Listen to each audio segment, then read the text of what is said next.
What's up, everybody? How you doing? Welcome to the stream. Yo, Sonic, how you doing, man? Hello, Samus. Hi, Quiz. Yo, Blanco, and hello, Ferric. Hi, you. Good to see you guys. Welcome. I hope you're well. Is that a gummy bear? That looks like a gummy bear. Just in time. Well, it's okay. I'm on for 4 hours, and it's all equally good and bad. So, don't worry about it. Show up at the end, just the same level of quality all the way through. No change.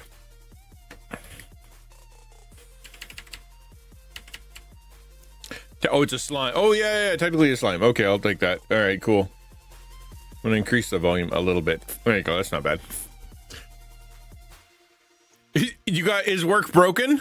Wow, that's funny. We had I'm trying to think who that happened to recently. Where it's just like, oh, it's my daughter. That's who it is.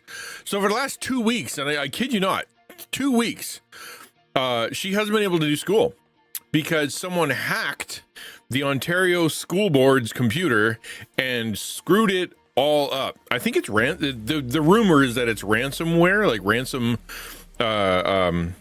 like they messed it up and they're holding it ransom. Kind of the way people do that, and then. And they can't log in. So they said all the computers are on, but we can't log in. They disallowed us from logging in, like crazy, man. So, and you'd think that she'd be like, "Yay! I love being awesome and not doing school." Truth is, no, she does not like it. Ransom would do such a thing. That ransom. You see that I got my Angry Ninja Taco Cat bottle today? I did not. Oh, you mean did you take a picture? Let me take a look.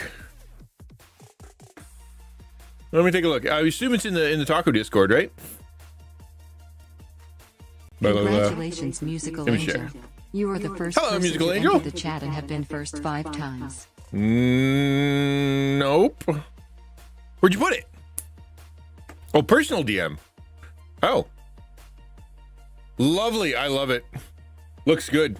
I like the little ball on the bottom. Feel free to share that on the Discord to show that you show what it looks like live. I've shown it a couple times on stream, but other people's cameras help too. An internet server is broken, which is affecting a lot of internal stuff. Not sure which tech can go to the physical location to diagnose and fix it. Not sure when. Oh yeah. They should be able to restore it from backup and at least go from there. Yeah, they should be able to fire it up, right? Yeah. That announcement echoed. Did it really? Oh, probably because it was coming through here. Because that was pretty loud. Sorry about that. I've got it turned up pretty loud. Yeah, welcome. Okay, so, hey, Paytona, good to see you. Ransom, yeah, well, ransom, Ottawa, ransomware, Ontario School Board. I mean, these things are not coincidences. Yeah, Quiz broke his entire work so he can stay home and play the Final Fantasy VII Rebirth. It's a coincidence, not a coincidence that it's coming out tomorrow and his work is broken. Just saying, it's not a coincidence. Hello, Shadow, good to see you. Welcome. I bought it today. I went out. Usually what I do is I'm like, oh, I don't know if I can blah, blah, blah. And I just went and bought it. Yeah, talk about Donnie's cat. And so I'm ready. It won't let me download it yet. Like, I kind of like being able to download things. But then I'd break it tomorrow. Well, you got to break it real good, though. That's the thing. If you try to do it in the morning and it doesn't work, then you're stuck. So do it a day in advance and break it real good.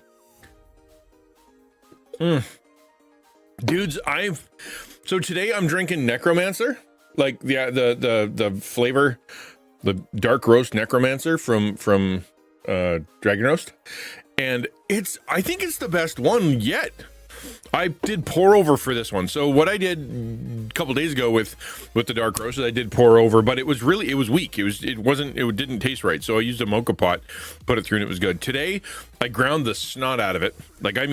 To an espresso level powder, and then I used pour over, and golly, it's good. So I have not found a bad flavor yet. It's all very good coffee. And if you are looking to buy some coffee and if you want to try, because you want nerd coffee with nerd stuff on it, this is the week to do it. So I suggest you use the 15% off and get your, at least pay for shipping at the very least. According to Donnie, any vote for Judah counts as 2. Yeah, that's right. I remember you said that before. I've already voted, so I can't vote again. Your dice are delayed between MLK Day and the weather. Oh, that's no good. I've been thinking about trying to set up, because if you look at, you know, like on starting tomorrow, we're doing this. Coffee and Chaos for the Forgotten Brew at Roast of that. And it's going to be awesome. I'm so excited. I can't wait.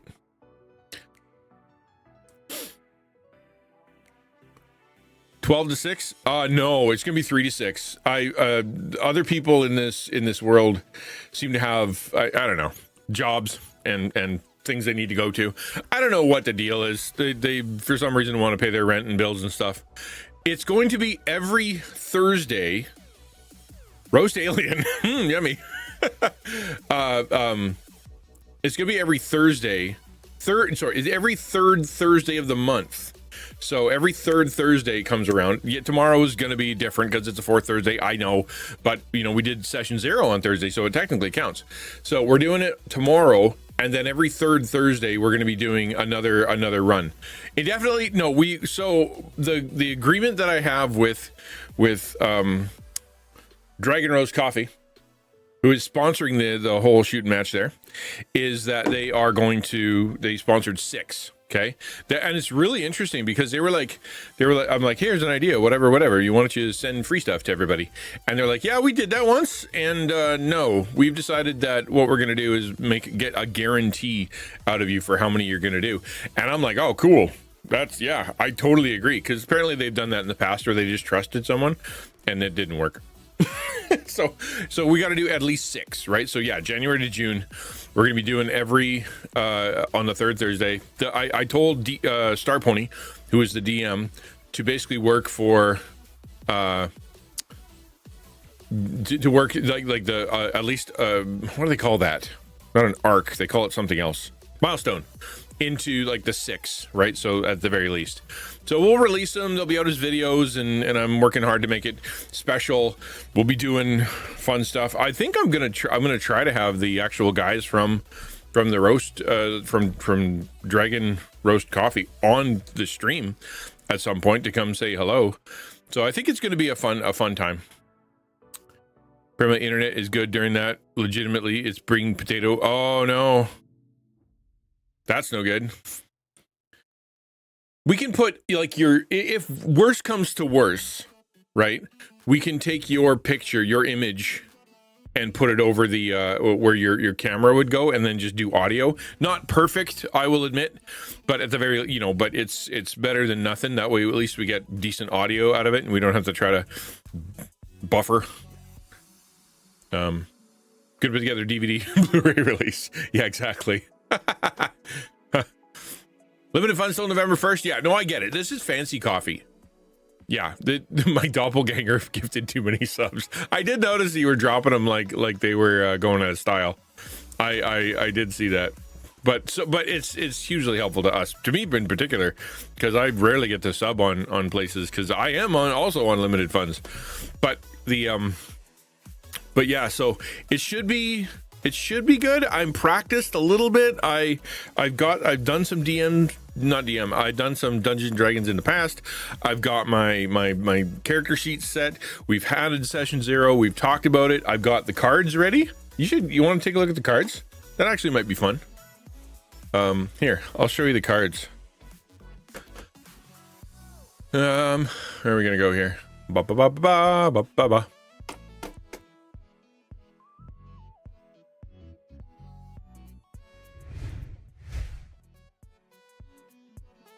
Okay, here.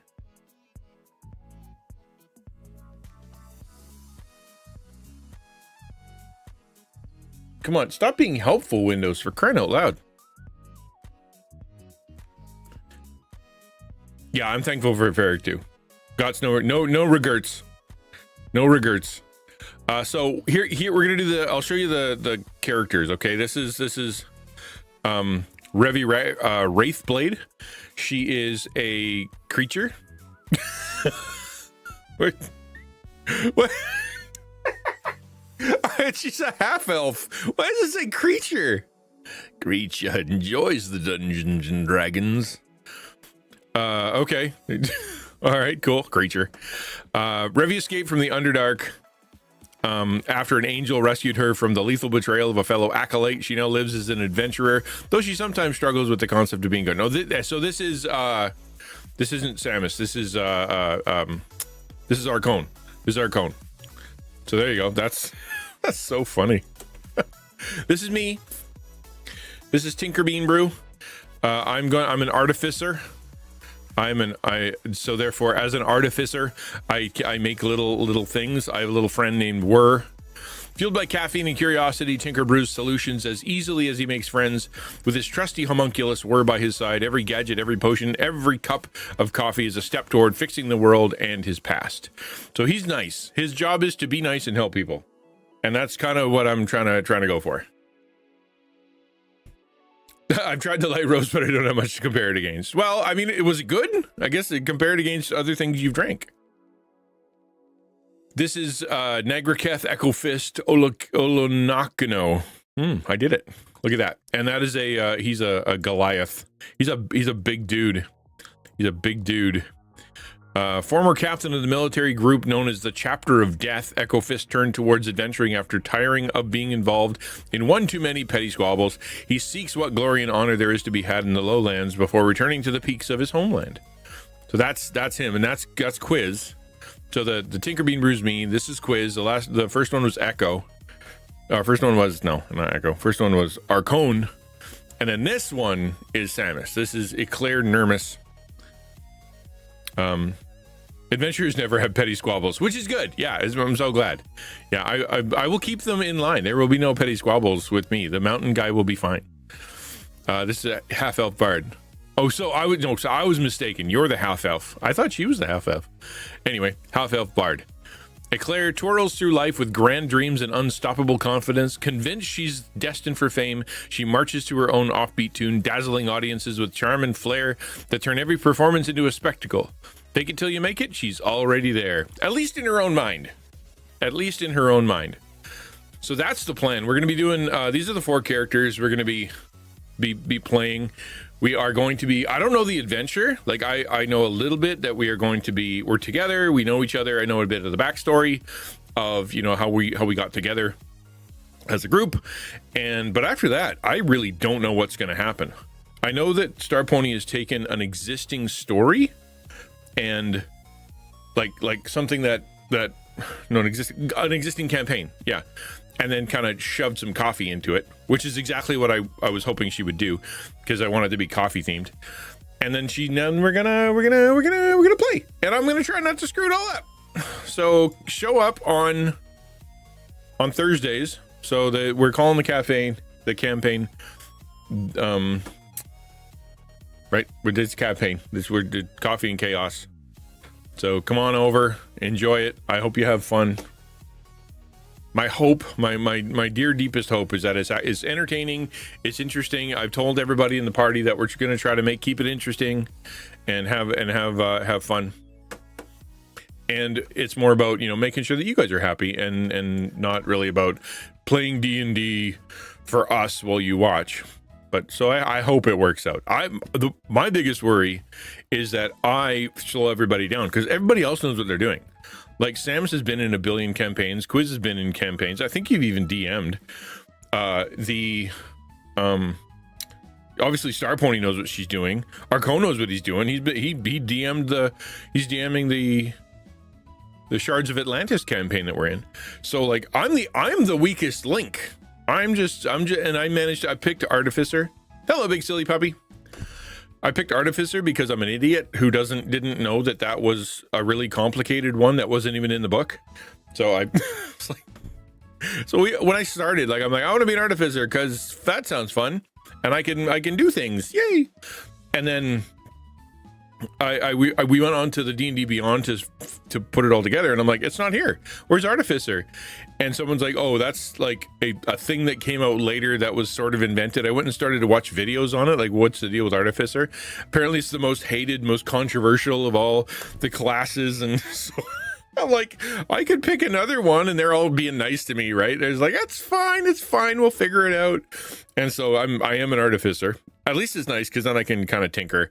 My job is not to try to fight. My job isn't to try to, be whatever. I'm going to try to help solve puzzles, be nice, help improve people's weapons, and I have a magic cup of coffee that's going to be able to help the team. But my job isn't to lead the party. I'm just going to be toddling along behind at my 3 foot 7, I think it was, self. We'll do our best. Coffee and Chaos is the stream name. Campaign is the Lost the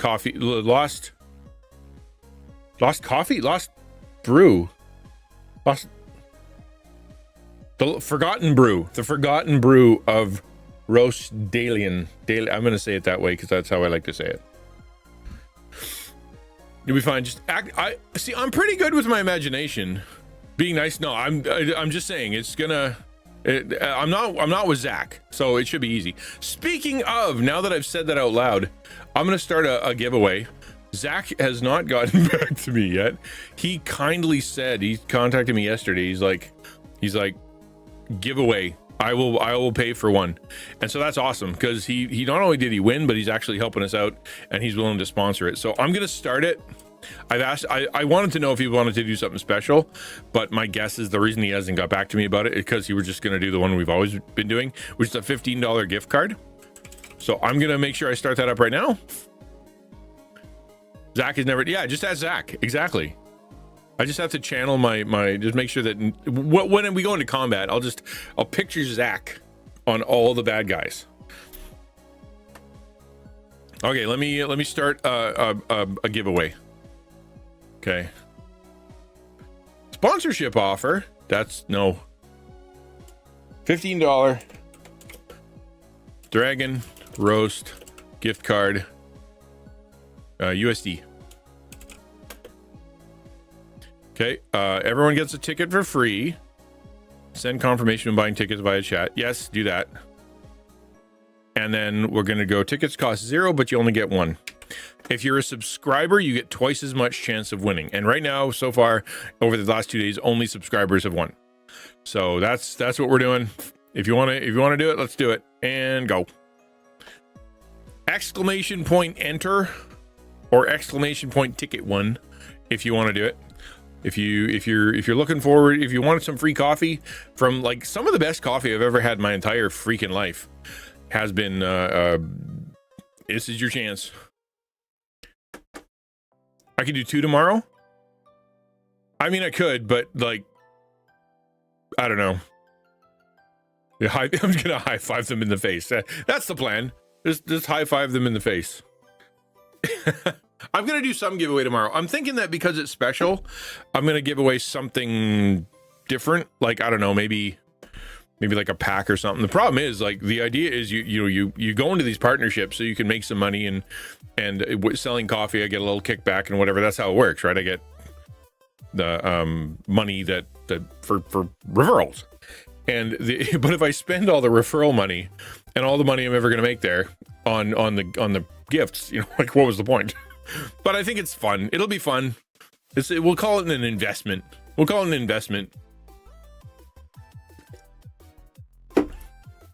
Where's the Friday taco party this month? It's Samus. Samus is doing it. And it'll be on the 31st. The 31st. It should be good. I think I'm really excited for what's happening. Actually, it was really, the reason it's on the third Thursday, the D&D's on the third Thursday, is because, I was like, we're talking about it. And someone said, we have something on the final Friday. Why don't we put something on the third Thursday? And I'm like, that's genius. It's alliterative, and therefore I like it. And so I feel like we got some good kind of content kind of building. My My love is for having calendars and consistent things, and so I can plan and, you know, make sure I know what's happening, you know. Yeah, that was quiz. Yeah, you're right. And I'm like, okay, so now we have consistency and we've got a plan and we're doing some fun stuff. I can, what we talked about yesterday, I'm going to be, it is the final list of Fridays. I'm going to be putting my calendar together, like the one we talked about yesterday, for like 2 hours. And then I should be able to kind of run that with some flexibility and enjoy. Communist Bulgaria. Hello, comrade. Did you miss me? I don't remember you being here, Communist Bulgaria. But let's just assume that I did. Welcome to the stream. I really wish I could put the YouTube chat on the screen, man. It's like, I see it with all these other Christian streamers and all these other streamers that are doing it, and they're like, well, it's okay because, you know, the big boss did it. And I'm like, yeah, but it's TOS. You got to follow TOS. I agreed to it, and so therefore I got to do it. Yeah, it spreads stuff out more and allows, when tomorrow comes and I'm playing Final Fantasy VII, right? That's it. Hey, noob party, good to see you. Welcome to the stream. Has it been a while? Yeah, I don't remember seeing your name, but thanks for coming back if that's the case. I appreciate you. Yeah, so that's the fun. Today we're gonna have a big talk. The plan today is, by the way, if you are watching on YouTube, I can't do the giveaway on YouTube. I'm only doing the giveaway through Twitch because that's how it works. And so if you want to win free coffee, $15 US gift card to Dragon Roast Coffee, nerd coffee that tastes amazing. Like, it's so freaking good. You got to do it through Twitch. What are you gonna do? Oh, thanks, Amos. If I got to do everything above board. Like, how are you supposed to ask God to honor, to grow what you're doing and give you, you know, help your influence and use your ministry if you're going to compromise your integrity along the way? Because all you're doing is making you and him and everybody else look bad. So just don't compromise. Don't use copyright music. Don't steal video games. Don't break terms of service. Don't steal stuff you shouldn't, you know, do. Like, not that hard. Like, made by coffee nerds for coffee nerds, and it's good coffee. Okay, today we're going to be talking about friendship. We're going to be talking about friendship. I'm going to fire it up here. So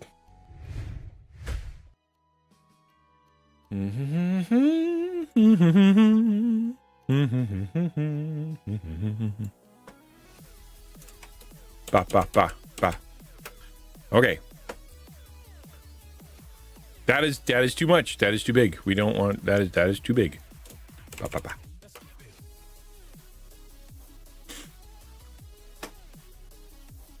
All right, we're gonna fire up the jazz music, the jazz background music.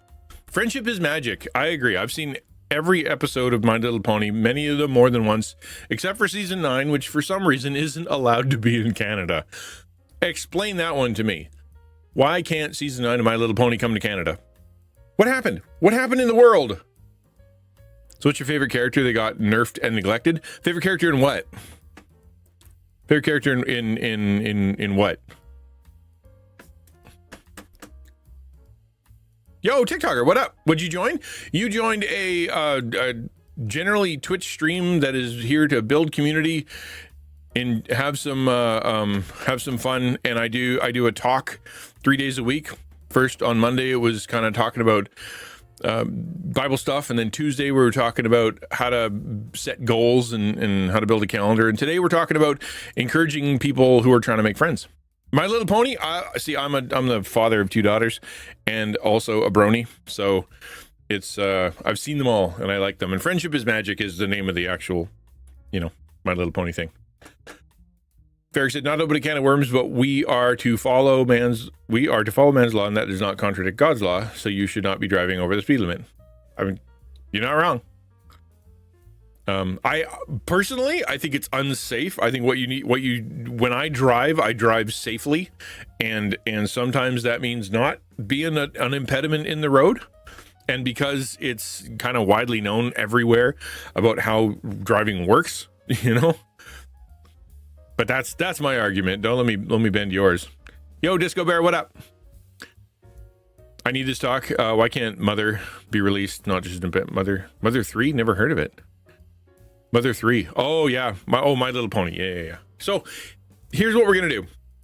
We're gonna have a little talk about how to make friends, the importance of friendship. We're gonna be talking about sort of the keys to that from a perspective of. Hold on, I'm gonna talk start button and we're gonna start again. Today we're gonna be talking about encouragement for people trying to make friends. It's from the perspective of somebody who is. I don't have a lot of friends. I'm not a social butterfly. I'm not like what you call a social magnet. I've been in charge of a lot of different groups, right? I've been a pastor. I've had to put together events, and I've had to be part of things and visit people's houses and go to see them. But when it comes to actual friend, actually being able to share heart and shared life with people, it's actually not something I have a ton of, or have a ton of skill at. And so therefore I've had to learn coping mechanisms. I've had to figure out how to do that, and I still struggle with it because I went through abuse, because I've been hurt, and because I went through a ton of bullying when I was younger. Inherently, I don't trust people. I have a struggle with saying that people are going to be safe, that people are going to actually like me, et cetera, et cetera, et cetera. I have all that baggage, and I'm sure many of you do too. If you are going through if you're online a lot, or you're going to school a lot, or you work from home a lot, or whatever it is, then sometimes the big struggle is being able to just meet people, because either you're busy and you don't know your neighbors, or there's fear, et cetera, right?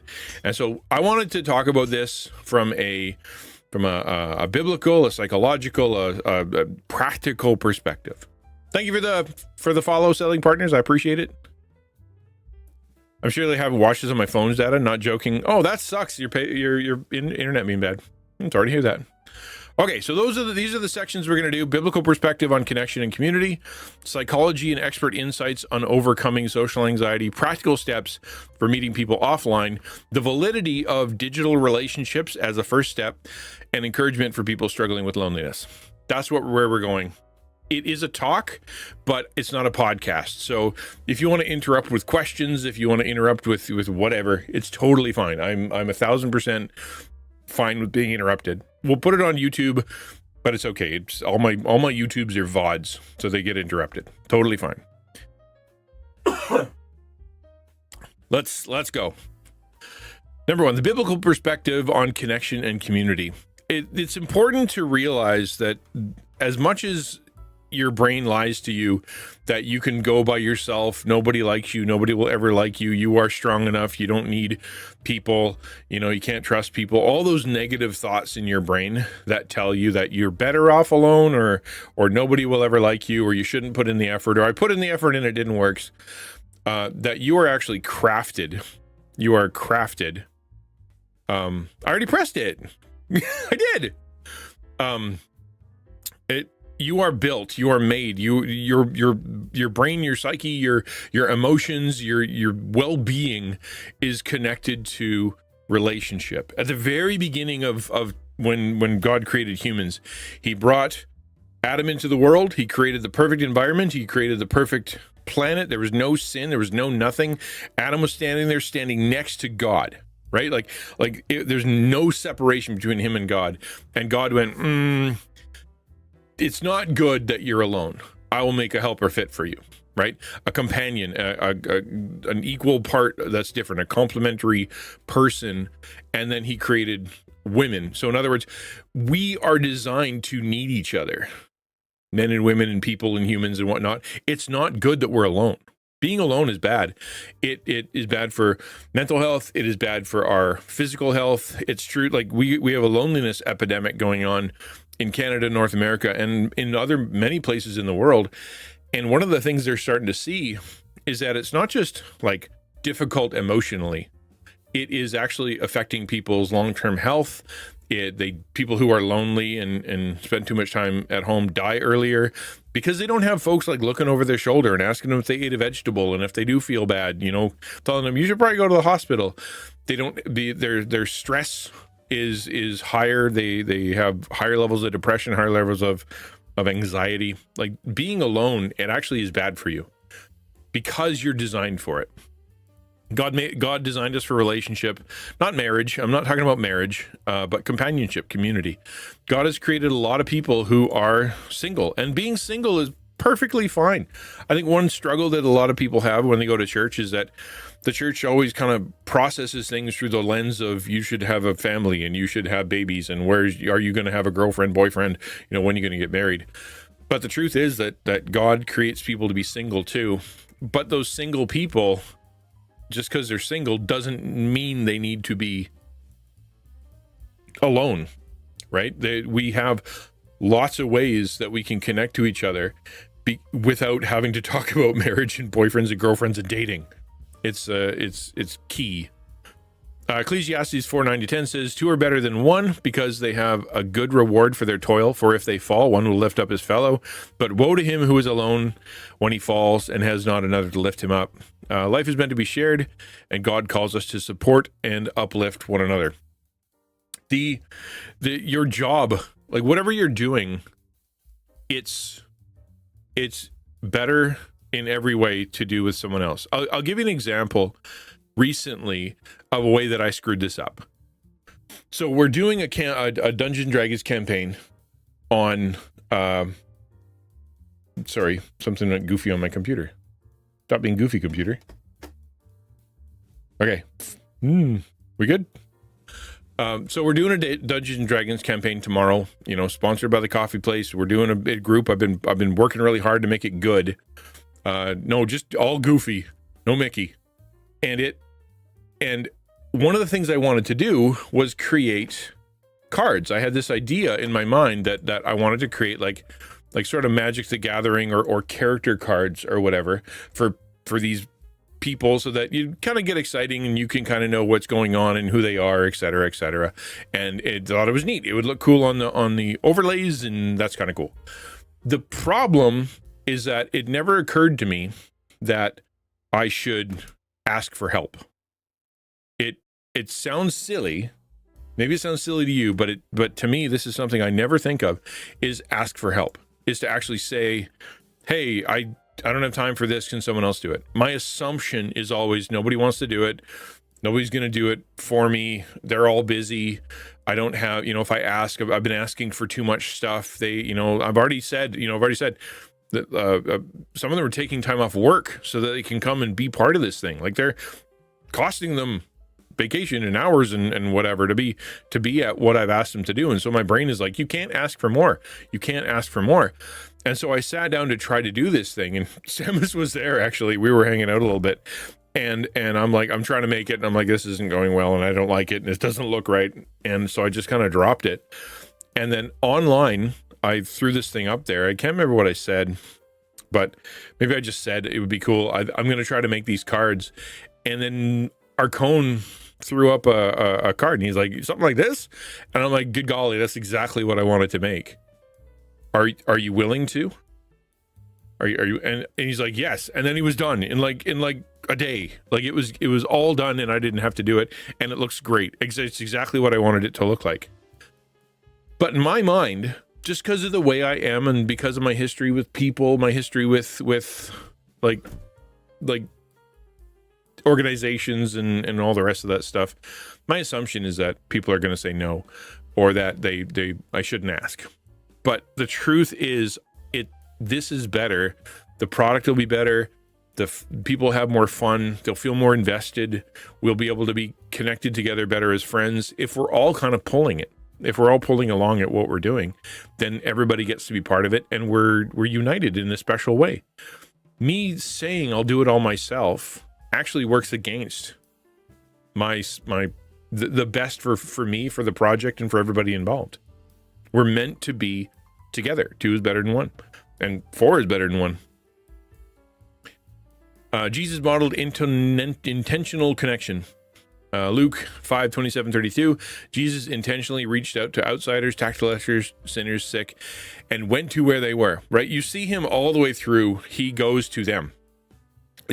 Sometimes people come at him, like the leper will come find him, or he'll be somewhere and people come ask him questions, or, like a foreigner will come up and say something. But you also see him going out and finding people. Right, he goes to a certain gate and he knows there's going to be people there. He goes to the temple courts and he's going to go talk there. He goes off and he specifically says, "I'm going to go to your house, Zacchaeus," or "I'm going to Peter's house. I'm going to go spend time here. Let's go to this town." He's purposefully moving forward, even though everything feels like it's against him, even though the people around him aren't really getting what he's doing. In order to be not just God, and not to just to be a good Messiah, not to be a good teacher, but to demonstrate and model what it means to be a proper human, he pursued relationship with all sorts of people. He talked to the Pharisees, like the people that were the mucky muck religious dudes that everywhere is like nobody wanted to talk to because they were elite. He talked to the lawyers, those guys are too smart. He talked to the lepers that nobody wanted to talk to. He talked to women.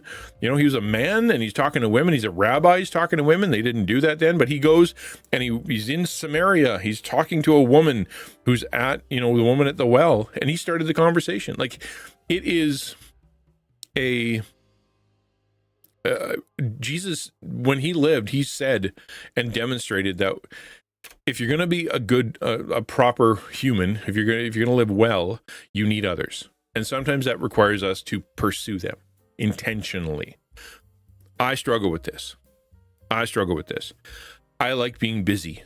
I like doing work. I'm a content creator, and if you're a content creator, you know that it's the grind never stops. There's always another short, there's always another project, there's always another stream, there's always another thing, there's always another plan, there's always another collab, there's always something, and then things go sideways, and then it's twice as hard.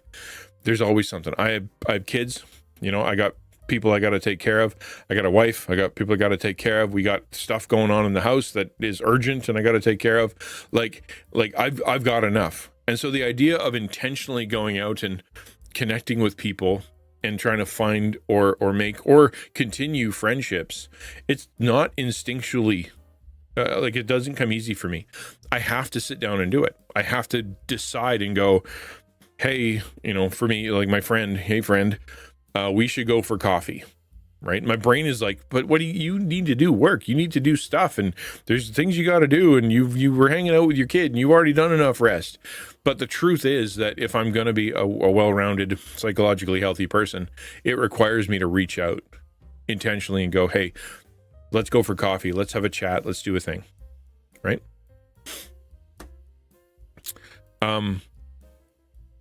Ferrick says, I want to word this correctly because I'm so worried about saying something incorrectly. Not saying something correctly. One fear of mine being single or even childless is what the Bible says for qualifications or pastors, elders, deacons. Being unqualified feels like a punishment, not something God has called me to be, even if I never became an elder, just unqualified. Being single doesn't disqualify you from being an elder. Who said that? Hello, Mimi. Good to see you. Welcome to the stream. Glad you're here.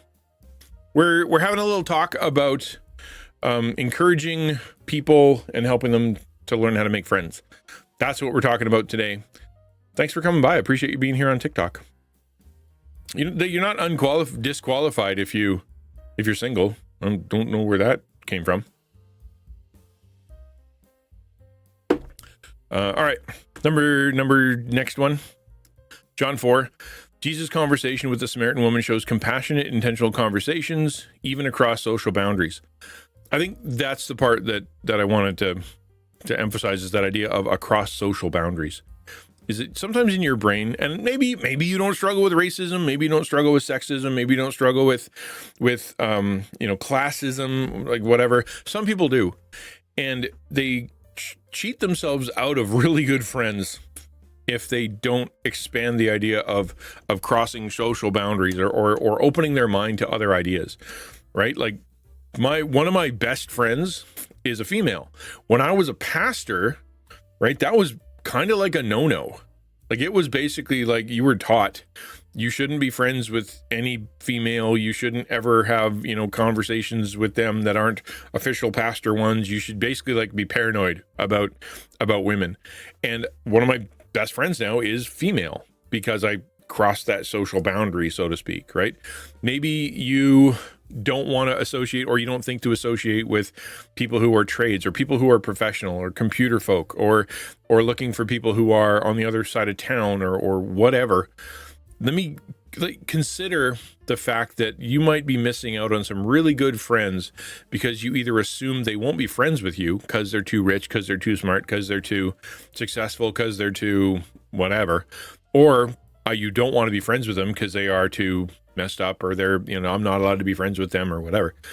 You might be missing out on some really good people. And let me encourage you to just consider, following with Jesus' example, being in the wrong place where he's not supposed to be, talking to somebody he's not supposed to be talking to about stuff he's not supposed to be talking about, and going deep with them. Like, it's not wrong to do. Yes, you got to be careful. Yes, there's ways that you can screw it up. Yes, there's some people are jerks. But you know what? I've learned very much that just because some people are jerks, not everybody is. In my mind, because like I said, I struggle with bullying. I've been through abuse. I've faced some pretty rough situations. My thought process when it comes to people isn't super healthy, right? It's not super healthy. And so therefore, reaching out and having these conversations isn't easy for me. But I also know that some of the best people I've met are people I would never have thought to contact. And they're very loving, and they're very kind, and they're good people. And if you give them a chance, a lot of folks are going to be okay. Particularly, let's say in the church, right? In the church, among other believers, among Christians, or for that matter, in your school, or people that are at work, things like that, people that you have commonality with. If you just eliminate them right away and you never even consider them as options for friends, you might be limiting your scopes to the point that the problem is that the place you're picking from doesn't have enough people. You need to widen your boundary. Does that make sense? I hope that makes sense. Intentional connection with people beyond what maybe you would think would be just who you need, the right people, so to speak. Church is the ultimate community. Acts 2:42-47, the early church devoted themselves to fellowship, meals, teaching, and prayer, a blueprint for deep, healthy community.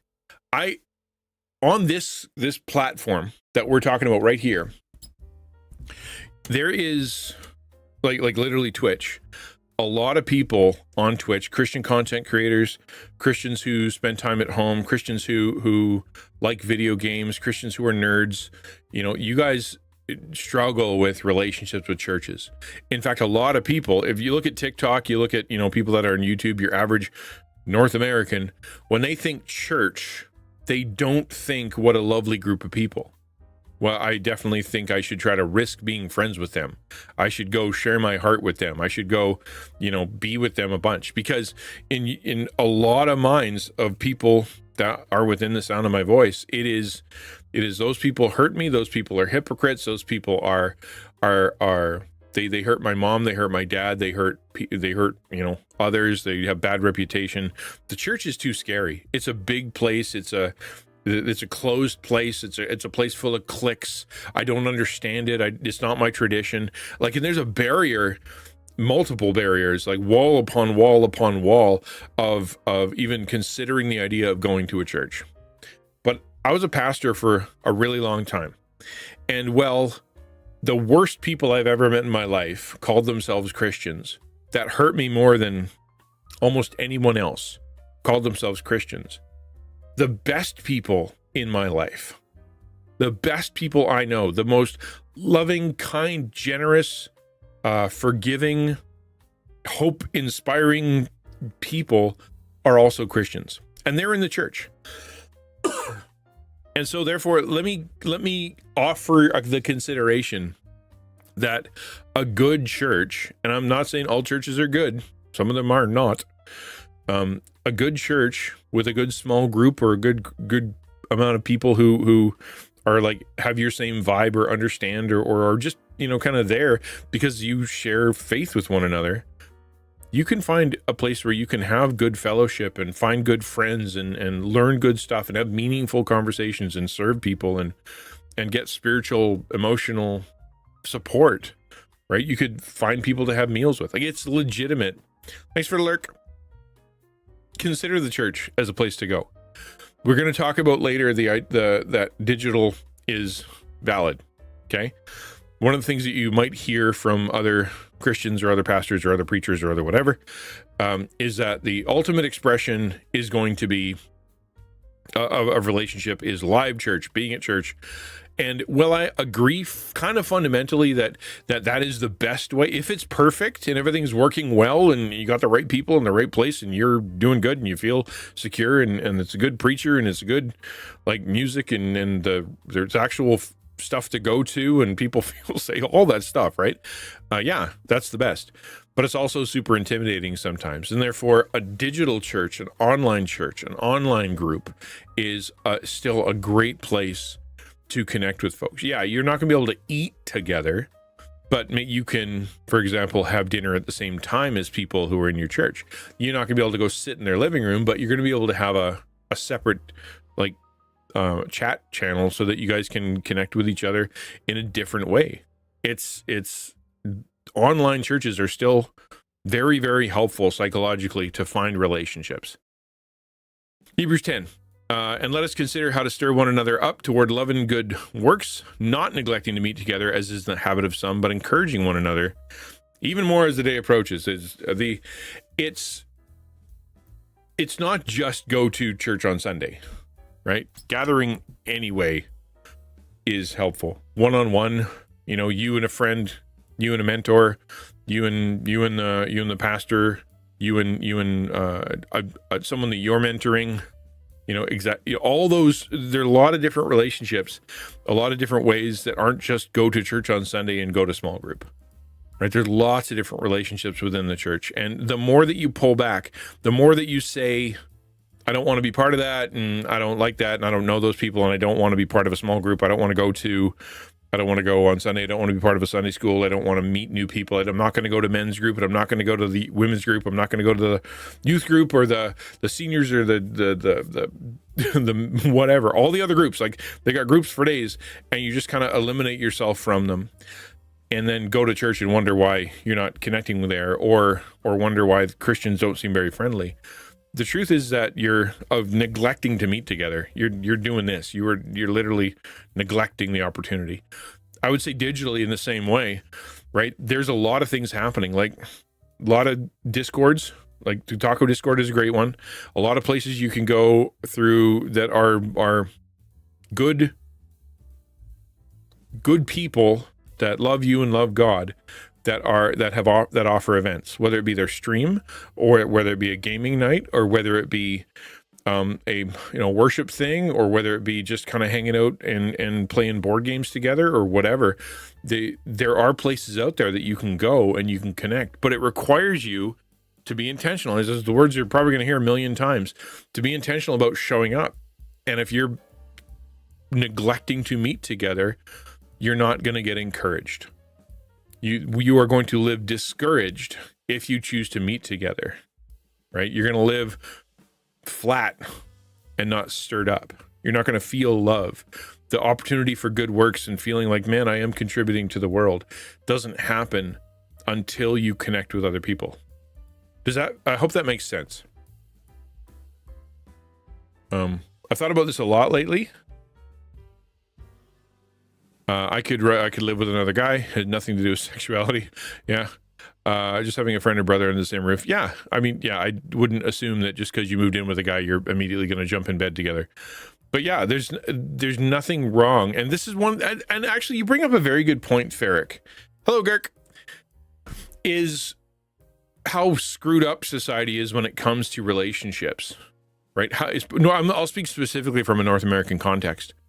And that we have so badly screwed up friendships, particularly male friendships, but I would say friendships across the board, that there's no more, people are afraid of them. They don't understand them. So like they look at, say David and what's his name? David and his best friend there. Joshua Joshua, whatever.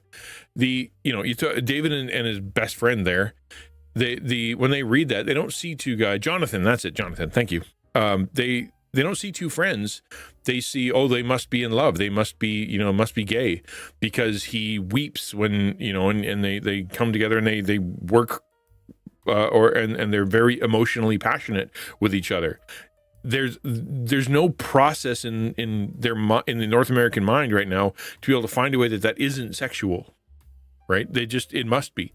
In the same way that if you go and have a relationship with, a guy and a girl, it has to end in sex. There's no choice, right? Or if you go and you really care about somebody of the same gender, I have a girlfriend that I really care, not me, but like a female that has a girlfriend they really care about. They like having conversations with, they like spending time with, they think about a bunch, it's like, man, I really want to go hang out with that person. Society often confuses them and goes, well, you must be in love. Well, you must be, you must be gay. You must want to sleep with them. And when it's in your brain, you're like, I don't feel that way, but I also feel close to them and I want to feel closer to them. Does it have to end in sex? Is that just where it has to go?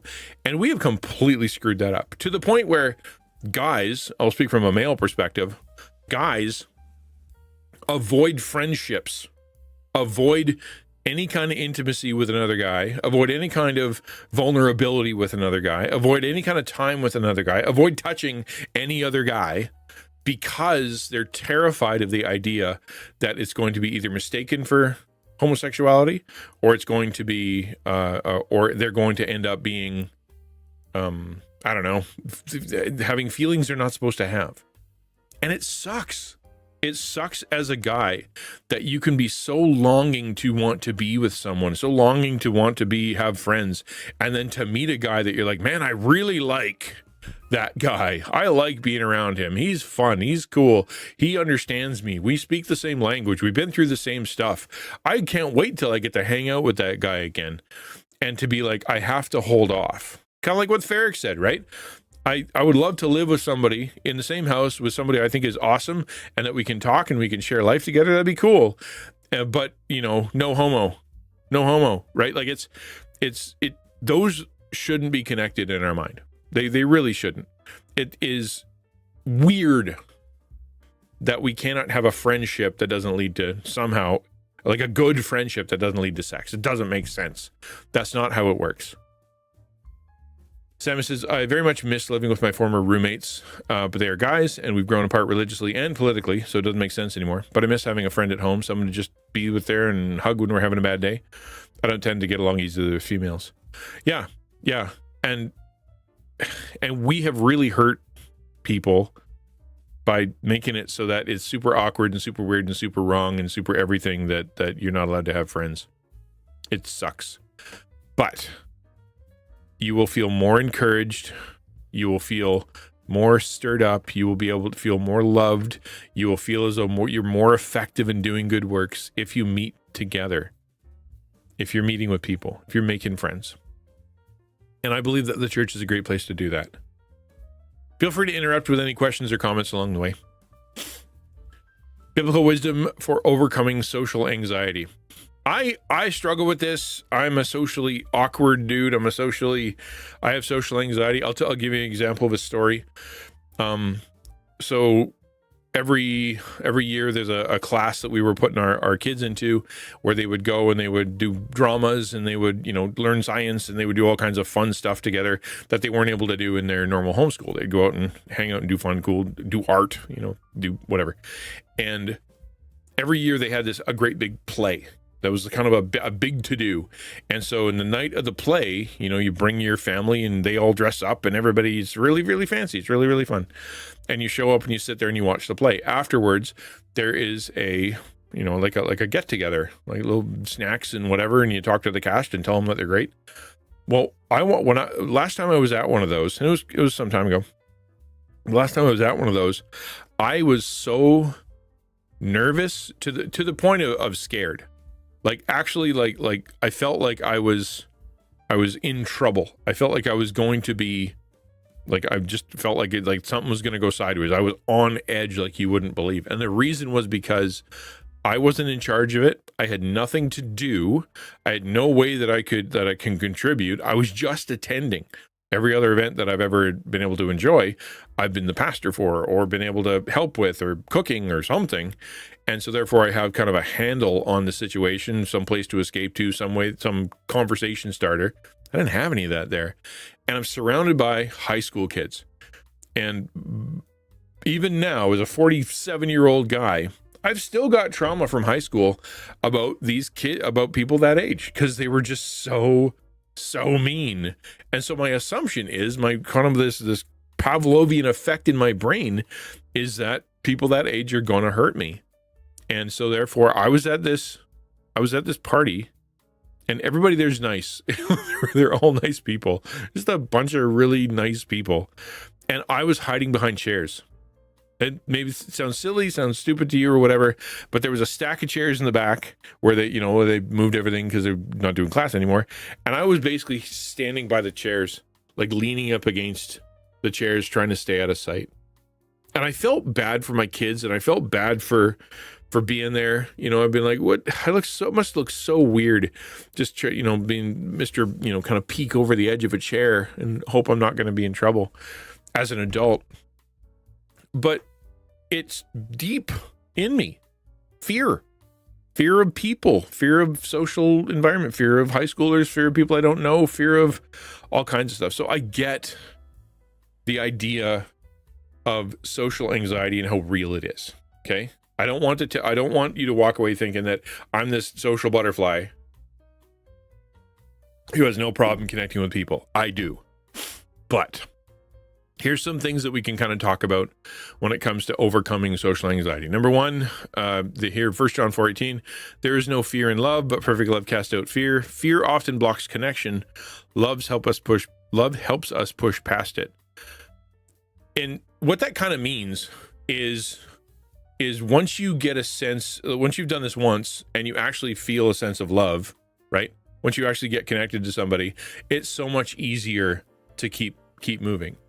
Also, if you feel love from God, love from people, love from your parents, love from your friends, love from whatever, it's easier to step out and go, well, love does exist. Maybe I'll go find some more, right? It casts it out. So the question is, when it comes to this kind of thing, how do I get to the first step? I actually don't believe people love me. I don't think people like me. You know what I mean? And so therefore, how do I get to that? It's not easy.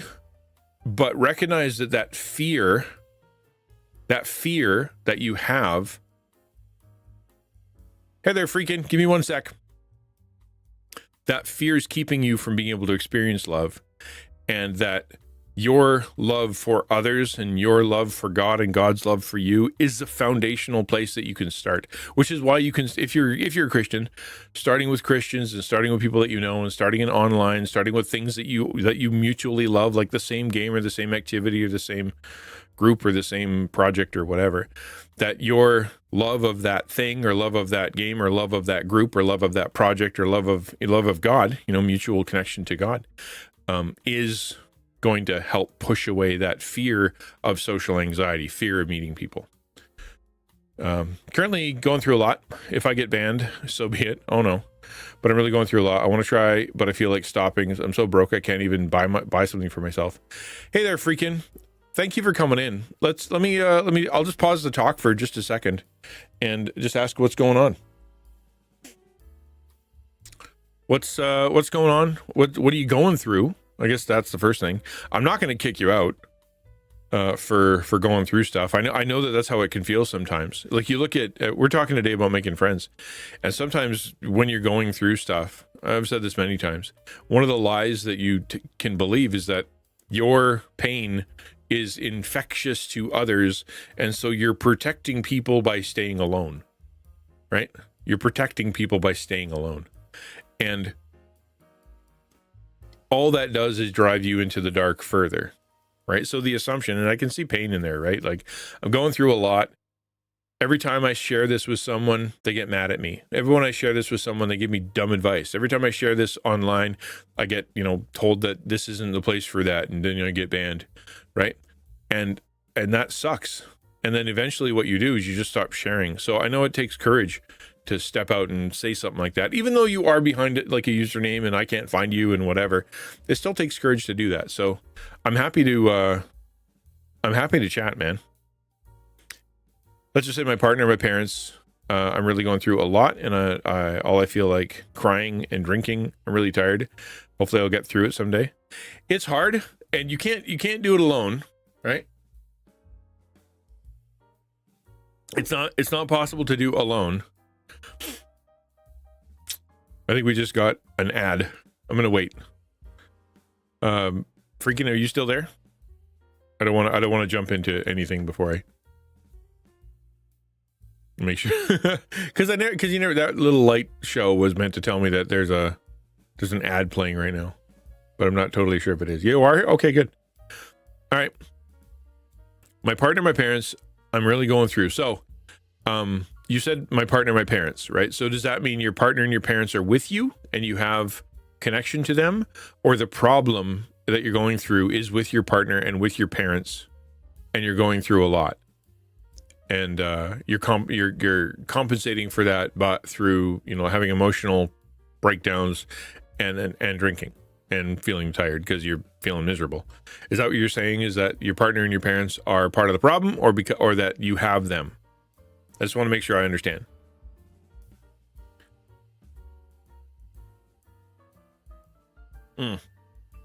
Okay. So you feel a sense of loneliness. Is that what you're talking about? Like you having a hard time? Can you explain the hard time? Like, is it like, if you had to put words to it, what words would you use to say what the hard time is? Like, is it an addiction thing, substance abuse? Is it loneliness? Is it you have anxiety? Are you going through like health issues? Like, what actually is what's the hard time you're going through?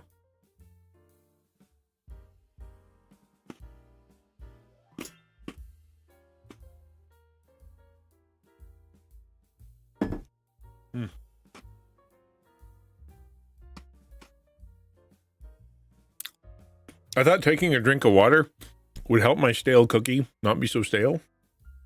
It did not.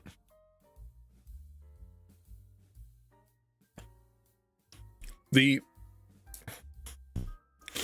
hard part of this system is that not only does he have to write it down and think it through and try to make a sentence and explain it, but you don't have a lot of space to do so, right? And it takes time to think through. That's what milk is for? Yes, I agree, but I think I'd have to leave it in the bottom of the cup.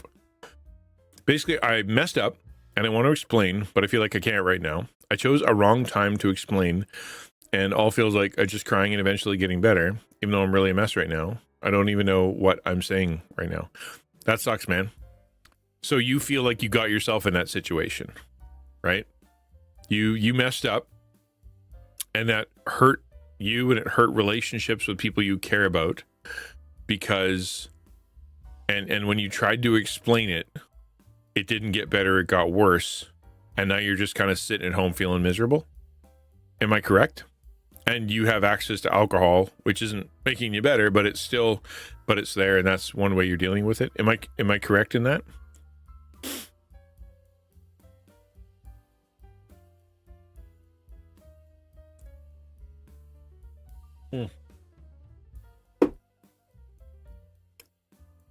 The reaching out is hard. We're talking about this. Yeah, that's honestly true. And yeah, I have one and I have second drinking right now. Just feel really bad. Well, let me say this. So we'll start here. Is feeling bad's okay.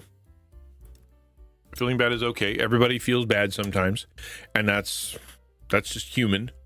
Like, we go through this stuff. Living a life where you feel consistently always okay, feel always joyful and always happy, just not really reasonable. Doesn't happen in this world.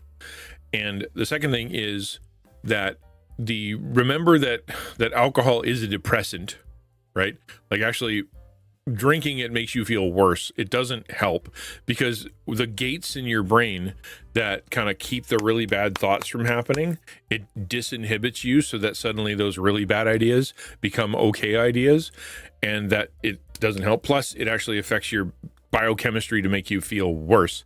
Even though it, we use it as like social lubricant or whatever, when you're in a bad place, alcohol does actually make you feel worse. Yeah, so just recognize one of the reasons you could feel tired and gross is because of the booze and because of the wine. Reaching out's hard. All I can do is hope for something better or worse. I feel really tired. Well, and it's funny, because not funny. That's not the word I was going to use. It's I've been through that. I've said those words. I don't want to reach out. Every time I reach out, it sucks and it's hard. I don't feel like it. I wish life was better, but I'm really tired. I'm really tired. Like, it sounds like you're facing a sense of burnout. You're facing an emotional and physical exhaustion as you're trying to hold yourself together, as you've been trying to put things, in line and trying to figure out your life. And it's just, you just want to be asleep, because waking life is no fun. And I can understand that. And there's nothing wrong with being tired. It sucks, but it's the fact that your body's coursing with cortisol and with booze and with anxiety and with all kinds of other stuff. It's exhausting. Being sad makes you tired. It really does. Depression makes you exhausted. Wrecks your memory, wrecks your stomach, wrecks your bones. Like, being sad is actually really hard on your body. And so that's normal too. So making a mistake is normal. Feeling bad about that mistake is normal. Living in a world where you tried to make it better, but it didn't work out, also normal. And then feeling exhausted because you feel sad, also normal. Like, what you're going through isn't unique to you. The situation, I'm sure, feels very unique, but it for you anyway. It just wants you to know one thing, is that what you're going through isn't unusual. It's not something other people haven't gone through, right? So, and Ferrick said, sleep's a good thing. Sleep's a good thing. He's pointing out a story in the Bible from a guy named Elijah. And Elijah had a really good day, and he had he was going through a rough time, had a really good day. God showed up in an amazing way. And then the next day he got some bad news from someone who didn't like what he did and was going to come and kill him. And instead of being like, what, God's got this and I feel great, he got really depressed. He went from the heights of feeling good to, I don't want to be alive anymore. Like, in a very short period of time, he went through full burnout mode. And in that burnout, when God met him, his advice wasn't like, what God said wasn't, here's some magic energy, here's some ways that you can go, here's a life you can do, get up and do things, I'm going to miraculously help you. It was, what you need to do is you need to lie down. You need to lie down, and you need a snack. And that's just the way it is. You need a nap and a snack, and that's the best thing. Like, literally, the God of the universe said, the best thing for you right now is a nap and a snack. It's not wrong for you to take a sleep, and it's not wrong for you to take a break, to distance yourself from the situation and take some time. Yeah, it's not going to help the situation get better, but it's so let me ask you this then, freaking, what would you like, right? Like, I know you're going through a bad time right now, and that you're reaching out and you're like, man, I wish I could feel better. But it's usually, what advice can I help with? Like, for example, do you want help with maybe connecting with your parents and your partner again? Or do you need, you want advice about how to process this over a period of time and kind of a plan to how to get through it? Or do you just need someone to hang out with, and I can just keep my talk going, and you just want to kind of stay here and listen? I'm here to serve you. And so the question is, what would you like me to do for you?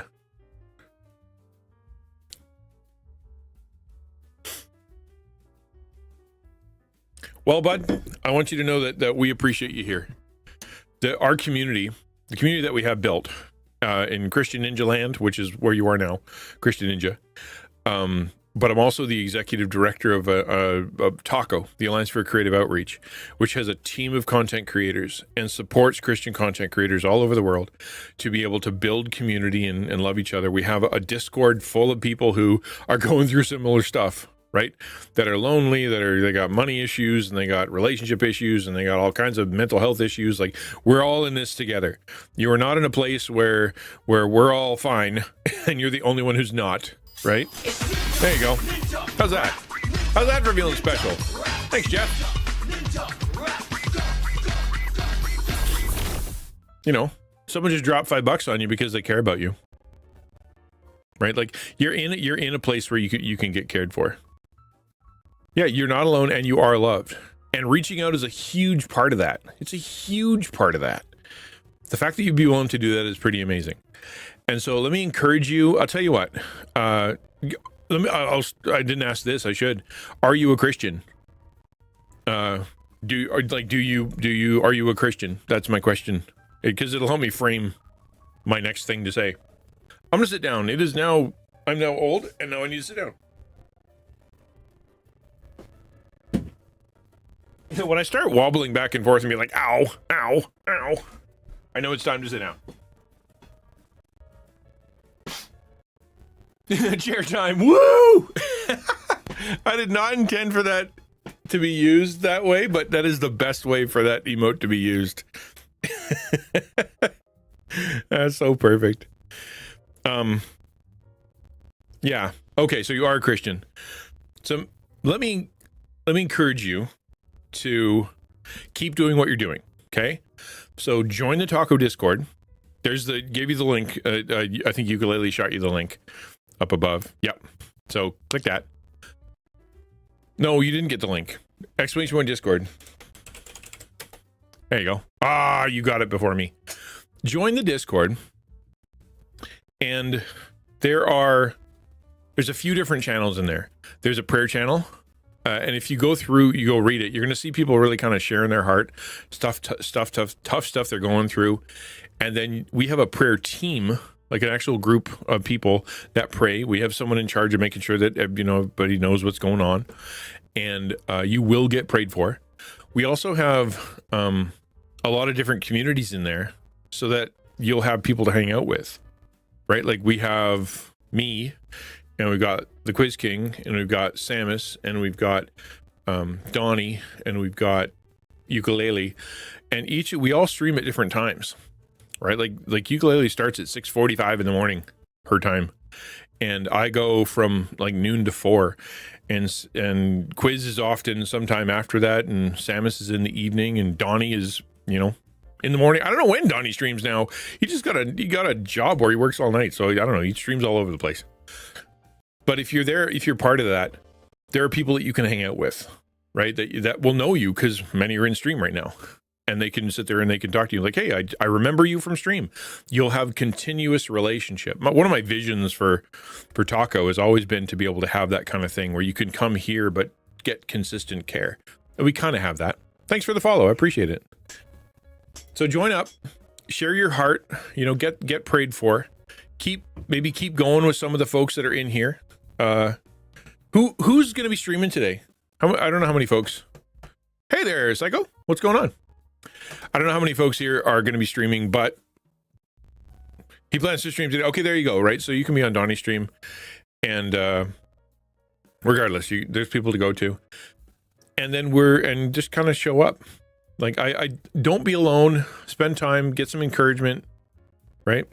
Spend some encouragement. Farrakh will be on. Hi, Sunshine. Yay. But there's lots of people that you can connect with. And then the hope is that as you connect and as you get encouraged and as you get prayer and as you learn that there are people out there that are nice, your heart can start to heal. You can start to realize that all the voices in your head about how bleh you aren't true. That there is a path out, that there are other people that have screwed things up and have come out the other side, and that you can get some strength. Right now, you just need someone to hang out with. I totally get that. And I'm glad that I'm here for that. Yeah, well, exactly. There's other people. My point is we got folks, right? We got folks. You too, right? That's what we're talking about. Literally, we're having a conversation, encouraging for people who are trying to make friends. That's what we're doing right now, is talking about the importance of friendship, right? And how to go through that. Let me keep going on the talk, and feel free to interrupt with any questions. Proverbs 18:24 says, "A man of many companions may come to ruin, but there is a friend who sticks closer than a brother." I think this is a really good verse to remind you that you don't need a million friends, right? A man of many companions may come to ruin. In other words, it is possible that you could have all the friends in the world, but they all be not great. I mean, that's kind of the story of the prodigal son, right? He asked for his inheritance. He runs off and he starts making friends with his money, and then he just gets left high and dry. Eventually, he's just miserable. All of his friends, he had lots of friends and lots of people who were willing to spend his money, but they weren't actual friends. So I guess the next part of, kind of talking through this idea of overcoming social anxiety, part of it maybe one of the mistakes that you have in your brain is the idea that you need a lot of friends, or you need to know lots of people, or the more friends you have, the better you feel, kind of thing. That's just not true. It's deep, meaningful friendships with one or two people is better than just knowing a bunch of people. Secondarily, right? Yeah, a few loyal friends and a ton of acquaintances. So in the same way, like if you I go to church, and I go to small group, and I go to my baseball team, and I go play hockey, and I go do, go to whatever other group, and I do go out, but you never really connect. Right? You're there, you have polite conversation, and you're there and you have more polite conversation. You're there, you do hang out some, but you never go deep with anybody. You're missing out, right? That could be one of the reasons that you don't feel great, is because even though you are being social, even online, and I'll say this, and this is going to sound really selfish maybe, but it's exactly what I just told to Freakin', right? Like the idea that you can show up to an online group and then just kind of be there, and then have another online group and just kind of be there, and just have a stream and then just be there. And to say that, you're going to get your heart filled, it's not going to work that way. Become part of a Discord, join a stream, join a digital church, join some kind of gamer, whatever. I don't even care, right? Like someplace healthy would be nice, but you know what I mean?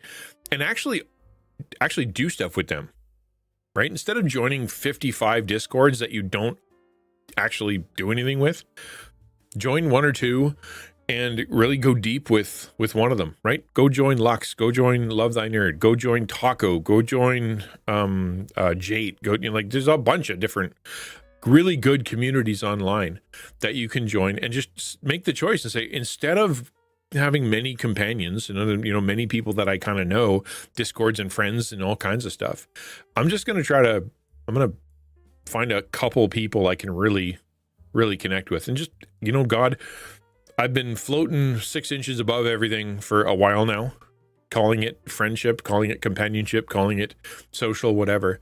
I want to go deep with a couple people, I want to go deep with it. There you go. Innovate, XP, Checkpoint Church. That's what, we should turn that into a thing. Can you copy paste that for me? Because that's great. And send that to me in a text. I'm going to turn that into a command. Thank you, darling. Thank you, my dear. Shall I play a song for you? Hold on, we're gonna hold on. Where's the button? Right there. Hi. Pause and go.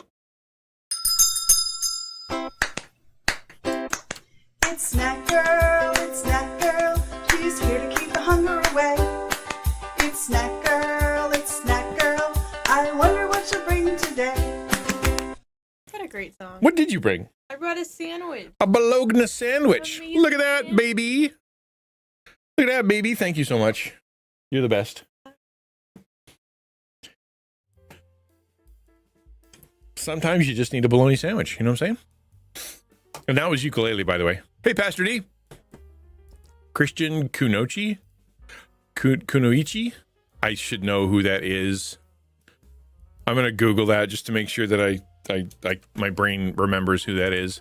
Who the heck is that? Nope, don't know who that is. I thought I did, but I don't. Just female ninja? Okay. Yes, that was Snack Girl. Didn't you hear the song? No, it is normal bologna. Normal dollar Walmart bologna. I don't even know what it is.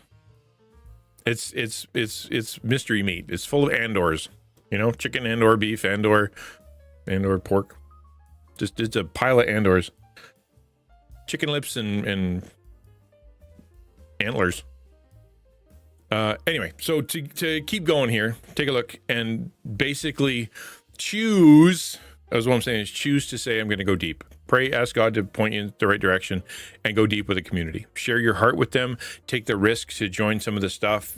Stop doing some other things that are kind of distracting, and go to I'm going to choose to join this group. I'm going to choose to attend this church. I'm going to choose to show up to this group. I'm going to choose to join this gaming thing. I'm going to choose to join this D&D campaign. I'm going to show. I'm going to do it. I'm going to be part of it. And I know I'm going to have to drop a bunch of stuff or whatever, but I need friends, and so I'm going to go deep with a few.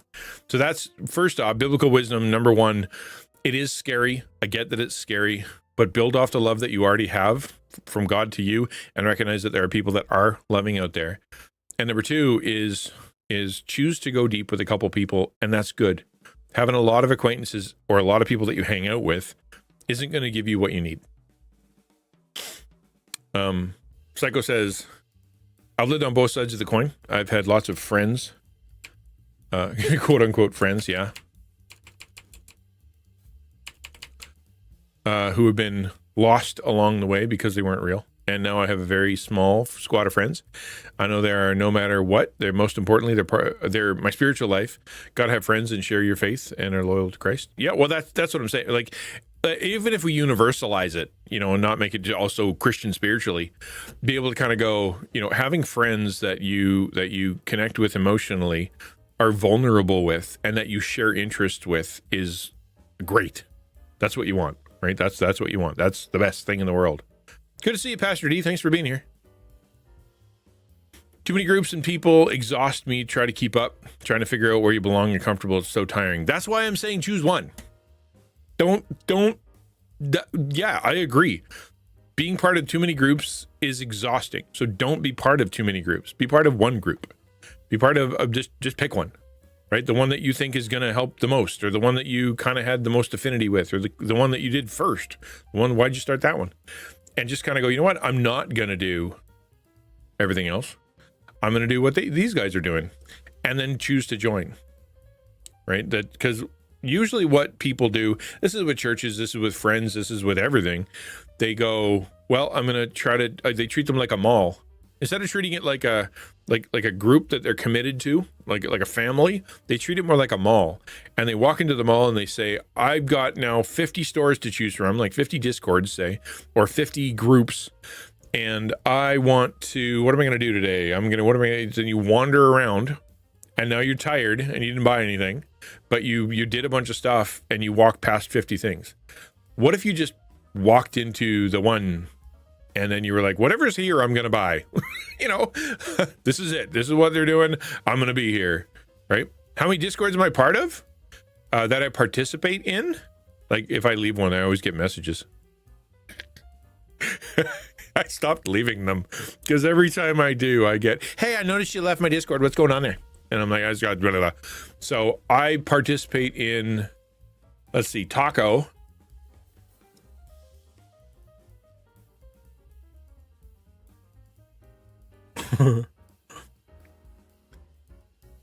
That's it. And that's bad.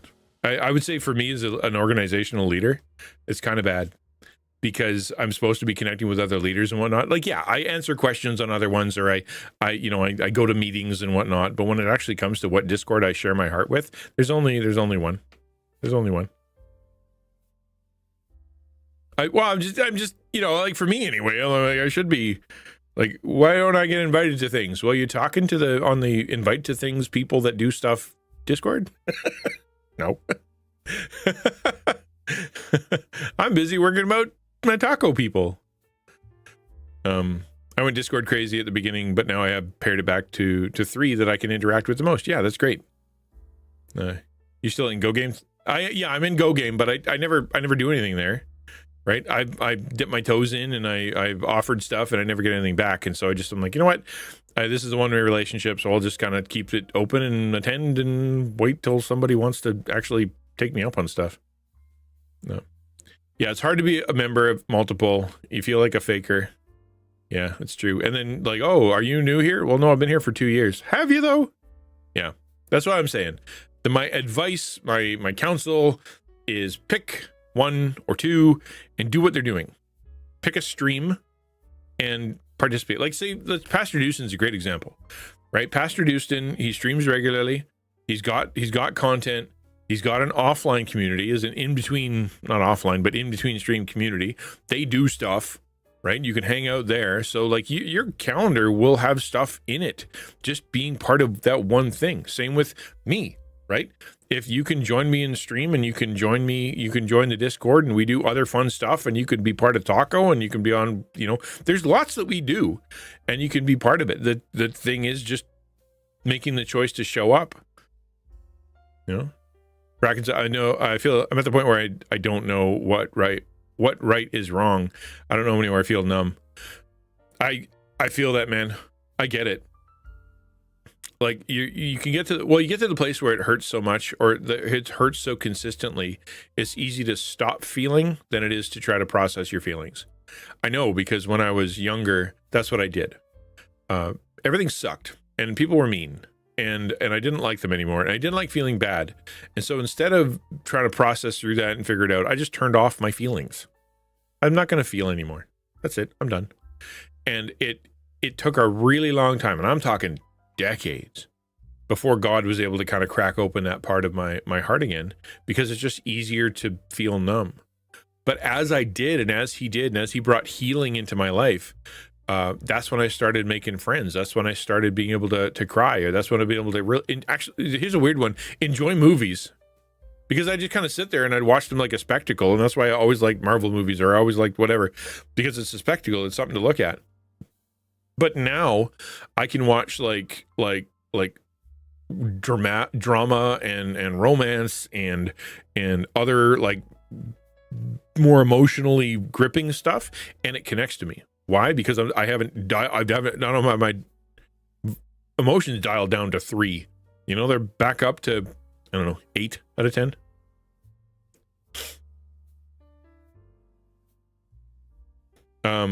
Hey Slay, good to see you. Okay, so that's that. Let's keep going.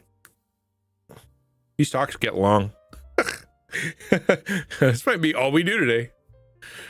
Psychology and experts' insight on overcoming social anxiety. So what I did here, we started with biblical perspective on connection and community, the importance of it, right? So that's what we started with. Now let's talk about some more psychological things, not merely like biblical stuff, but let's talk about what the smarty pants say. But yeah, I feel you, man. But let me say, you talk about feeling numb, you don't know what's right or wrong. That's why you need to open up in community and open up your heart, right? Because it's like, if you're at home, you're like, I feel like I'm going to drink wine and look at porn. I think that's a great idea. There's no one around to go, that's dumb. Don't do that. You're going to feel worse afterwards. But if you walk into the Discord, or you walk into your community group, or you walk into your, whatever group, and you're like, I want to drink booze and look at porn, you're going to have like 5 people that are like, that's a terrible idea. And let me tell you why. And it's just like your right and wrong gets easier when you're in community with other people, especially if you give them, you're vulnerable with them and you share what's going on in your heart, right? There's no reason to do this alone.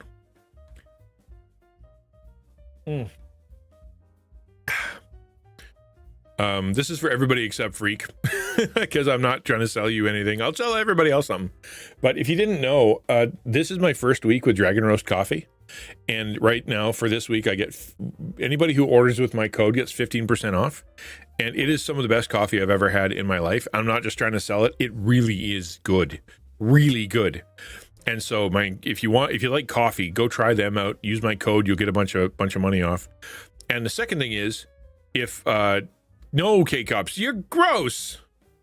Get out of my chat. No, I drink Keurig first. So I wake up in the morning, and I've been okay. I've had a really rough time off and on, but being on stream is always very, very good. I hope you've been well too. So I wake up and I have a Keurig. I got, McCafe, drink. So while I stumble around the house in the morning and I drink that, and then I take like today, making coffee took probably 15 minutes because I, had to boil the water and I had to grind it by hand and I put it into the pour over. I did the whole thing. Looks really cool. And then it made really good coffee. But yeah, I couldn't do that first thing in the morning. All I would do is fall over. So yeah. And yeah, you can buy, but it doesn't work good for good coffee. You can put the little tablespoon and it'll kind of taste okay. But you can, but it doesn't taste as good. If you're a coffee nerd, that is some really good coffee and you'll know what it is. These guys are real nerds to the point where, okay, so here's a story. They told me, the one guy who, I think his name starts with an S. I can't remember his real name. My brain doesn't work anymore. But he says when he goes to hotels, like when he goes to these places to sell his coffee or he goes somewhere on business, he brings his own distilled water. He brings his own hand grinder. He brings his own press, and he brings his own roasted coffee that he roasted himself. That's you think you're a coffee snob. Do you travel with that? I know I don't. I just hope that there's good coffee in the basement. If coffee's a drug for you, fine. For me, it's an experience, right? I think it's a meditative moment when I get to make that kind of stuff. But anyway, exclamation point. Isn't it right? Yeah. Exclamation point, enter, and you can enter in to win a $15 gift card for them. Just get yourself some free coffee. Yep. There you go. Get yourself some free coffee. Okay, let's talk about psychological and expert insights on overcoming social anxiety. Many experts highlight the challenges of connecting with people, especially offline. A few key takeaways. Here's some takeaways from some experts. Dr. Laurie Santos, Yale's Science of Wellbeing professor, says, loneliness makes socializing harder. And on the sign of no duh, that's no duh. Just inject it. I'm not like that anymore. I was it for like when you're going through burnout and you're feeling crappy and you're living on 5-hour energies and coffee and espresso and just trying to get through the day.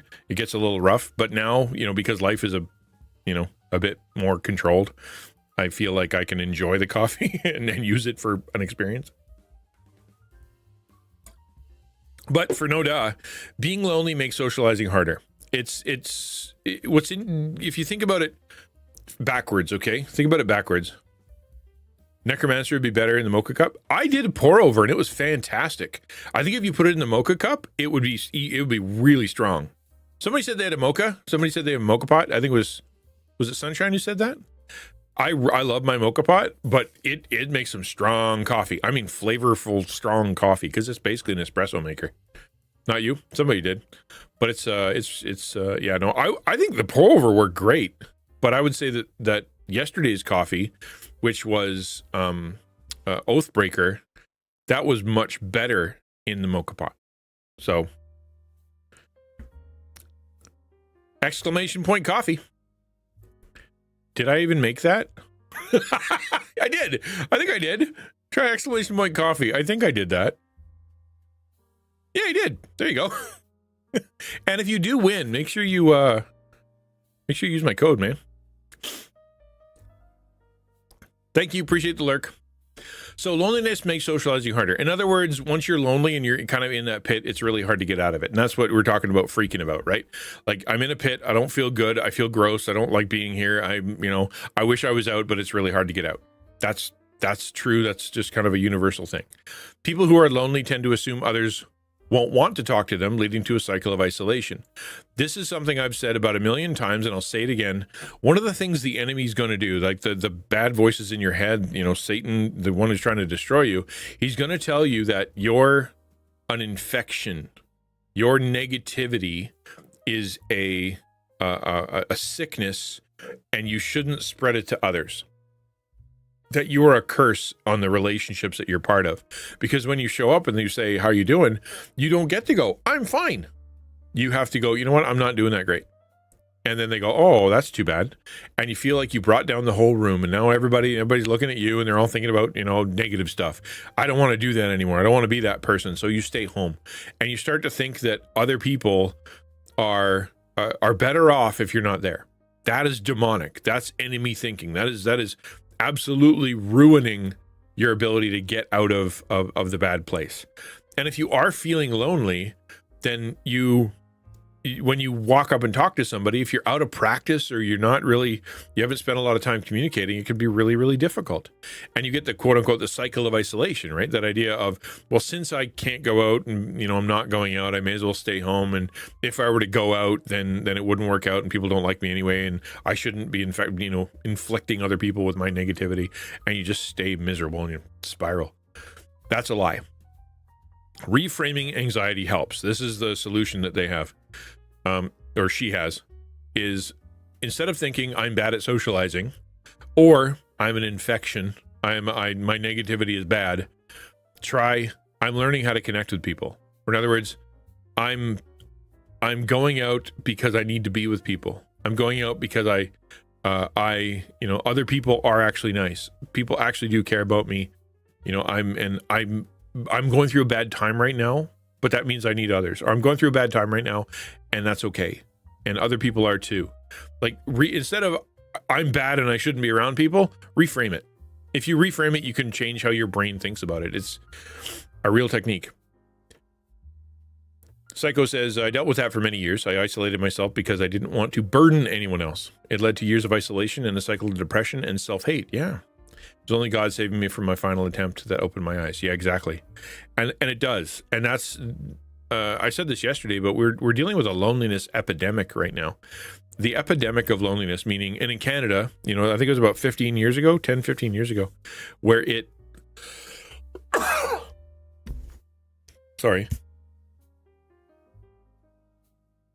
where there are now more single people, single home dwellings, whatever they call them, people alone in their house, than there are families in houses.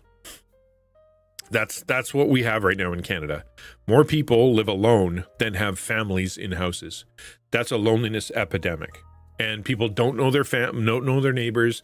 They don't go to organizations. Many men don't go to school. They don't go to groups. They stay home. And they get lonely. And like you said, that you really do spiral. Eventually the negative thinking really gets to you. Basically like I can't go out, I shouldn't go out. If I went out, it wouldn't work out. I don't have the money, I don't have the time, nobody likes me.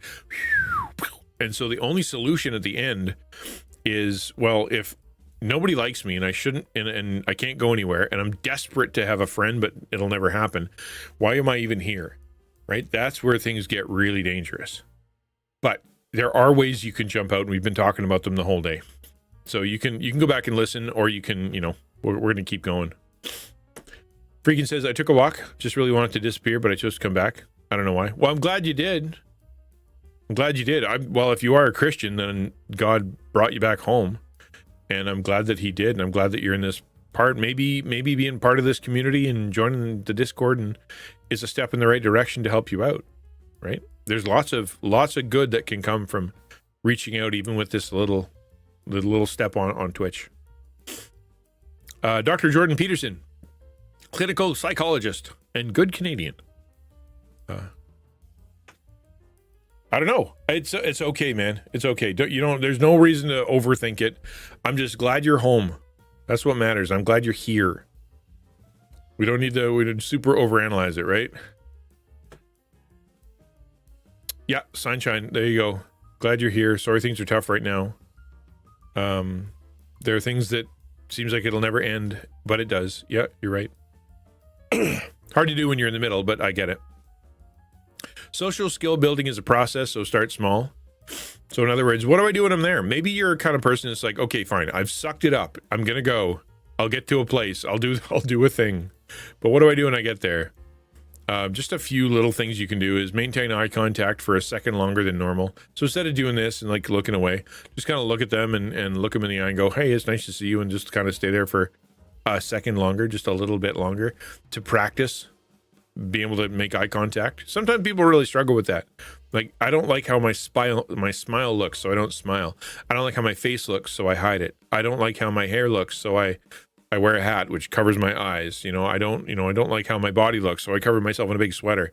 And you just kind of have these barriers, these walls everywhere on you, keeping you from being able to connect with another human being. But that works both ways, right? Now when they look at you, they're like, they can't see your eyes, and they can't see your shape, and they can't see your hair, and they can't see your smile. They don't see nothing. And so therefore it ends up being harder. So to practice that, and to be able to kind of to get out of your shell a little bit, is connecting with people and maybe making some eye contact, and being willing to say, I want to be seen, and I want to see. One of the lies that we keep telling ourselves is that people are judging me, right? People are judging me. But my solution to that, because I felt that in the past, people don't like me. I sound weird. I don't, I don't know how to wear clothes, and people don't, people are judging me how I look and whatnot. My solution to that is to put the shoe on the other foot and ask the question, do you do that to others? Like, say someone walked up to you and they didn't have a great smile, or they had kind of greasy hair, or they were overweight, or they, they weren't great at conversation, and they said hello to you. Do you look at that person and go, ugh, gross, I hope they never speak to me again? Or do you go, look, it's a human being and I will be nice to them? Right? You probably do. And when they walk away and you've had a conversation, do you sit there and go, oh, that person, all I remember is the fact that their hat was on crooked, or their fly was down, or blah, blah, blah, blah, blah, right?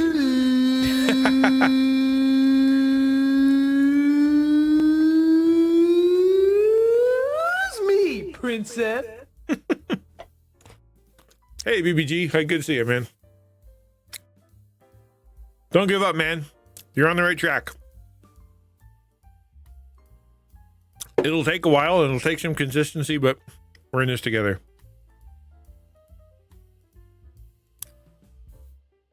Good to see you, man. Sorry, I took a bite of my sandwich and I'm going to choke to death.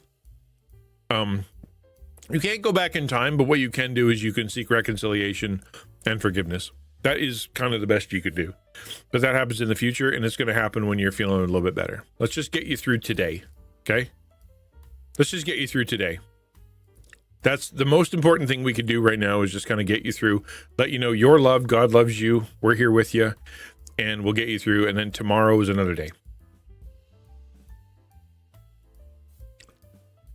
Or maybe just die on stream. Could happen. Okay, so ask simple follow-up questions to show interest. This is called reflective listening. It's a great psychological technique. And what it basically means is whatever they're talking about, ask questions about it. Right? That's it. Just like, hey, what's going on here? Oh, cool. What's that all about? Oh, neat. How long have you been doing that for? Oh, cool. Why is that? Just instead of, if you're worried about what am I going to say and how am I going to do, whatever, get people to talk about themselves. People like talking about themselves. And if, they're going to turn it around, like, what do you do for a living? Oh, I'm a this. So what do you do for a living? Oh, I'm this. Oh, okay, interesting. And they're going to try that on you. Because if they're nervous too, they're going to try to ask you questions, and you don't want to answer questions. Just kind of go, you know what? I want to learn more about you. You seem like let's talk about you, right? I appreciate that, man. Thank you. I appreciate the prayers and the kind words. I think I did. I've been enjoying this week's streams, and I've been enjoying people, and actually played for a long time. Hit ! Enter if you want to win some free coffee. I'm giving away free coffee, which always makes me happy. Sunshine said it was like that over the holidays. I kept praying for protection and peace, and God answered. Amen. Yeah, ask God for some peace. Ask God for some help. I completely agree. I feel like God's just watching instead of helping or assisting. Well, that's the voice of the enemy is telling you that God is upset with you. But remember what Romans 8 says, is that God doesn't, if you're a Christian, there's no condemnation for you.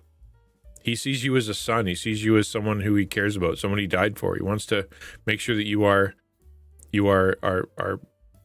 good, right? He's on your side. That's it's just a matter of being willing to reach out.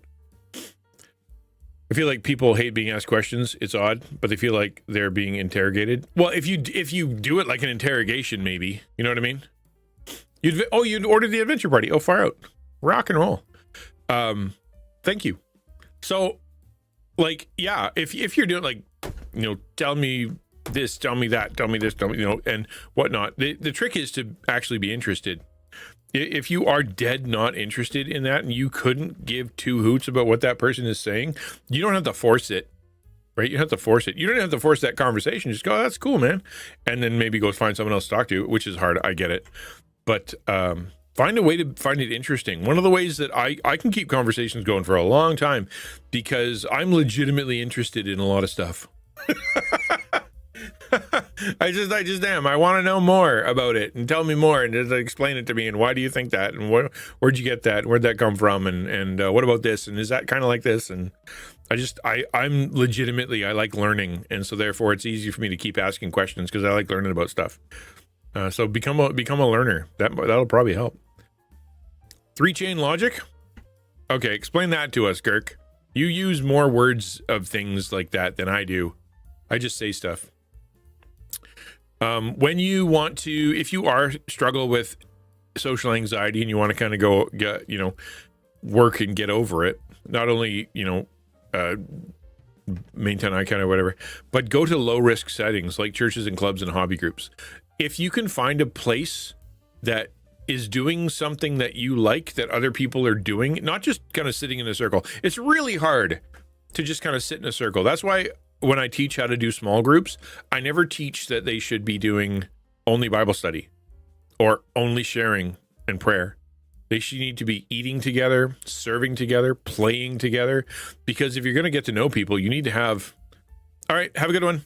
You need to have some kind of something, especially for guys. We bond and work way more if there's something going on, something us together can do. And so go to places that have something to do. Say you go to church, you're like, oh, I sit there and I don't meet anybody. And then I go to small group and I'm like, this is nerve wracking. Go join a service group, right? Go join the people that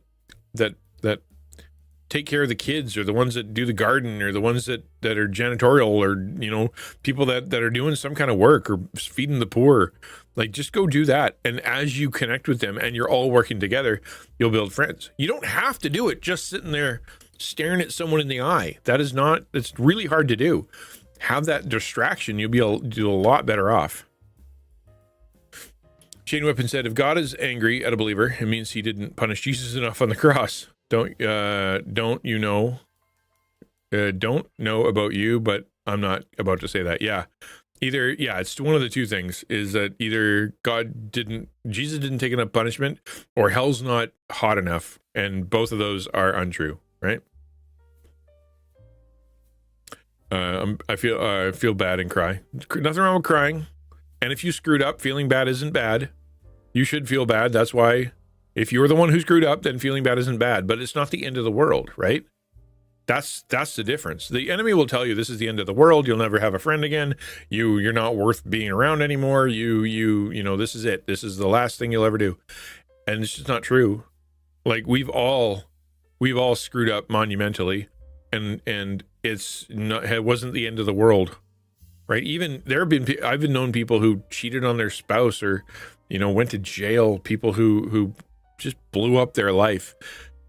Literally, I know a guy who was a pastor, and he decided to have just cheat on his wife and have sex in the church, in his office, multiple times with people around. Like, he blew his life up, and he's doing fine now, right? God is good, and he can reconcile anything, but it takes time, takes trust, takes vulnerability, right? It's not the end of the world. It's okay to feel bad. It's okay to cry, but just recognize that's not the last thing. Kirk says, 3-chain logic is when you ask someone a question, you need to continue the thread of at least 3 levels deep to show them interest. So if I ask you how your day is and you say you are tired, I need to continue that topic at least 3 levels, or it seems disingenuous. It's a sales technique. I'd build rapport, and it works well in ministry and meeting new people. Oh, okay. Just ask 3 questions. Like, as in, ask a question about that, about that, about that. And it does show, yeah. For sales, means they don't care. They're just using that psychological technique. But if you're trying to make a friend, that works too. Yeah. Better to use it use that for good than evil. I'm forever loyal. The only issue I have is alcohol, and I feel like so bad that only comfort is the stream. Well, I'm glad you're here, but remember what I said. The alcohol is working against you, man. Like, it's making you feel worse. So maybe put that down and pick up a glass of water or some Coke or something. It's that is only making you feel worse. But I get it, man. I get it. You reach out for comfort in whatever way you can, and whatever's in front of you seems like a good idea. I get it. Like, you're not going to get judgment from me. I've done it, you know. For me, there have been times in the past where, like, I'll go eat like 3/4 of a loaf of raisin bread. I'll just make toast for like 45 minutes. And just keep eating raisin bread until I'm sick. Just because my brain is like, that'll make you feel better. And it won't. And it doesn't. I mean, I love raisin bread, and it works for the first couple pieces. But after that, I just feel like a gluttonous, gross, disgusting human being. But it's still my brain going, oh, you'll feel better. Just have another piece, right? I get it. Raisin bread addiction was great. Was it? Okay, good. I'm not alone. Far out. Amen to that, sunshine. I had a moment of doubt, panic last week, and within hours, the Lord reminded me that He was with me. He has my back. I still have vices to overcome, but I don't tend to spend 40 hours in the desert. I don't intend to spend 40 hours in the desert. So this year, the goal is to continue giving things up for Christ and learning to cling and lean harder on the Lord in Christ's name. That's great. I will say this, BBG, is humans are terrible at giving things up. Okay? We are way, way better at, we're much, much better at replacing things. Okay? So, like, for example, say you were addicted to cigarettes or raisin bread, and you want to stop. Stopping cold turkey and just kind of going, I won't do that anymore, is crazy hard. But replacing it and going, okay, instead of smoking, I'm going to chew gum. Instead of raisin bread, I'm going to eat rice cakes, right? It's just so much easier for humans to replace than it is for them to stop. And so if you feel like you're losing your marbles because you've tried to stop a bunch of vices, it could be because you need to replace them instead of stop them, right? Join Jesus and just watch. Well, he's participating, my friend. He's a participant. He's not just watching. Well, if my guess is what that means, freaking, is that you got yourself in trouble because of human desire and your emotions and your appetites. Your appetites got out of control. Your emotions got out of control, and it worked against you. You're not alone. There's literally Paul the Apostle. Like, man, I hate my flesh. I hate that. I hate that I keep sinning even if I don't want to. I hate that it keeps dragging me into places I don't want to go. I hate that it keeps making me do things I don't want to do. I hate my flesh, right? That's exactly what you're saying. You're quoting a Bible verse, I think. You're not alone in that. Don't ask me why I thought you were talking about eating pieces of raisin bran. Raisin bran? No, man. I've never been addicted to raisin bran. I don't know if that's a good idea. Yeah. Dude, I get it. That is a universal human condition, and definitely more so for Christians, for sure. When people quit video games, they tend to get addicted to TV or the gym. Exactly. Like, we're good at replacing things, and that's how humans work. Just imagine you eating a couple of flakes of a raisin too and thinking, I'm a glutton. No. Quite the opposite. They're quite large flakes. Okay, let's keep going. We've got a few more that we can cover. Dr. Brené Brown, vulnerability and connection expert. Authenticity builds connections. People are drawn to honesty, not perfection. This is something you should tattoo to your forehead. You know, if you're gonna put something on your mirror,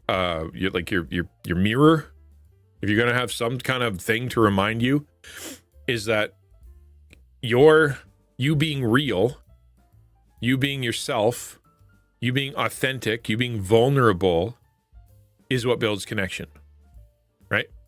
that you trying to achieve perfection or look good or impress people or do the right thing or meet the right people or say the right thing is actually working against you.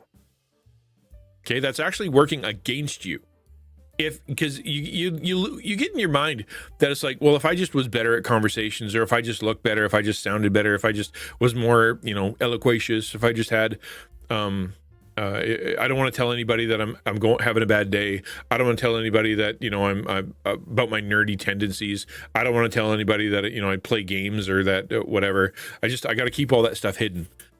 And the truth is, the more you hide and the more you pretend, the more people are going to see someone who is inauthentic and therefore probably a hypocrite, and that vibe isn't working for you.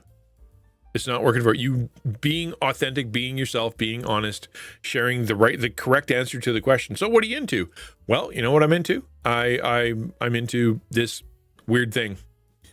That's what I like. Okay, interesting, right? That's way better than some fake answer, because at least now you can talk about it with a sense of passion, interest, whatever.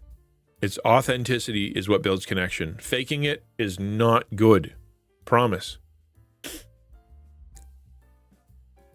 Fighting so long is tiring. I don't want to go back home. I don't want to do anything but have to come back. Gosh, I can't explain. Sorry. At times, I really hate the current human race. I wish I wasn't here. Oh, I hear you, man. Let's just get through today. Let's get through today, okay? We don't need to solve the world's problems. We don't even need to solve your problems. We just need to get through till tomorrow and see what God has to do with that. Or at least through the next few hours here without doing anything stupid. If we can just not be stupid for 2 straight hours, let's take that as a win. How about that? Practical steps for meeting people offline. So if you are trying to find friends offline, I struggle with social anxiety. I told you that before. Here's a few baby steps in order to step forward. So start small, low risk. Practice small talk in everyday life. Say hello to cashiers, baristas, neighbors. Worrying about tomorrow ruins 2 days. That's a great quote. So if you're someone who is lonely and you want human connection and you want to make friends, then yeah, talk to cashiers, talk to baristas, talk to neighbors, smile at people on the road. If they say hello, say hi. Beautiful weather. Instead of just going, which I've been known to do, go, hi, beautiful weather today. It'll do something in you psychologically. It'll help you. It'll make you feel more confident. Instead of just going, when the cashier goes, hey, how you doing? Beep, beep, beep, beep, beep. Answer. Say, actually, you know what? Today I this, or today I that, or I feel this. You're like, oh, they don't care. You know what? Doesn't matter. You're practicing. You're just practicing. It's okay.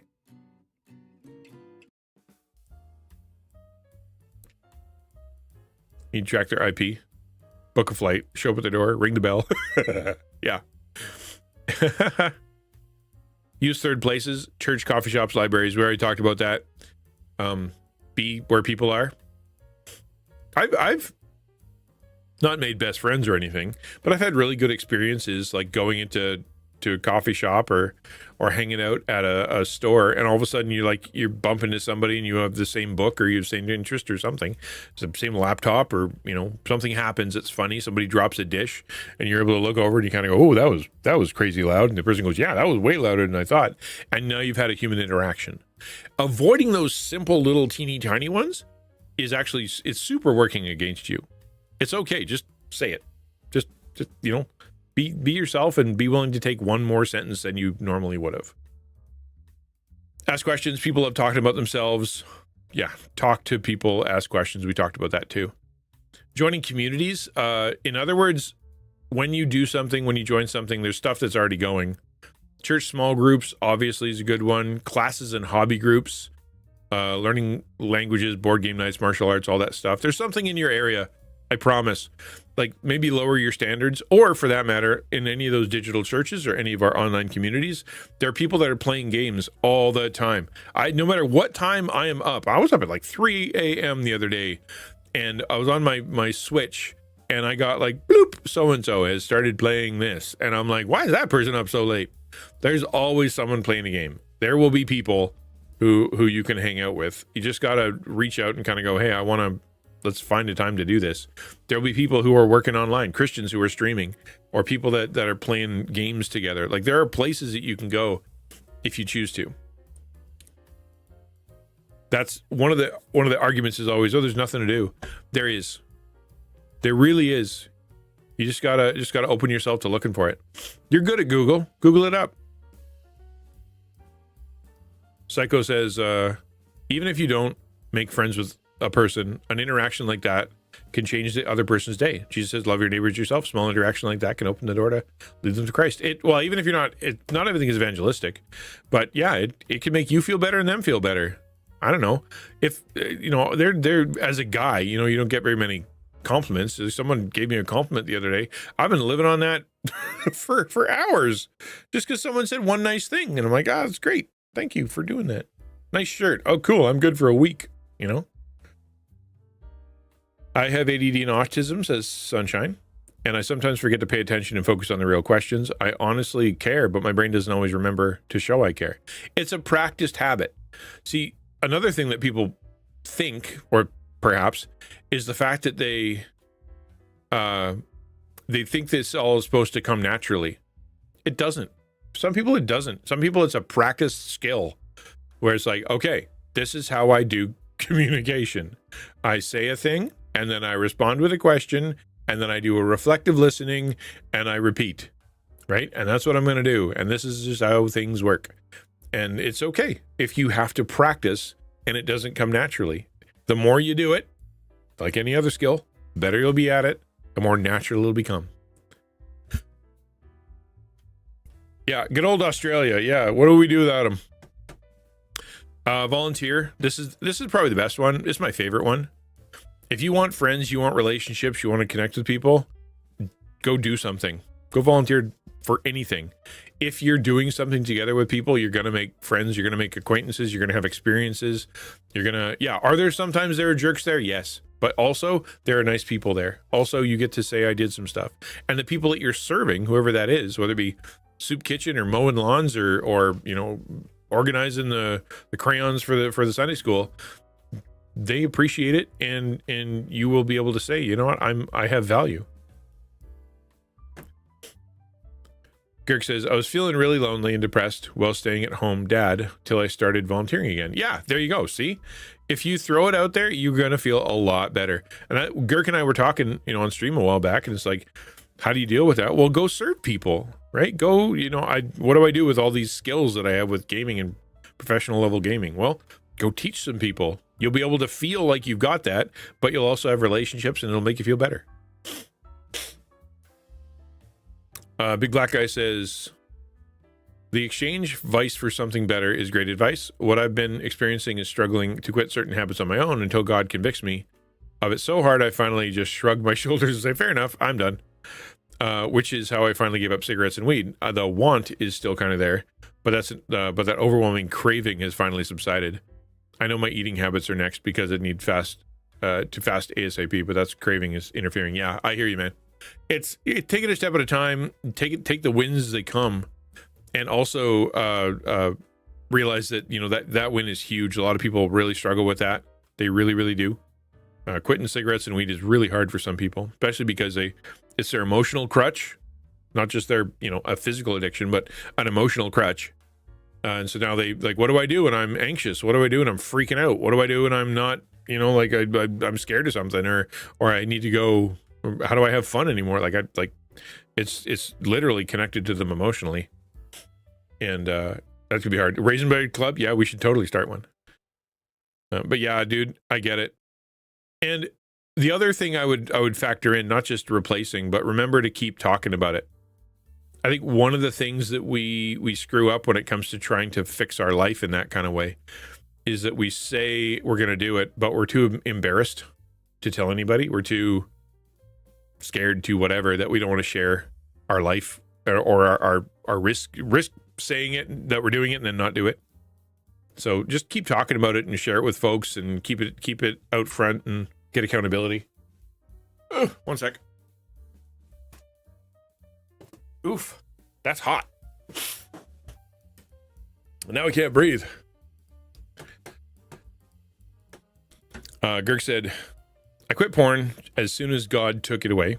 Sounds dumb, but as soon as I decided that it was not an issue anymore and not part of me, God just removed 99% of the temptation to now where I can handle it and rely on him to stay clean. Been many months. Amen. That's great. Shane Whippen says, really, it's great. I'm not minimizing. That really is great. Shane Whippen says, saying, why doesn't God do something and never consider maybe that something, is like we talked about this yesterday as well. And that in the Bible and in people's lives, there are vast swaths of time where nothing's happening, nothing, quote unquote, nothing, because there's, your heart's being prepped and your life's being prepped and the world's kind of aligning and whatnot. Like, you can't have a miracle every day. You can't have mind-blowing awesomeness all the time. It's just not how things work. They're more often than not, you're just doing normal stuff. Like, imagine if when you were working out, like every time you walked in and you expected your muscles to grow by 3 inches every single day, and you're looking at like, why isn't it growing? Like I was small, now I'm a bit bigger, and shouldn't I be getting that every single day? Why even do this? Because the consistency of discipline is really important, and God has prioritized that. So therefore, it's going to be a little while in between stuff. Sharing struggles is one of the best ways to get through the battle.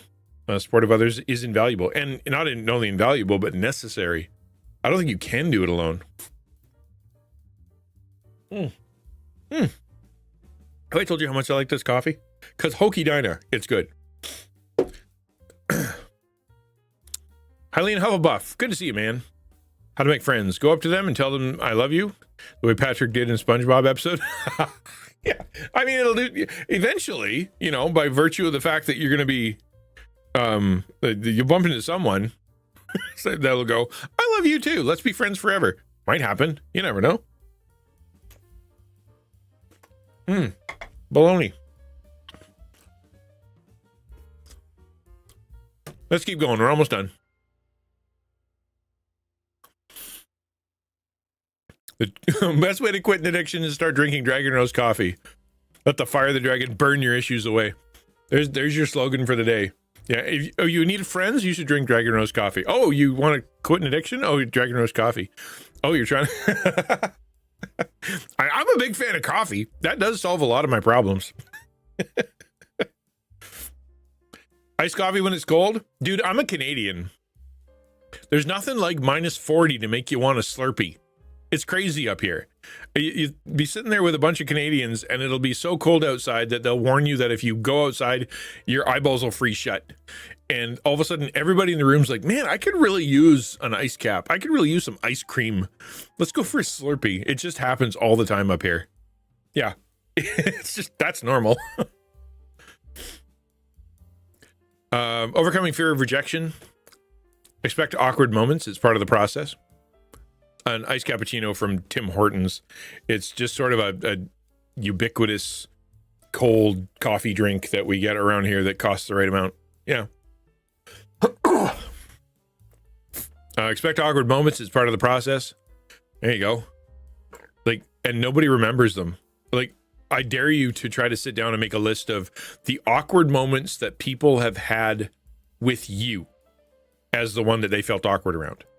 Right? Like, because there are people who have had conversations with you that walked away and went, why did I say that? I feel awkward. List them of the ones of people that you have made awkward or whatever. Like, you're going to be like, I don't remember any of them because I don't know that it even happened and I didn't notice. And that's right. That's exactly it. Is that they're not noticing either, and all the awkwardness and all the weirdness is really you. That's your emotional insecurity coming out. And even if you did completely screw it up, like say you spit on someone's shoe or spit on their tie, just so they, and all of a sudden like a blob went right in their tie, right? They're gonna go, oh wow, and wipe that off. That might stick around for a couple days, but they will have forgotten. And even if it isn't forgotten, it ends up being a memory that you guys share and you build a friendship on. Like it's not as bad as you think. It is part of the process. Or give me the coffee to change the things I can and the alcohol for things I can't.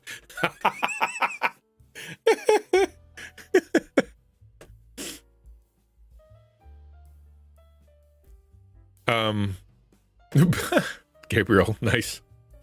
Our relationships are made up of all the moments, not just the one awkward. Yeah, exactly.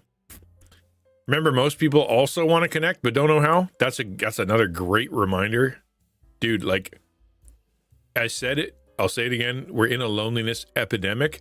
That means that most of North America is lonely.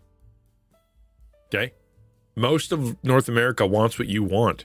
They also want a friend, and they also want good relationships, and they also want people to help, and they also want to connect. Like they all want that too. And so therefore it's like, like going on Kijiji or going on, Facebook Marketplace or whatever. It's like the reason that you take a picture of that thing and you put it out there, even though it's junk to you, because someone wants it. That's kind of the thing. Not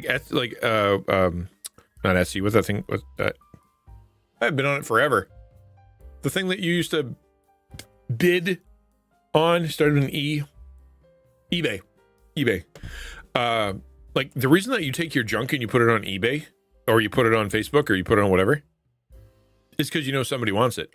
No matter how dumb it is to you. Like I have an empty container of eggs, like 5 empty egg containers. Does anybody want it? You put it on Facebook, somebody comes guess it. Why?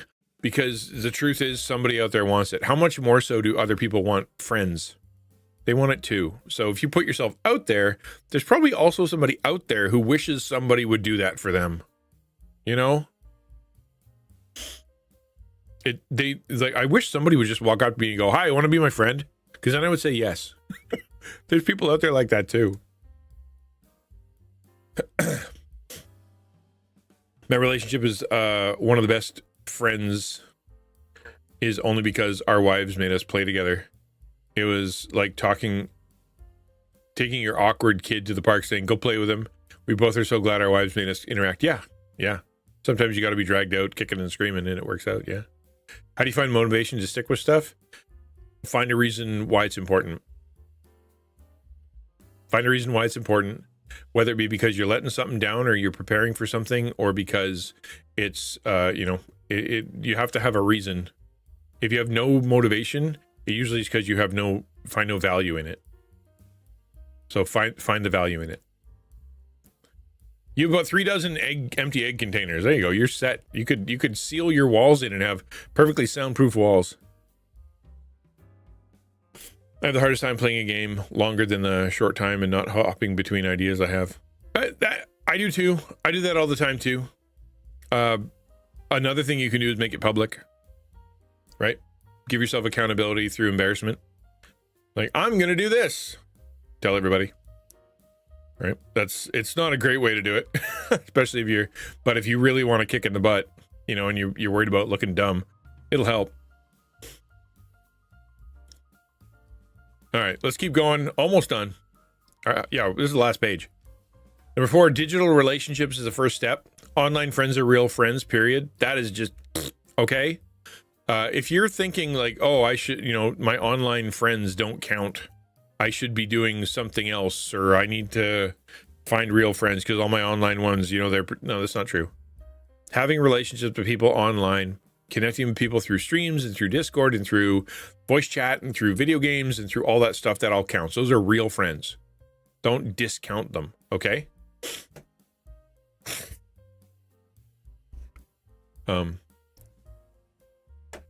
Yeah, amen, BBG. Yeah. Gaming, Discord, Twitch, social media can be valid starting points.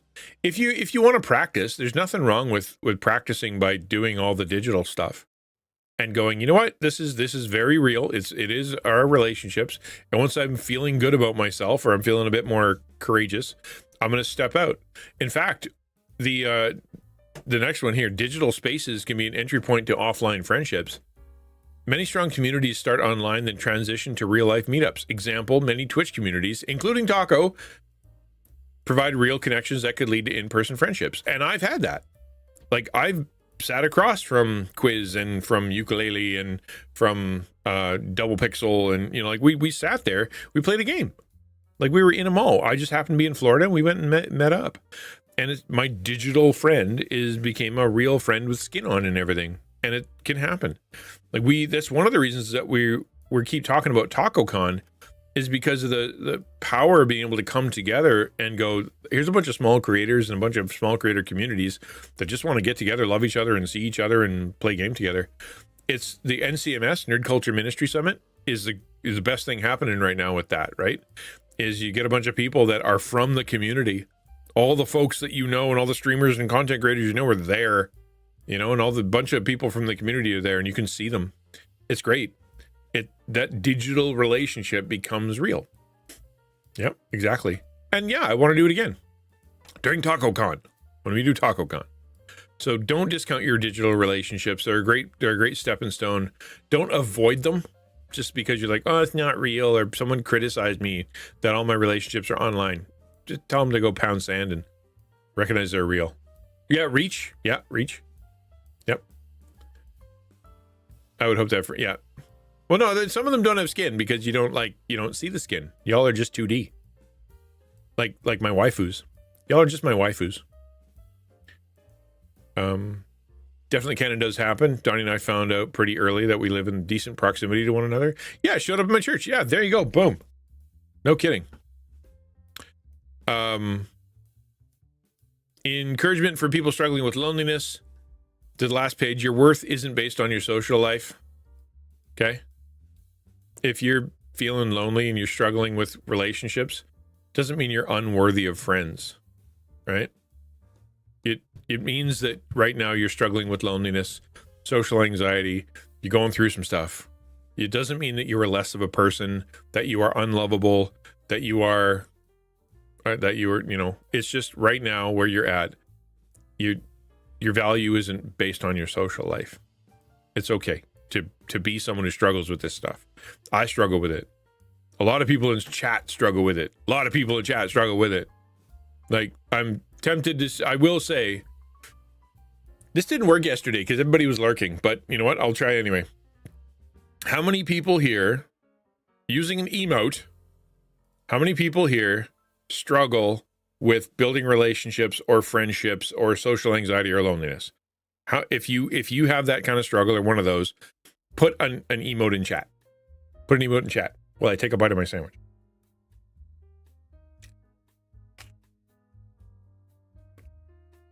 Sandwich.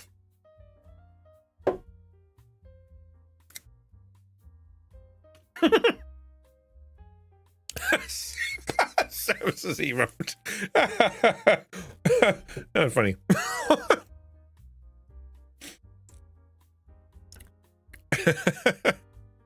There you go. See? Your worth isn't based on your social life. You are loved by God. You are loved by us. And we want to get to know you. There's a lot of people out there that are like, I'm weird. Yeah. If I said the same thing, how many of you think you're weird? Yeah. Okay, I'll tell you what. Let's do that one too. What emote should we use? Let's use a universal one. Using this emote, which I think is universal. How many of you think you're weird? And I'll put how about this? However many levels of weird you think you are, add that many dinos dancing.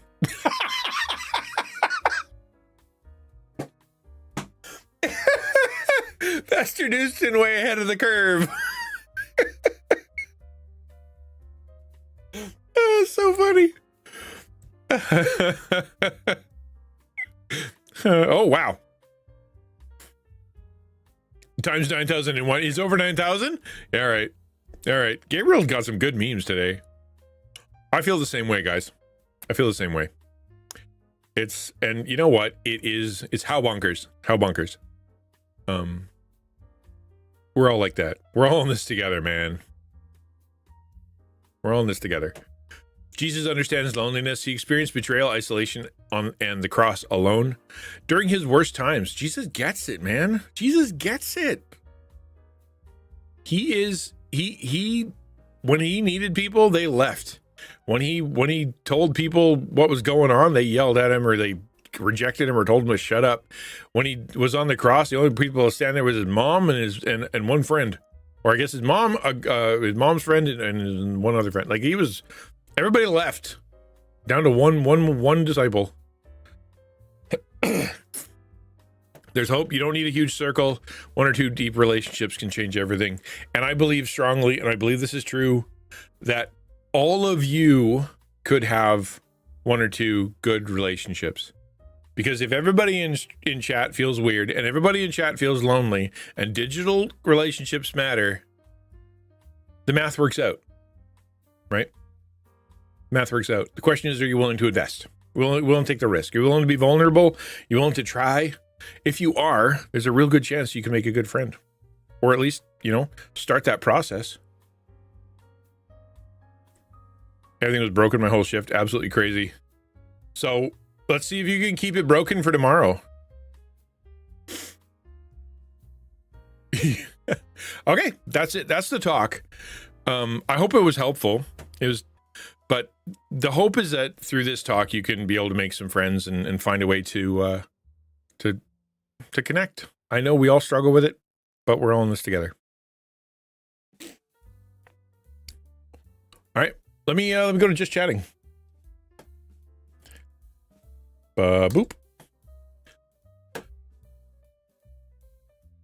Oh, I appreciate Sunshine. Thanks for saying so. We'll turn it into a YouTube video. We might not even need to cut that part out in the middle with freaking Samus. Like, it happened all the way through and we kept referring back to it. So come in late with a big anime entrance. I am here. I know what that's from. That's My Hero Academia. I have a sticker with him on it. I'll just remember his name now. I don't remember his name. All Might. I got there. All right, dudes. It's kind of break time, but I have coffee and water and a sandwich. I don't need a break. But it's time for us to jump into Minecraft. But before I do anything, I want to give you guys a chance to ask a question. Let's talk about what's on your heart, or it doesn't have to be about what we talked about today. Just like, is anything going on? Do you want some advice? You want some help? You want to get something off your chest? Something silly? Something about me? Doesn't matter. Let's do AMA. Oh, I know. I know. But I don't feel it right now. I stood up for a long time. I don't have to go to the bathroom, and I've got a sandwich. So like the thing I would do on break, I've already done. So, anybody want to do anything with AMA? If not, we can switch over to Minecraft. Keep going on our railway station that's taking forever. And then tomorrow, all the content, man, it's gonna be Final Fantasy Rebirth, and then Dungeons and Dragons. Tomorrow's gonna be great. I'm so looking forward to it. Yo, Phoenix! You're drinking bulletproof coffee? Samus is going hardcore. Wow, you went from I don't drink coffee to I'm drinking bulletproof coffee in like a week. Good for you. Bulletproof coffee, I mean, if you can do it, there are some people who are like, it's great, best thing ever. Other people are like, why are you putting butter in your coffee? And they're also correct. They're also correct. Why are you doing that? But hey, man, I ate a crap ton of butter. Yeah, there you go. There you go. What's the most awkward situation you found yourself in? Oh, that's an interesting question. Most awkward situation I found myself in. Oh, okay. So this was early in my pastoral career. I was, VeggieTales, right? VeggieTales. And VeggieTales has an episode in it where they mimic the Holy Grail, the Monty Python Holy Grail movie, where you go and you see the French peas, right? And at one point they say, it was nice to meet you. Now go away. Well, in this new church, there was this old lady who was in church, and she'd been there for a long time, and I was fairly new as a pastor. And I came in there, and then for some unknown reason, my brain, we had a conversation, and at the end of the conversation, I said, it was nice to meet you. Now go away. And she gave me just the worst look, the most shocked look, and my brain's like, she's never seen that. she doesn't know what I'm talking about. Oh, oh no. And then she left. And I just was like, I felt absolutely terrible. Yeah. That's got to be one of them. If I hadn't been gifted like 3 months of various coffees over Christmas, I'd be getting some of those dragon roast. The coffee will go away. Yeah. If you're like me, the coffee does go away.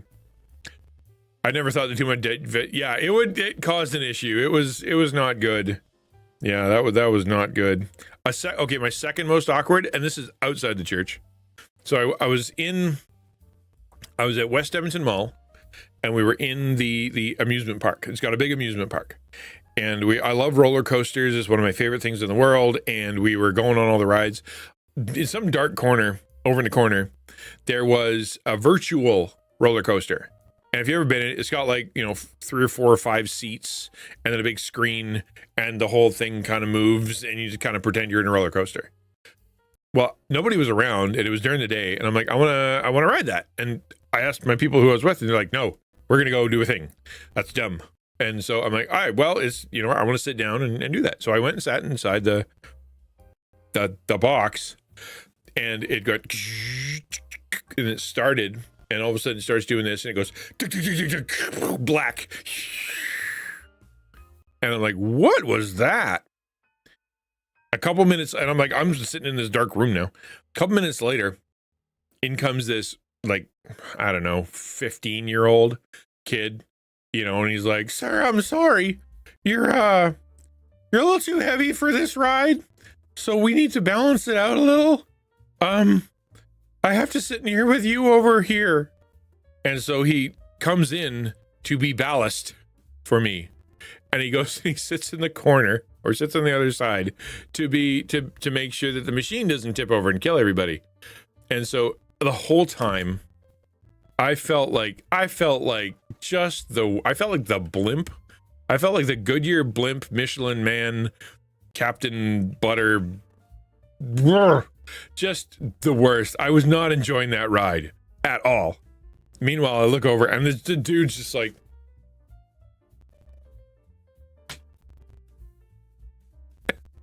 I felt so bad.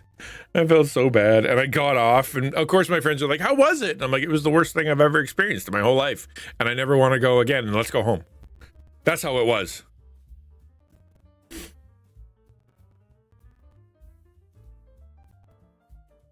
Yeah. So how's that? Those were probably the two. When I was a kid, I was told I weighed too much for a ride. To ride the ponies at the pony ride. That's rough. Well, get a horse then, man. Bring me a horse. Dude, he literally crash test dummy. He was just a bag of sand. His job was being a bag of sand for me. Yeah. Some signage? Oh, I'm sure. I mean, they had to let me on. It's not like I let myself on. They had to open the door and let me in,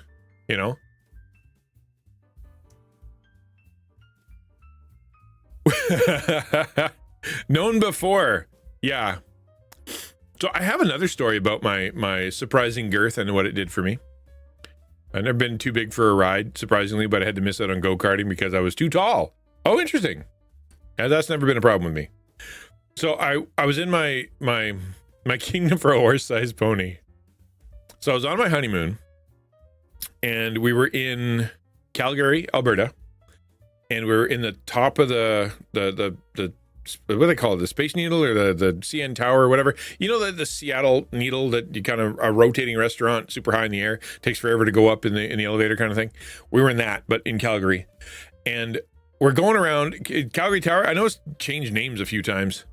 So we're going around and we're doing a thing that's really, really nice. And the waiter comes over, and I've been looking at the menu, and I ordered, I don't remember what.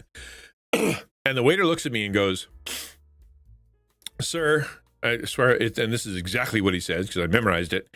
He said, sir, a man of your girth would not appreciate that portion size. The waiter said that. And I'm like, what would a man of my girth appreciate? And he flips open the menu and he says, that. And he points at it. And I'm like, well, then I'll have that.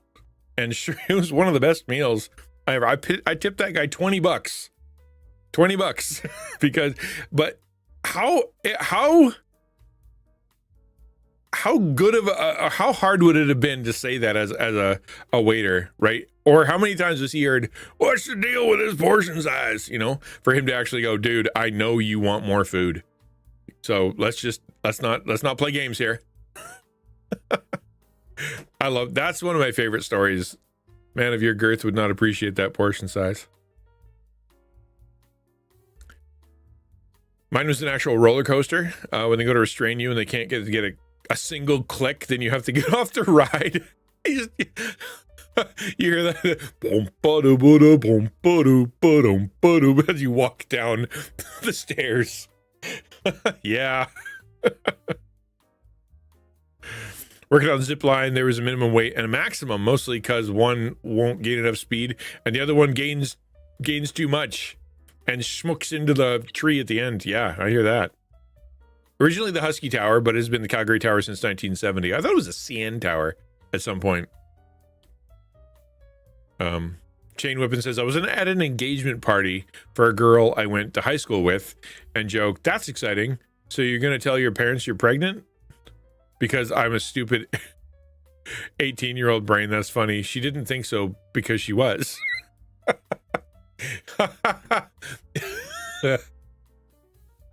Oh man. That's rough. Yeah, I mean he did. It was great. It was really good, Big Silly Puppy. It was a really good meal. I remember what it was, but I remember walking out going, "I'm good. That was great." My brother, he did the similar thing where he went out and he had he went to a fancy restaurant in his honeymoon or whatever. And when he came out, they gave him like one of those little teeny tiny things with like pine needles next to it. Thank you for the follow, Polly. Yo, thank you.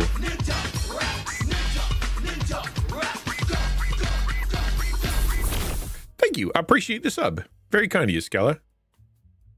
Thank you.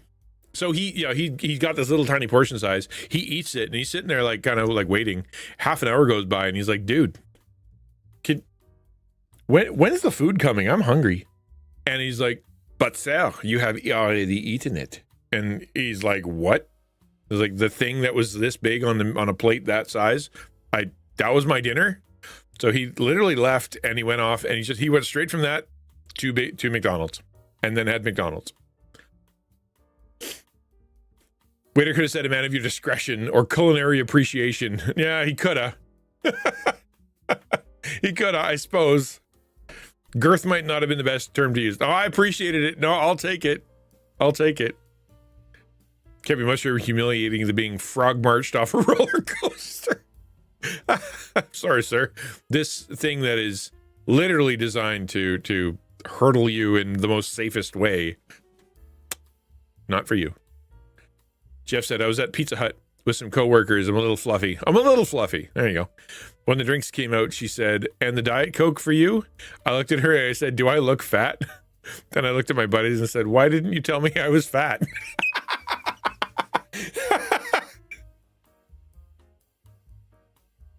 That's so good.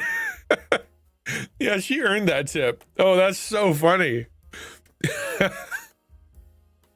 What am I fat? And she looks at you and goes, I'm not gonna lie to you, sir. Oh, that's so funny. Why did you guys tell me?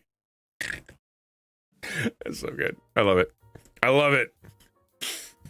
don't know why my nose is all stuffy now. Probably because the heater came on. I changed the furnace filter yesterday. Like I shouldn't be able to breathe.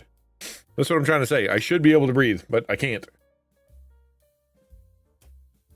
You got a good fat shame story? Yeah, Girk's been there. Girk, he's a skinny boy now, but he wasn't always. So yeah, let her rip.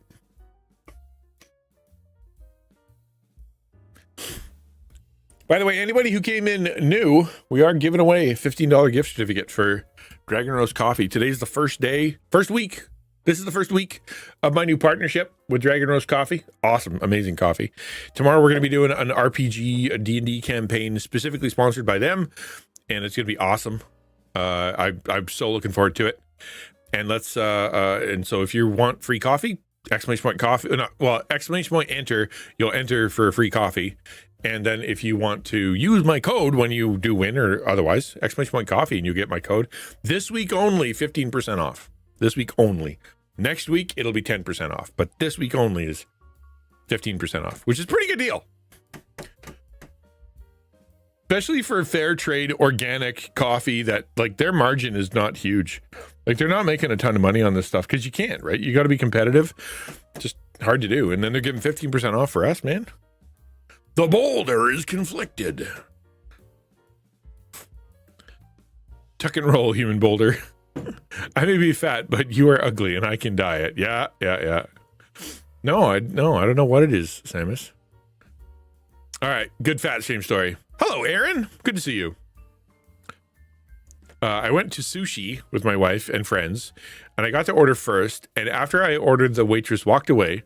We hailed her back, and she was like, Wait, that food was not for the entire table? And then they thought I was joking and walked away again. Then they finally came back, took everyone's order, and they just stared at me in disgust. Oh, wow. Wow. So he gave his order for sushi, and she's like, thank you, and then wanders off. And they're like, where are you going? He's like, well, didn't you just order for the whole table? He's like, no, that was just for me. That's rough, man. I love it.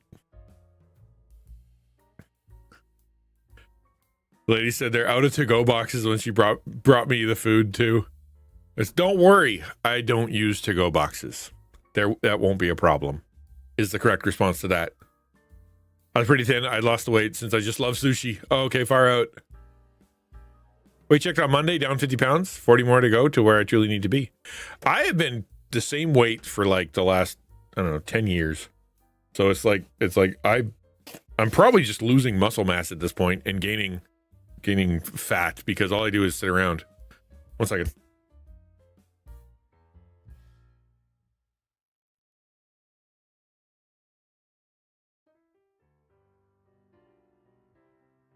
Sorry about that. Lady said they're out of to go. I polished that off, or like 10 rolls. If I could probably do the same thing. Like, I freaking love sushi, and I probably could eat, like $200 worth of sushi. Sushi's expensive when you go buy it at the sushi store. I've never seen all you can eat. There was one. I went to a buffet and they had a sushi bar, but it was like California roll. You know what I mean? Like, it wasn't. I ate sushi with you in Orlando. Did we? Maybe. I don't remember. Oh, yeah. When we went to the special place. That was fun. Yes. So we walked over to this special restaurant. It was like a Japanese restaurant with sushi, and it was super fancy. Yeah, that was really cool. I did walk away from that hungry, though. I was trying to be polite, and I couldn't be like, bring me another. Like, it wasn't like, yeah, it was all you can eat. But I'm like, I wanted to be cool, man. I didn't know anybody, and I didn't want to be that guy who was like, more? I might now. When we go to Taco Con, if I'm around my friends and we do a taco bar, which, of course, why wouldn't we, dude? Of course we're going to.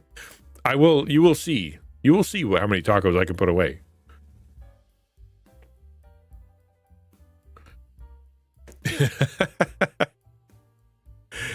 I love sushi and sashimi, but I don't know what to order. I need to go with experienced person. I think the problem is you go there and you're like, okay, what do I even like? And it's like, do I like salmon? Do I like tuna? Do I like, do I want vegetarian? Do I want it with I don't know, like, there's like a million options, a million kinds. And if you get the kind you like, it's great. And if you kind of don't like, it's still not bad. But yeah, I get it. We have a really good sushi restaurant in town here. Actually, we have a small town, but really good restaurants. And it was it's just so much money, man.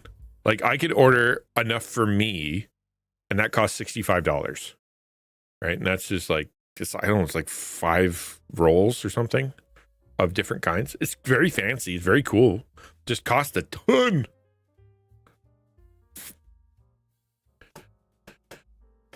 Got super lazy my cycle to present. Once COVID hit, I relied on DoorDash and trash food because the hours I work are hard to cook.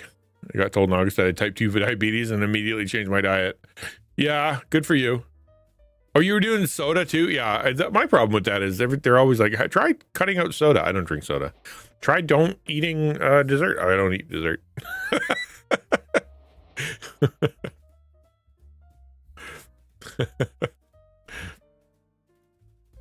You sent me the Orlando sushi pic. All right, cool. Hold on. Let's take a look. Maybe I can put it up. I don't know. Oh, there. Let's go. All right. I'll show you guys this one because you get to see. All right.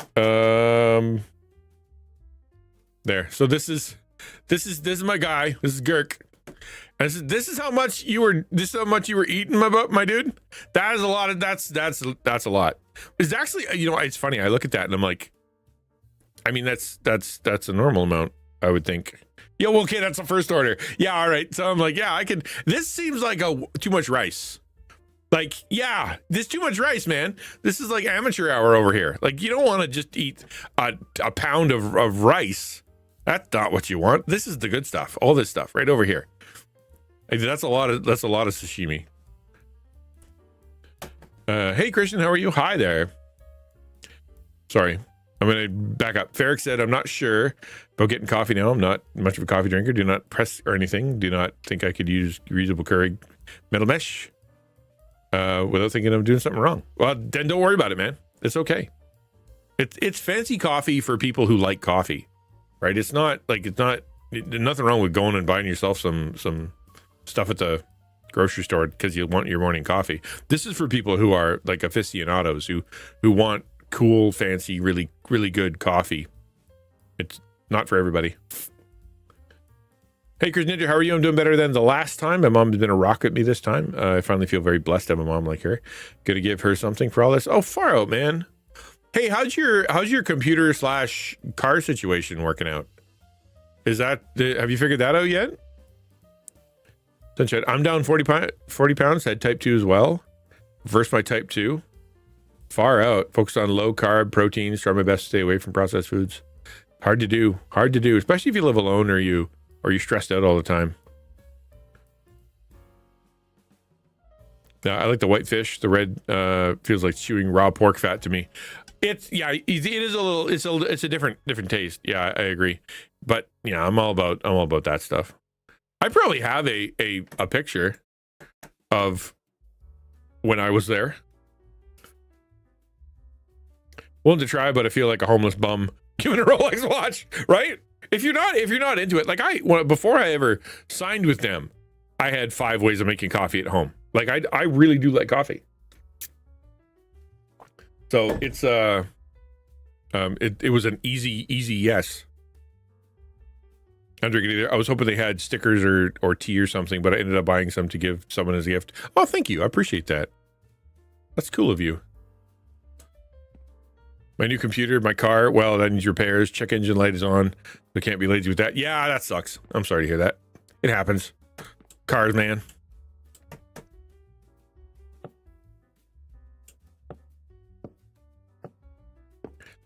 I would have stacked the fish a couple slices deep and then ate it. There you go. Who needs rice? Rice is for amateurs.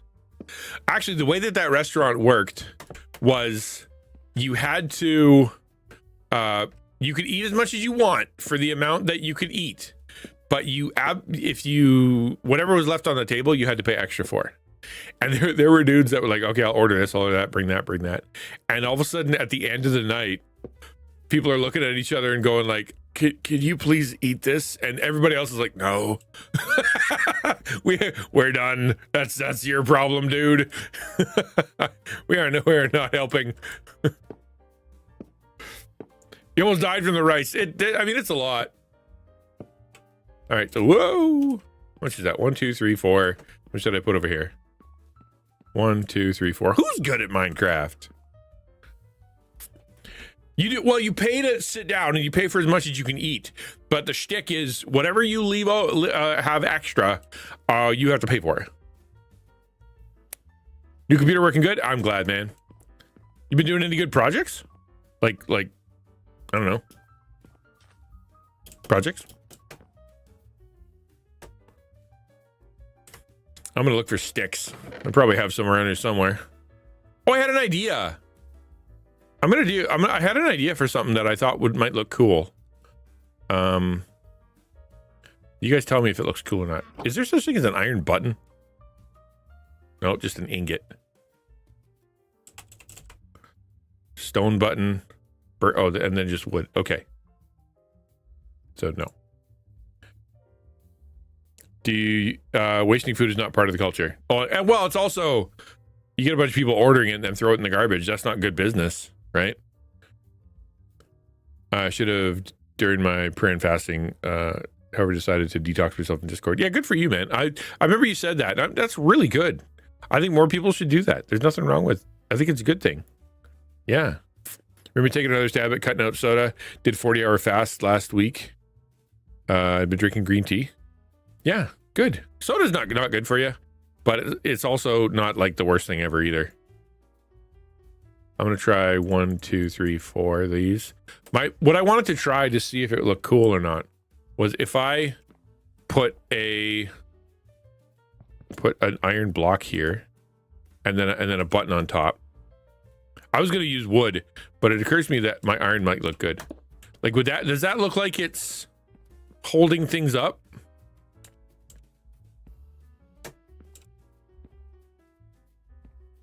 If I go if I put it along here, did I do that right? No, that's the wrong spot. Crud. And then I think here.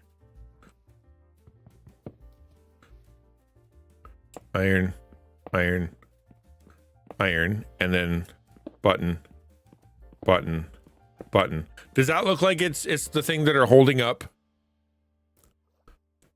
Yeah, dude. This is a XtianNinja server. It's for folks who are part of my community that I know and that want to come play Minecraft.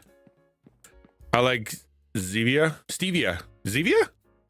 Soda with stevia instead of high fructose corn syrup. My thing, if I'm gonna have something, is Rogue. And I know that sounds like I'm trying to sell, but the truth is I'm not a pop guy, right? I'm not a pop guy, and so therefore I do. If I'm gonna have a drink, it's gonna be Rogue. I have the morning stuff with caffeine. I have the afternoon stuff where it's just like hydrate, so it tastes really good and it got vitamins in it. And then I got the evening stuff for calm. Like depending on if I want to pop or I want to drink or I want something like juice, and all of it's got no calories. Yeah, I can give my list for sure. Mountain Dew, I can get that. Mountain Dew's yummy. Oh, stop it.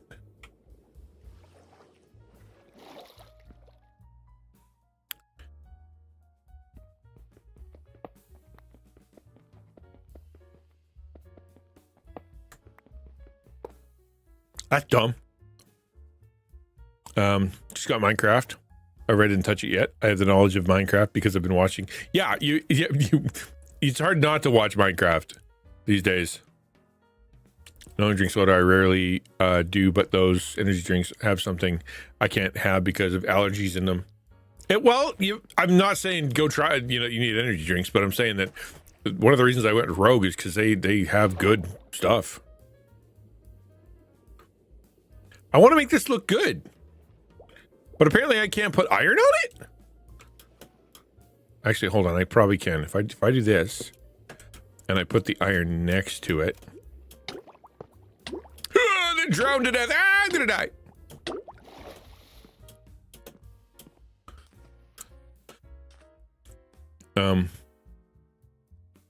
You did like the Rogue. It's expensive. They're having a deal right now. They got a huge deal on right now. So, and I can use my discount code, and they're having sales on. So it's actually not that bad right now for me. I'm thinking about ordering some today, even though I don't really need any, just because it's a crazy good deal. You know what's funny is that my first cup of coffee from Dragon Roast is called Rogue. Totally true. I was able to cut out soda. My drink of choice is now iced coffee or milk tea. I like milk tea. Limited because it wrecks my system if I have too much. Yeah, because of the acid. I can see that. Tried to have some of them. Not sure specifically what Rogue has in it though. Look it up. I mean, if you're looking for something that has energy and you're trying to, then for sure, man.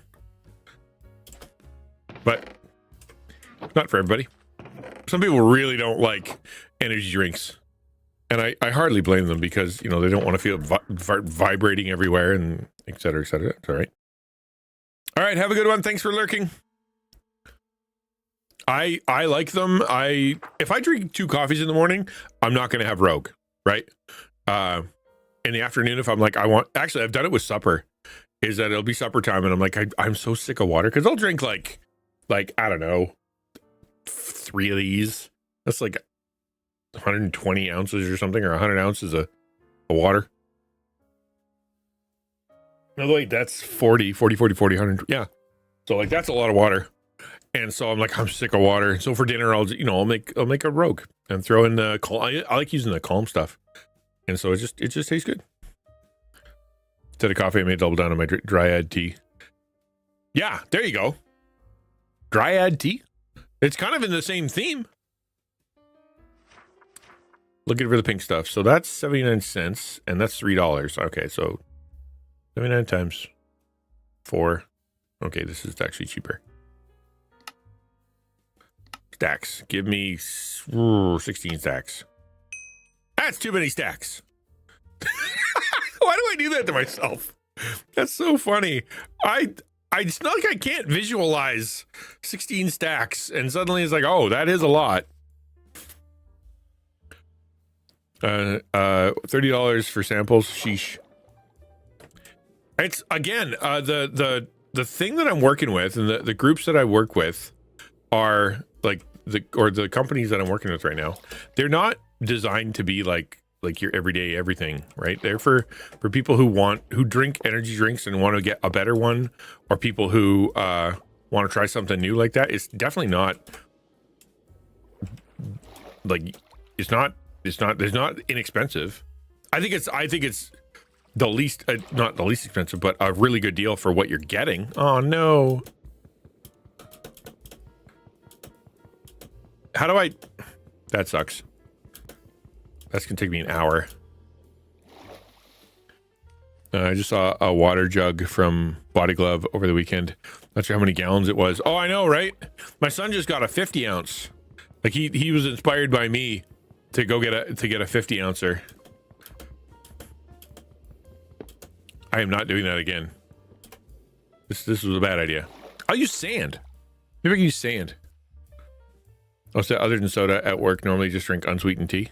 If I want to kick, I'll add sugar-free lemonade. Yeah, that nailed it. That's great. That's good stuff. That's an Arnold Palmer around here. We call that an Arnold Palmer. You probably do too, since he's American.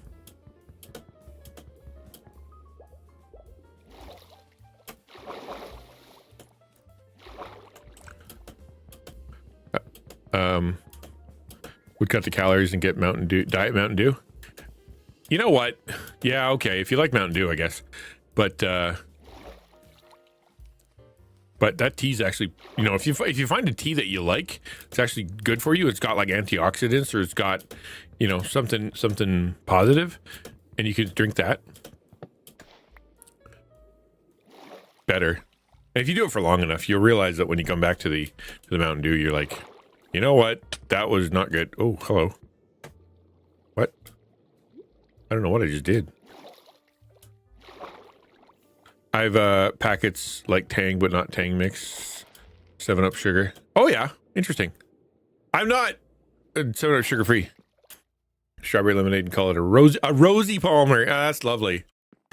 Okay, what is the easiest thing for me to snip? Is it carpet?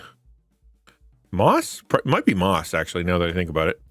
Moss is pretty easy to chop. Let's try it and see how long it takes. Hoe. Oh, yeah. Moss is the way to go. Okay.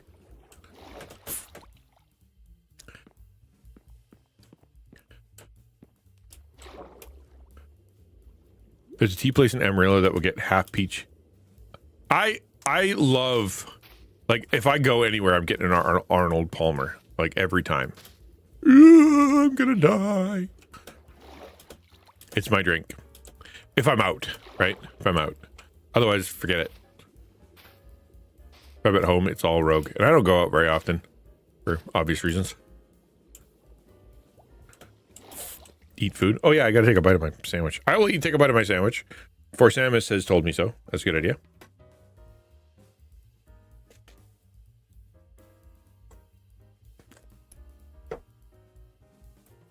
I'm still looking at a picture of Girk with a mouthful of sushi.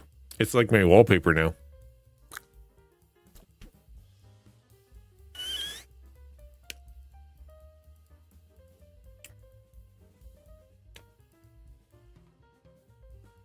Hey, Samus has got my back. If there's one thing I know, Samus is looking out for me.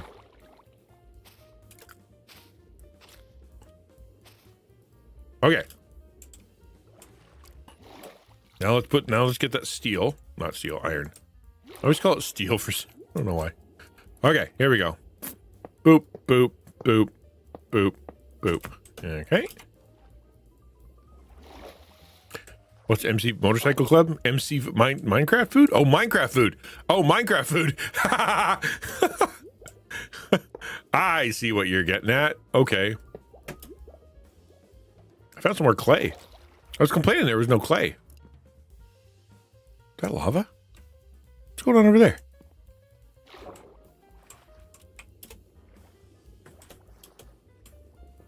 What's your task? Uh-huh. Hi. This is the downside of here. You can just die.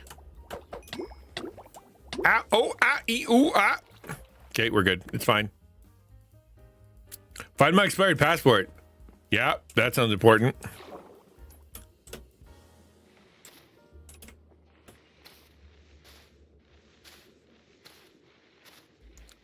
Hold on, there's a tunnel. I didn't even see that. There's a cave. I'm gonna go investigate and try not to die.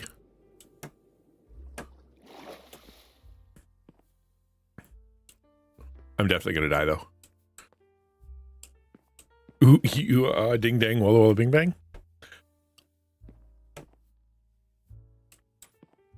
The witch doctor? Why are we seeing the witch doctor? I missed something. I need something. I don't know. There's something called Aqua Affinity. I don't know how to get that. Oh, I do know how to get that. Actually, I'm not dumb. Gimme. Okay, let's do that. Let's go get Aqua Affinity.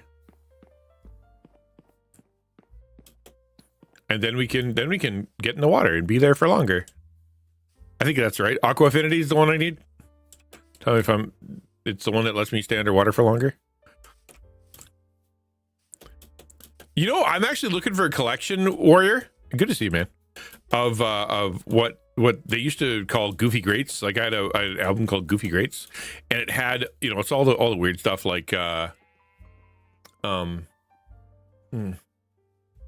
yeah, Witch Doctor or Purple People Eater or Beep Beep, you know, all those really old kind of weird songs.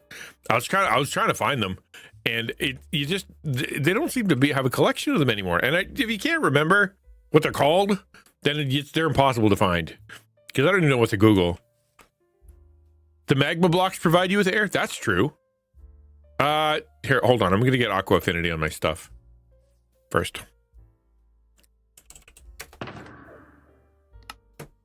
Aqua Affinity. Yeah, I need 3 of them, I think. Yep. Do I have enough? Oh, I gotta eat Minecraft food. Eat Minecraft food, because Sam has told me so. Don't go hungry. This I know, for the Sam has told me so. Hello, Mata. Hello, Fada. I had that one in the car. We were listening to one the other day. My daughter found one. It was, what was it about? Killing squirrels in the park? It was really, really weird. It's basically it was a guy who's like talking about how he for fun, that's what he does. He goes and kills poisoning pigeons in the park. That's it. Yes, that's it. Pigeons in the park. Yeah, it's such a weird song. If you want to just kind of have a little like what were they thinking? What's going on here? Moment. Look up that one. My son playing a song for the rest last night. My hubby and I both sounded like Ring My Bell. So they had to play that for him. He didn't appreciate it. Kids these days. You know what I'm saying? Kids these days. Aqua Affinity. Oh, I forgot to take off my armor. I don't know if I'm going to have enough experience.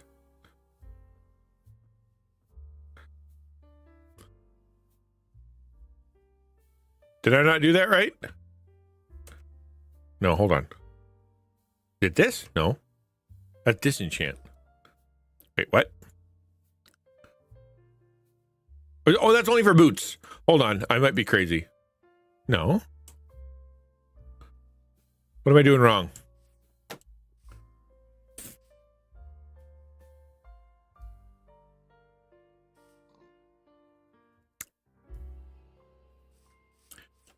I feel dumb. This is like basic Minecraft. This is like Minecraft 101. Is it because I don't have enough experience?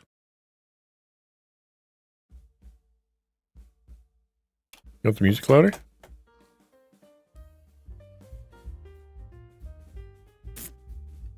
It's only for helmets. Oh, well, I don't even have one. All right. All right. I need diamond. Let's get ore. Diamond ore. One, 2, 3, 4, 5.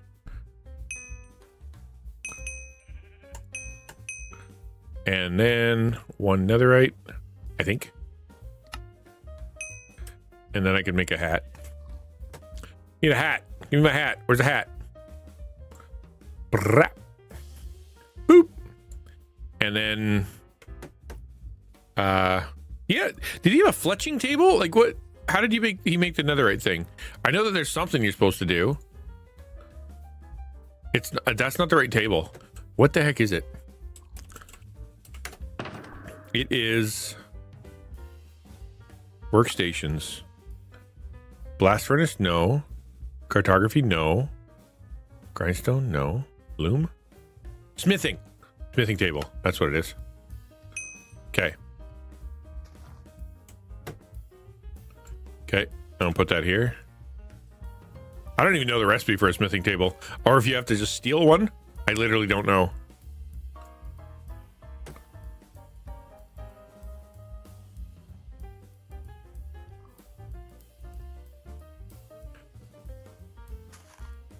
Yeah, well, I shouldn't, and I thought that's what I was doing.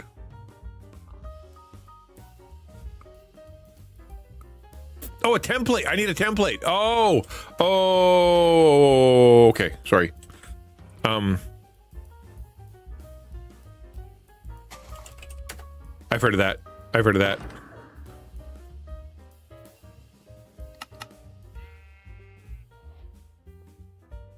That's not it.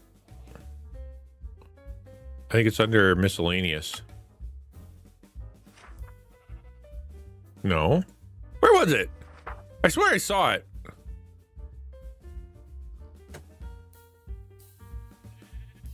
Where was it? Music, dyes, miscellaneous, no food. Not redstone. Not decorations. Might have been under blocks. Now that I think about it. Nope. Where the heck? Mobs? No. Magic shop? No.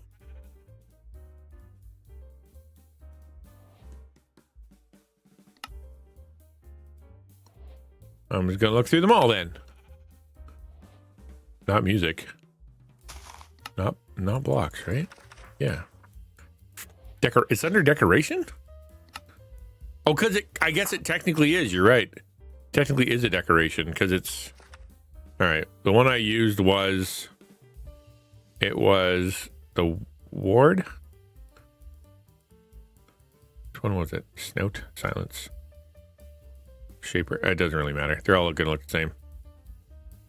Except I want a red one.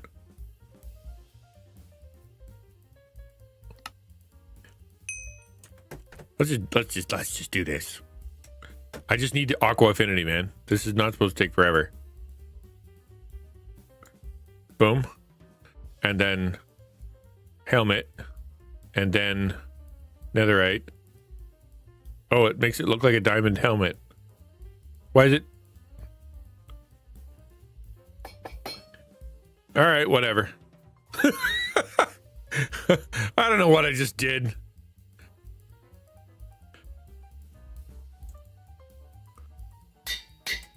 Good enough. Put my hat on. That took way too long, man. I know I look dumb. They just do decorative trim? Okay, I may have screwed that up.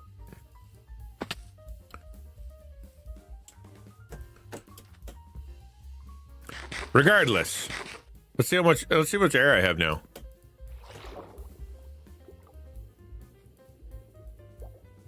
More, I guess. Let's go look at that cave. I kind of want to know what's going on under there. Where is it? There it is.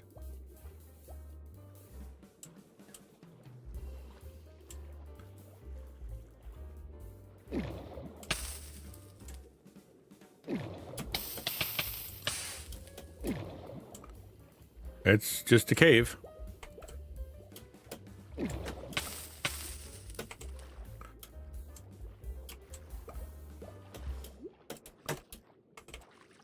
Yeah, all right.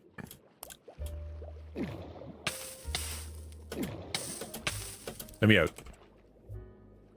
I don't know what I can do with that. I feel like that could be something, but I don't know what. And I'm not going to go get a million sponges to go turn it into a cave. That makes no sense to do, especially since I'm making a tunnel. I just thought maybe it doesn't improve your air. It lets you mine faster underwater. Oh, I need respiration. That's what I was wondering. Okay, it's fine. It's fine. It's fine. It's fine. Boop, boop. Respiration. Crouch on magma blocks and you won't take damage. Oh, is that true? Okay, that I didn't know. What'd you call it? Respiration. Depth Strider. Which one's that? Is that going faster underwater?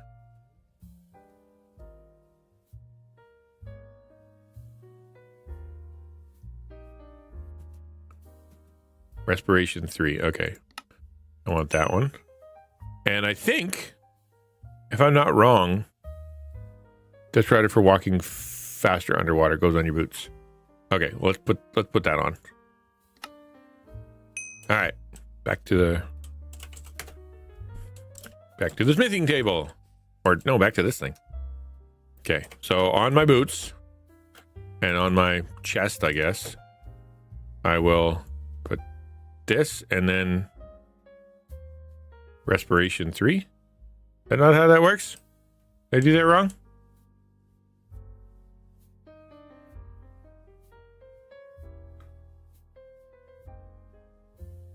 No. What? Maybe I don't have enough experience.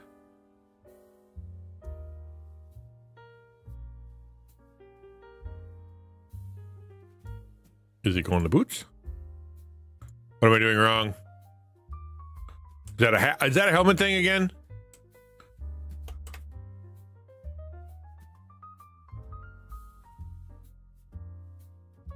No. Oh, that's Depth Strider. No, respiration. Where's it? Where'd you go? Yeah, that's it. Oh man, I need more enchanting. Okay, I'll figure this out. It's funny. I usually don't get this far in Minecraft. I played Minecraft about 1 million times, and I usually don't get this far. What I usually do is just kind of give up, start over, give up, start over, give up, start over, or it crashes, or the server leaves, or whatever. Like it never ever gets around to I never actually get around to using it. All right.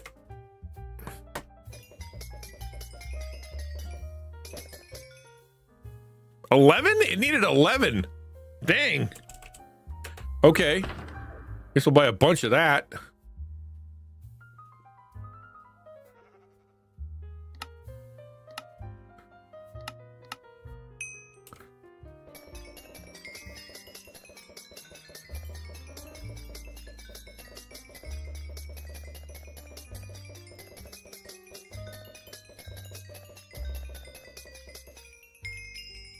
Happy now?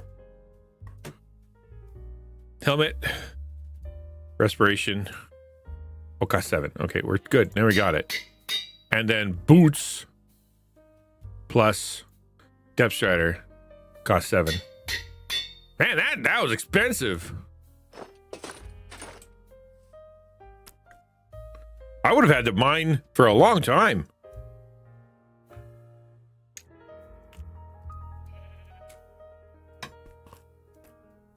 Without dying, mind you. Okay. Back we go. I'd take the train, but, you know, it would end in death, I think.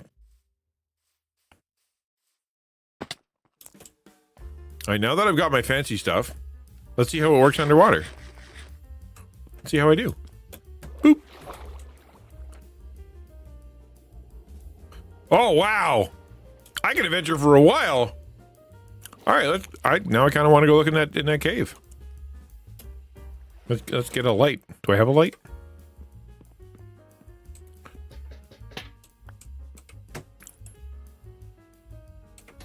Cool. Let's do this thing. What's going on in this cave? Anything good?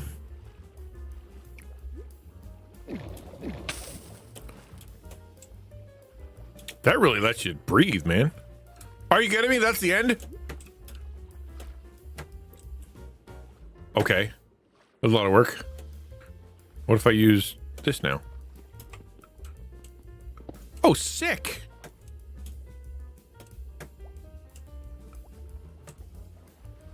Wow, I like that. Handy. That's handy dandy is what that is. Especially when you're working. I could have used that when I was building. Don't touch the lava blocks, sir. They make the air bubbles work gooder. Okay, that was all. Literally, I was dreaming about this last night. I want to put posts up, and they're gonna look so cool. They don't. But that's okay. My next step is put fences up.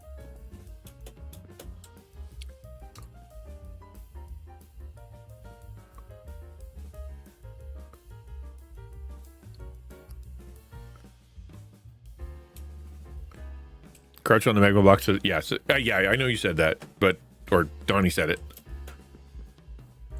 I don't even play this game. Aha.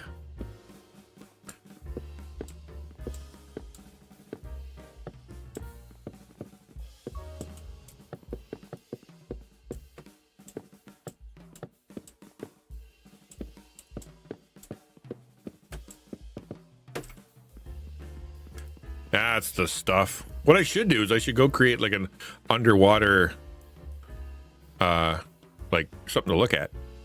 Let's just be able to look. It is kind of cool. Like I guess we're looking at a jungle. Something interesting over there. Somebody Samus is gonna play Minecraft for the first time, and she'll run rings around us. Gliding on phone lines. Hi, sorry, my boo. May we join the conversation at hand if I must have a soda, albeit very seldom. I usually select lemon and lime based drink, just as bright. Otherwise, I'll opt for either almond milk, sweet tea, or water. Also, I further evade any drink that possesses any acidity, attempt to replace Sunny D with Gatorade. Sunny D will wreck you, man. Sunny D's rough. That's like drinking battery acid. Based on a recommendation, previous dentist was still on kiddo. Yeah. Gatorade, I'm not a fan of Gatorade. Part of the reason I like Rogue is because I think Gatorade is gross. All I taste is salt. But chocolate almond milk, that's good stuff.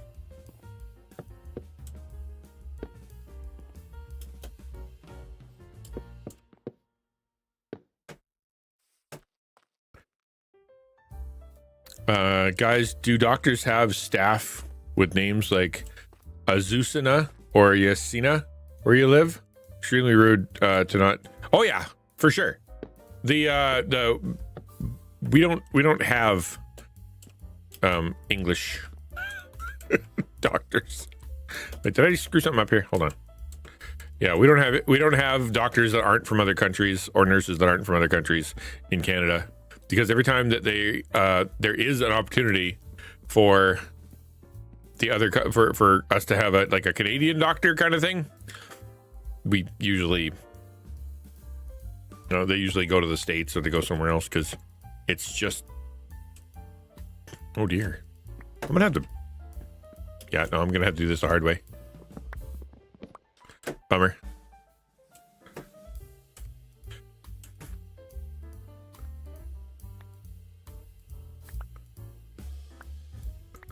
Just give me them.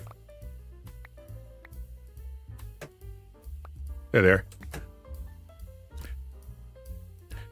I would call them nurse or ma'am, sir, mixter. There you go. Ransom, known for his political correctness.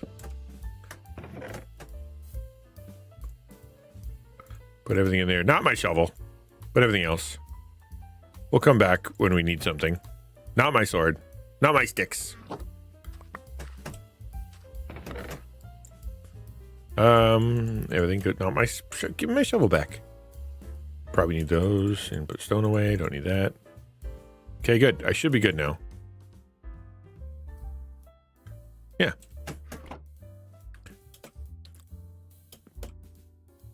Makes who me gestures.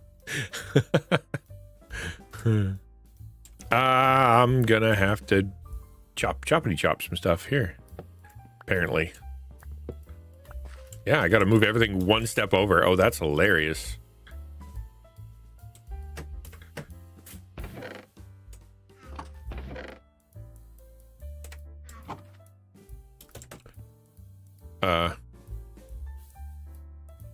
What? It has the dumb.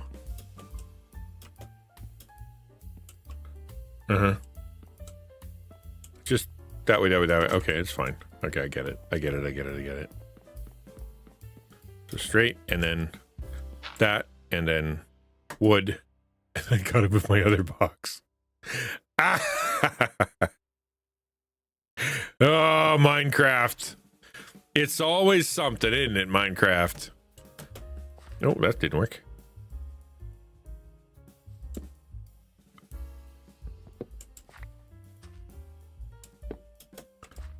Okay, cool. No invasion force can defeat Texas like the snowstorm. No kidding, right? Samus is super PC.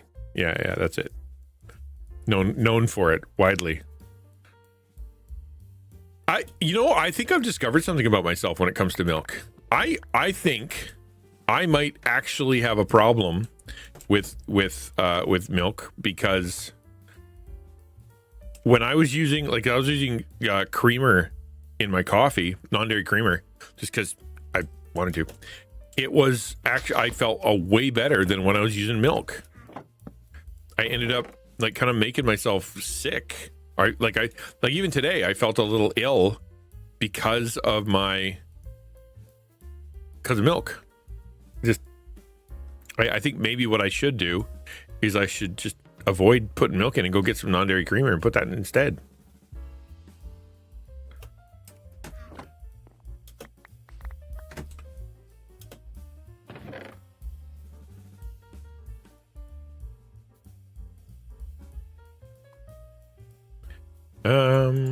All these things need to go away. Actually, I might need a gate. You never know. Okay, that's good.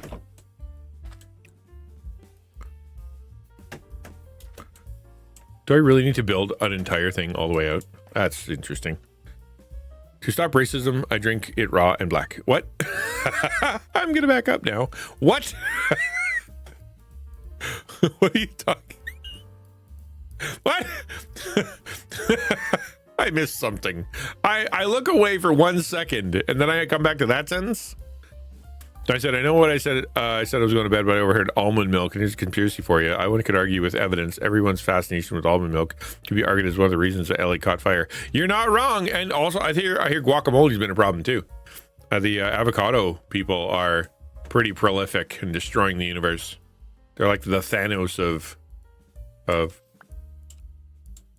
don't know what the word is. You know, thing or whatever. I don't even care. I'm just gonna stop trying to be funny now because I used up all of my brains on the talk today. So you're welcome. Now I get to play video games. Okay, here we go. Now we finally did it. That took a long time. This is all I wanted to do. Right? No, then it goes over 2 more. Okay. And of course I'm missing 1.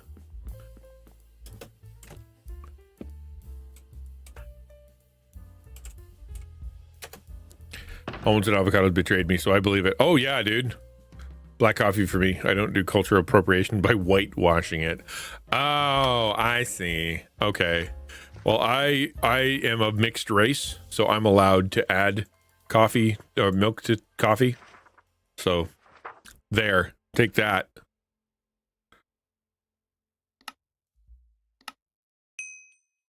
Creamy coffee's right. No, it's not. Not if you're me. I'm mixed. I'm one of the mocha people.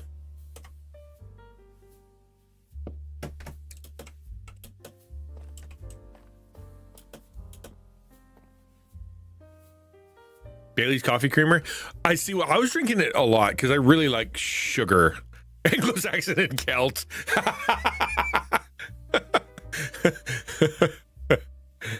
Milk, white paint, and water. See?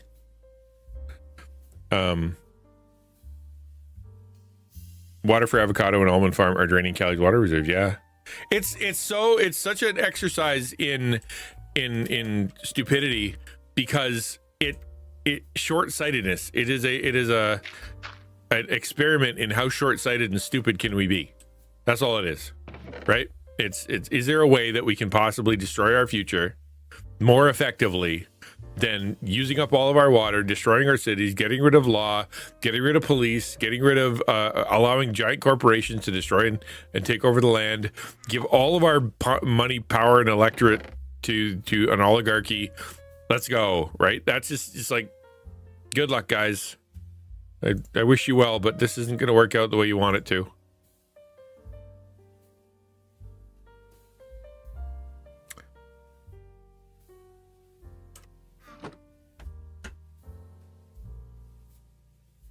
I feel myself for the day. If I feel myself, I have cream. But I think I like the cream. I like black coffee. Actually, I'm not a huge fan of the black coffee.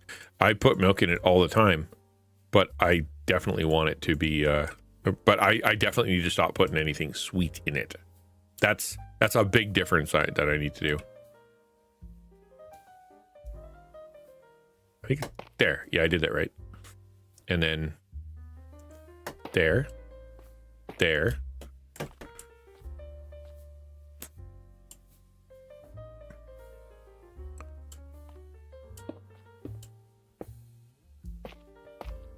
Okay, that worked out.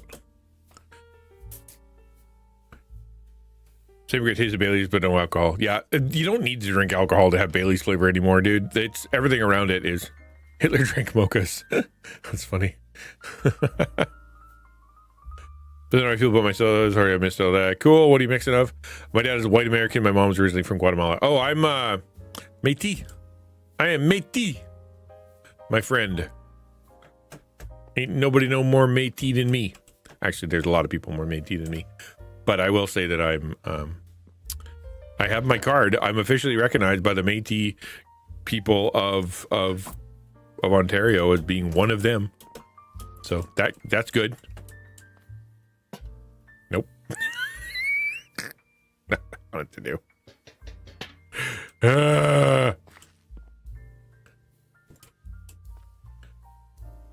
Boop. Turn to grass.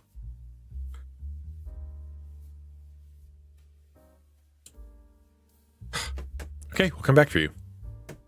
In the meantime, I'll finish my fence. That's all I was trying to do.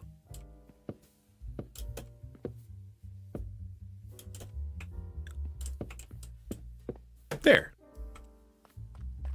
Oh, and just one more.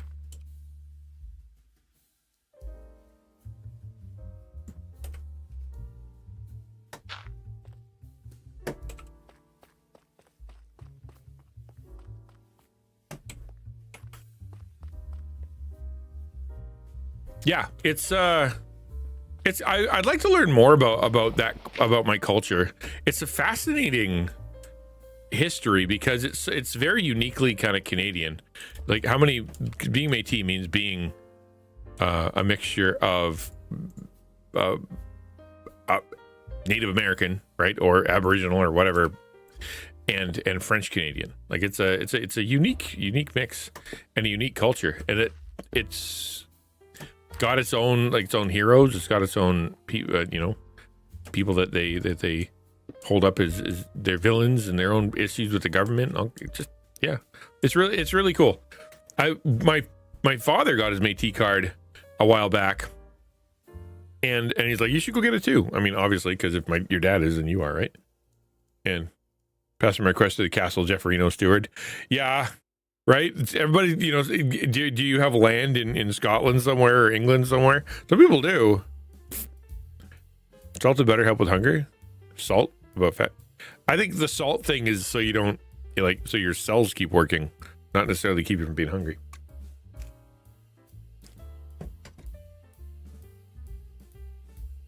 Yeah, refrigerator creamers. That's what I'm thinking. I'm gonna go find some non-dairy creamer, whatever that means.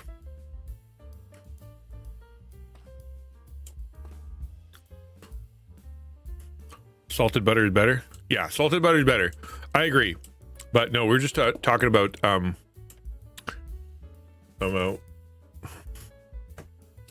should okay, no, we're good. I don't know what we're talking about. More basically like bulletproof coffee.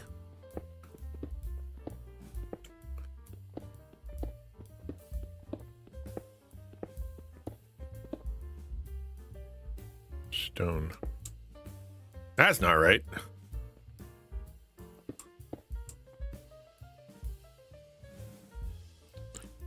Don't put butter in coffee. Bulletproof coffee is very popular, or at least it was for a long time. All right, where the heck is my picture of my tunnel?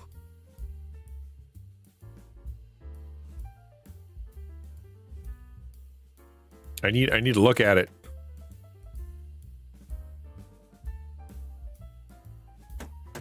Nope. Nope. Nope. Nope. Nope. Nope. Nope. Nope. Nope. Nope. Nope. Nope.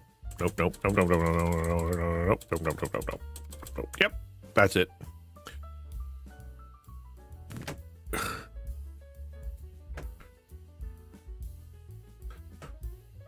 White on the outsides, and then wood on top, which makes sense. Put it up, make it out of wood. So stone, and then wood. So should we use marble? Somebody needs a fourth monitor. I guess I can put it on the side. That's where my mission control resides. All right. What are we doing there? We need. I think quartz. What kind of white ores are there? I think quartz is the way to go. Let's do that. Let's make it out of quartz. We're just gonna use like the really fancy stuff, because they make some really cool looking quartz. There's quartz blocks, quartz bricks, quartz slab.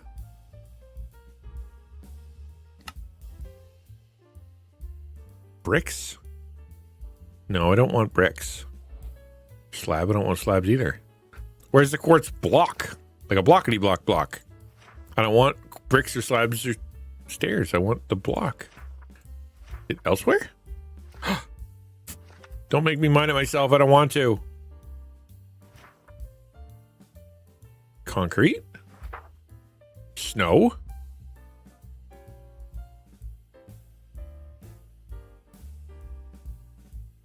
Can I turn the quartz bricks into The fancy pillars. I guess we'll find out, right? I'll buy some of those. You can't. Oh, really?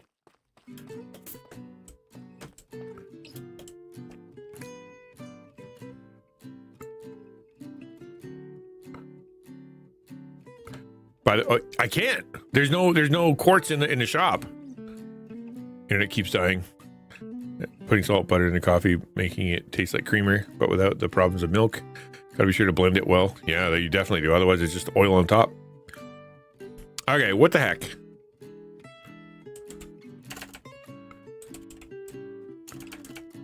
Apparently, I haven't earned the right to look at a recipe for quartz yet. Bummer.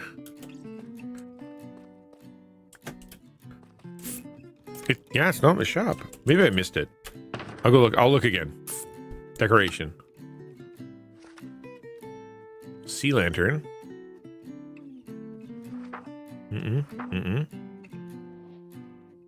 It's a block. It's not an ore.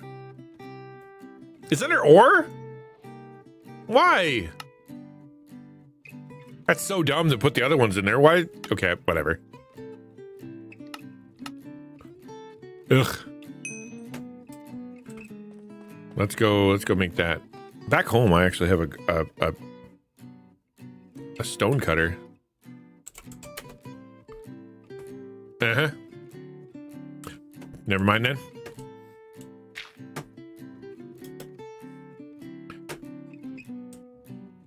Quartz pillar. Where's my pillar?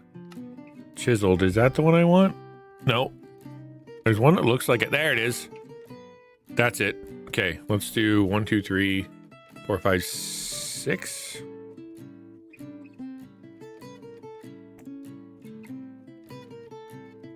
That should do it. And then across the top, you'd want like probably this one, the chiseled. Oh, great.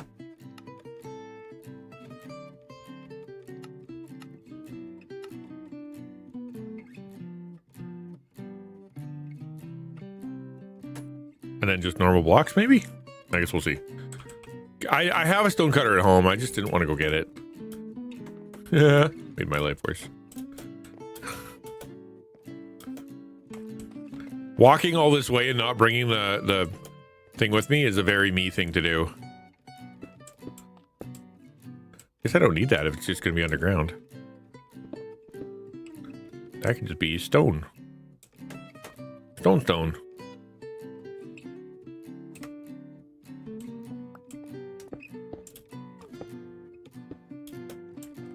1, 2, nope, dang it.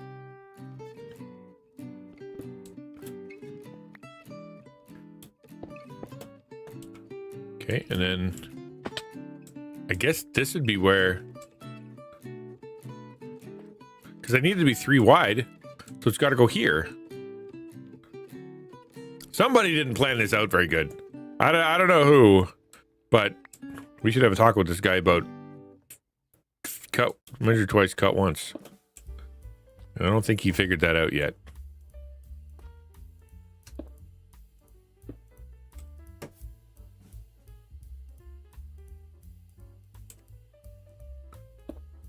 That looks pretty good. Yo, your favorite spoon. What up, dude? No offense. What are you? I haven't met you before. How could I possibly be offended?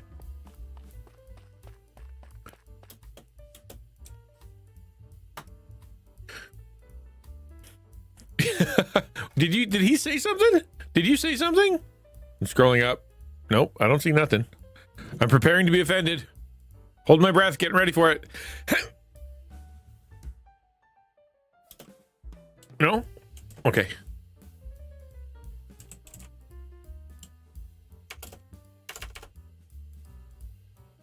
I am ready. I'm getting there. I'm prepared. My body is ready. My mind is ready. My heart is ready. All right, bring it on. My mods are hovering over the ban button. Prepared, all puckered up. Getting ready to drop the hammer.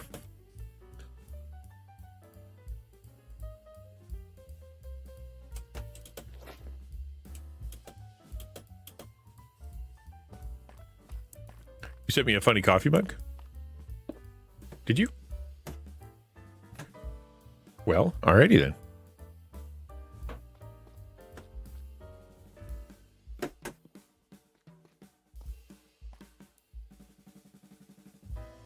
It's dangerous to go alone, drink this. That's not bad. That's a good nerd cup.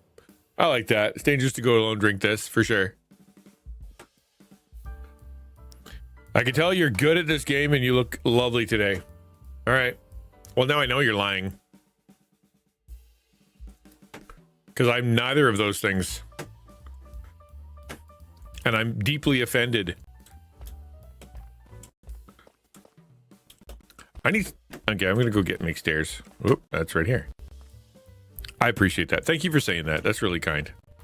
It's nice to feel, you know, get a compliment now and again. I do get a lot of compliments because I'm pretty amazing. But, you know, just you can always use more. Who doesn't want more compliments? Okay. And then that. And then that. You're the good kind of troll? Well, thank you for dropping in. What brought you by? What are you doing? How can we show you some love? That's what I want it to look like. That's a nice looking thing. It needs to have another cap though. Yep, it needs a cap.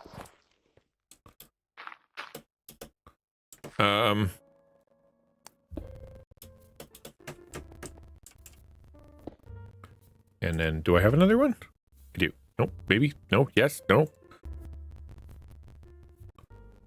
I do. And I made it in my own hot little hands. Amazing. Being alone so I went on trips, that's what I always do. Oh, dude, I appreciate that. Well, let's chat then. Well, tell me about yourself. What's going on?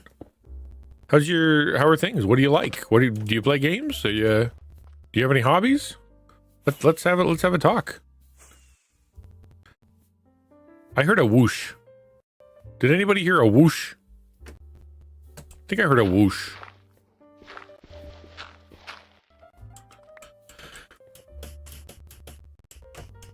Shh, it's a secret. This is the tunnel.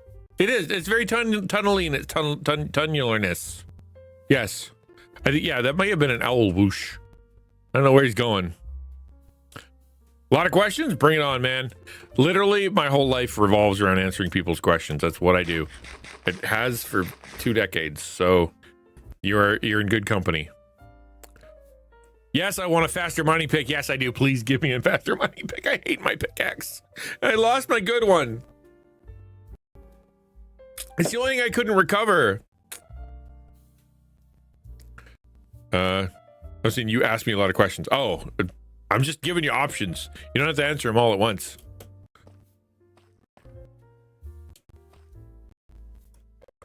All right, so got to do that, and we got to do that. Oh, interesting.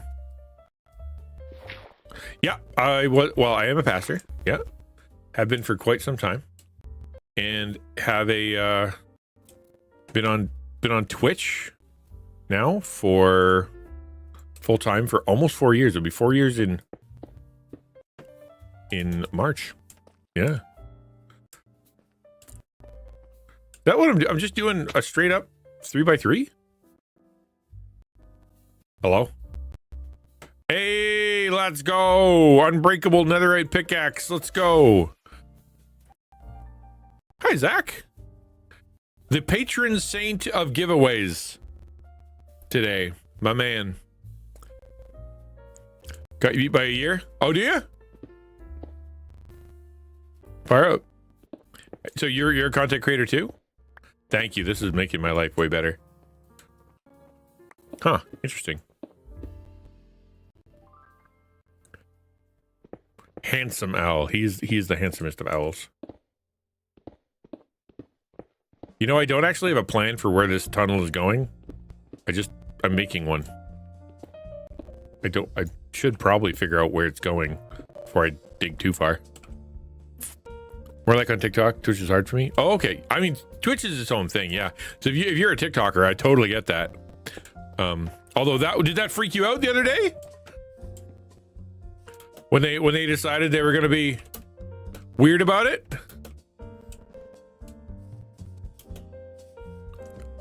So Minecraft tunnels work. Never. I mean, I'm going this way, right? Like, that's a lovely thing to go. Look at this. Oh, waterfall, suicidal squid. It's a whole thing. And then maybe we could head up there. Although we're supposed to go that way. The the plan. I should turn. Now that I think about it, maybe I should come out here and then turn, because I was supposed to go that way to go over to Ransom's place. Maybe I'm making this all backwards. Wait, tunnel go underwater? That's not a bad idea. Yeah, okay, then we can work our way that way. I'm looking in the restricted section. I don't know if I should share what I found. Oh, were you? Like in Hogwarts? Really mad about it? Absolutely no one cared that I was mad about it, so I had to internalize it and like do it. Yeah.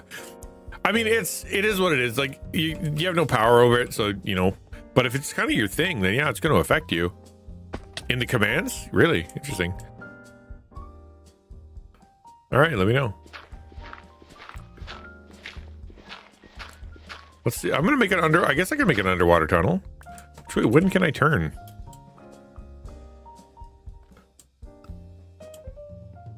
Yeah, I know, right? Like 12 hours later, and all of a sudden we're fine. You can change the spawner into whatever you want. That's good for you. I don't spawn things. Oh, that's not bad. This is a good little spot to shoot out the tunnel. Ooh, I like it.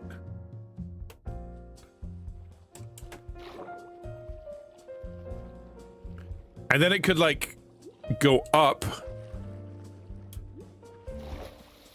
That's gonna be a long tunnel.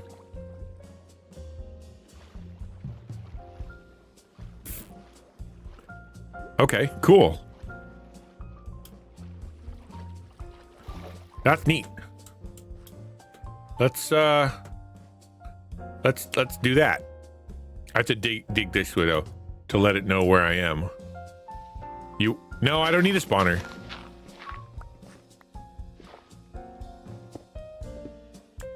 Oh, look at me being instinctually correct all the time, forever. Never failing even once to be perfect. Yeah, there it is. Lovely. We turn here.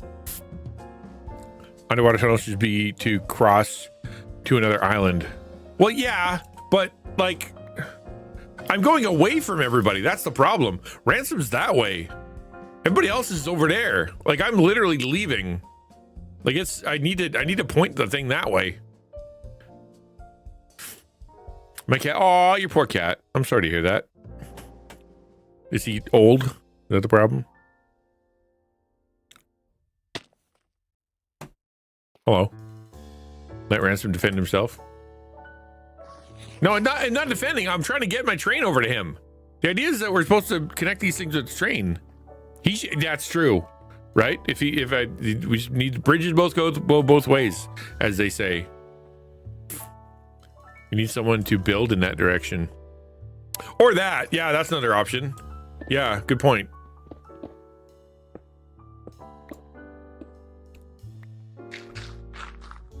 All right, so this is the way to go. So we're gonna go down. Down. I'm gonna actually, you know what? I'm gonna dig. I'm gonna diggy tunnel. Oh, she's only 2? Aw. Okay, so no, don't, what are you doing? You crazy man. Where was that? I want to dig down here, and we're going to go straight. So, because we're going to pop out over here.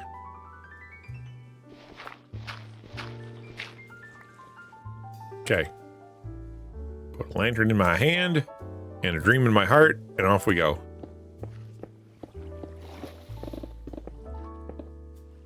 Okay, good. That's pretty far. I probably don't need to go that far.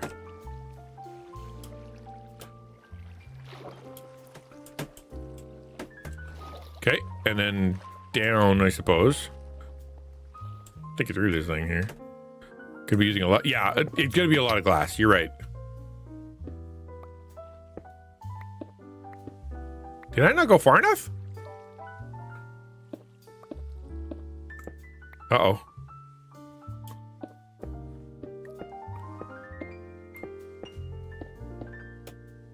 No, I haven't found a desert biome, nor have I found a jungle, though. There's like one way over there. This isn't very far. This is like 1, 2, 3, 4, 5, 6, 7. It's not even that deep. How deep is it? Totally 3? All right. That's not very. So what are you doing? Like, what's the issue? 1, 2, 3, 4, 5, 6, 7, 8. Yeah. All right. So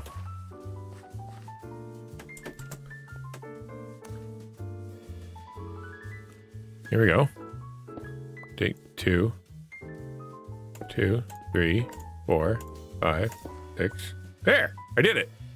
That's what I was trying to do. Where she had asthma, they said she hasn't coughed lately, so I don't know. Asthma. I didn't even know you could get I didn't know an animal could get asthma. This is a dangerous pickaxe. It literally deletes things. I don't know if I like that.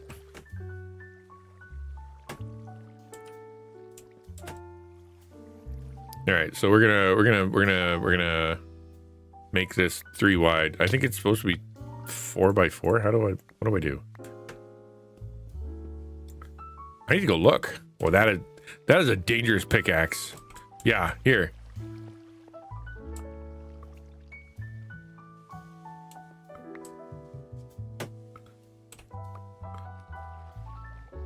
Animals.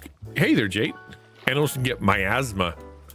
That's like, as in like that's like. I know what miasma is. If my brain would just tell me what it is. It's like this. That's like evil smoke. Isn't that evil? The puff of evil. Miasma. Everybody's asthma. Everybody's got an asthma buffalo. Okay. Now we're going. Yeah, we're going that way. So that's the plan. So I think I need to dig down. How do I do that?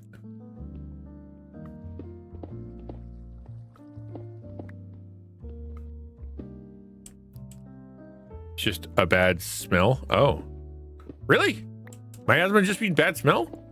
I thought it meant evil. Because whenever you're like, they have a miasma in like an anime, it's usually like the evil thing.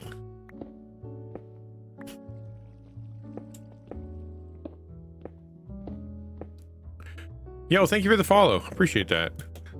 Sorry, I'm not very chatty right now because my brains are trying to figure something out, and because I used up all my chat this week. I talked, man. Holy, did I ever talk? I gave 3 long talks. You'd never have convinced me that when I started this thing, I was going to give multiple lectures per week. But there I am.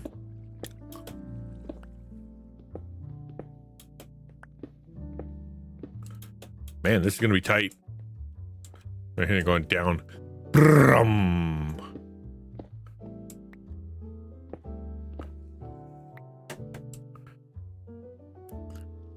I may need to turn now that I think about it and work my way down. How can I turn yet? I probably can, right? Almost.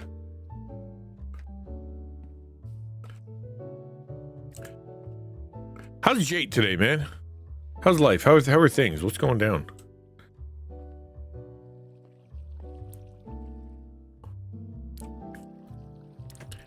Okay, and then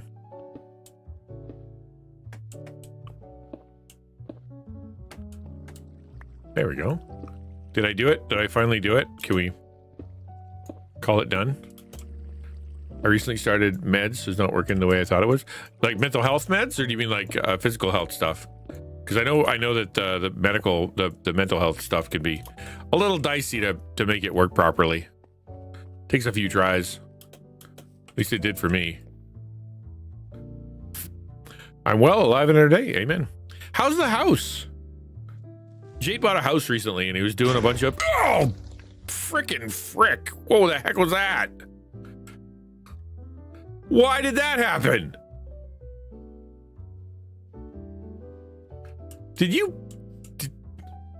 What did you do? That scared the daylights out of me. Make the Minecraft eating noise? Sure. Maybe. No, I cannot. I exploded for no reason, and you just happen to be flying around here? Sure. I believe you. So glad I got the house before winter. It snowed so much. It's snowing again right now. You were doing a bunch of manly man work on that thing. Did you get her to the place where you're kind of happy with it? Yeah, that's good sound. Oh no, it didn't. Hold on. I didn't do it right. I think we're gonna have to do one more. Yeah, let's do one more. Hello, trader. I don't know why you're here. Worked your way all the way down here. You're not making any sales, I promise.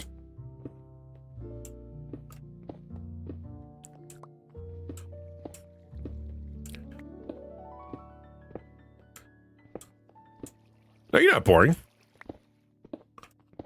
I'm being boring. If anybody's being boring, me. All right, so across we go.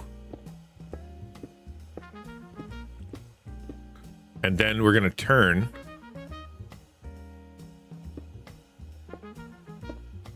Are you? Hello? What is wrong with these squid? Good enough for now. I just sleep in the living room. Bedroom is close, but I've focused on it. Oh, okay, fire out, man. Yeah, no, I totally get it, dude. I'm you're going to live there for a while, so there's no point in like making your life miserable.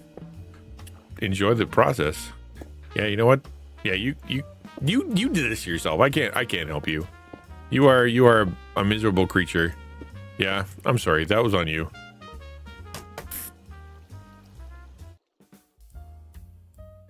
Nope, that is not what I would call a good squid. That was a bad squid. All right, so I'm gonna go down. I need to build this in stone. Okay. Calamari time. Let's go. You know what? Maybe I should just like fill this in. I can use cobblestone though. I don't need to use real stone. Fill this in.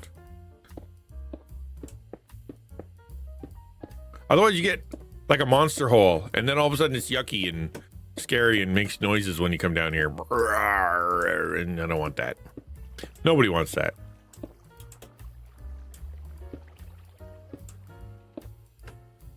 Stone. Okay, cool. And then you come down, and is it like this?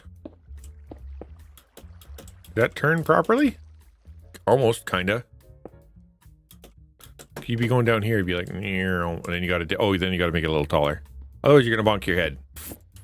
And nobody wants to bonk their head when they're on a train.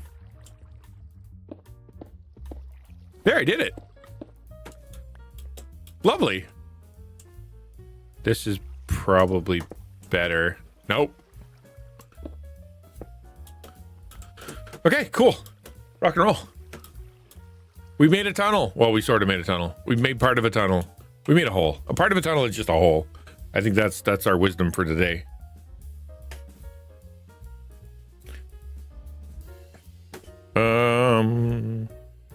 Back to just chatting. Right now. That's good. Guys, thank you for being here. We spent a bunch of time today. We spent the whole... It's got a sign, Jeff. We'll have a sign that said tunnel. So we spent a bunch of time at the very beginning talking about how to make a friend if you are struggling with friends. I'll put that up on YouTube probably sometime this weekend. It's a long talk. Hopefully it was helpful.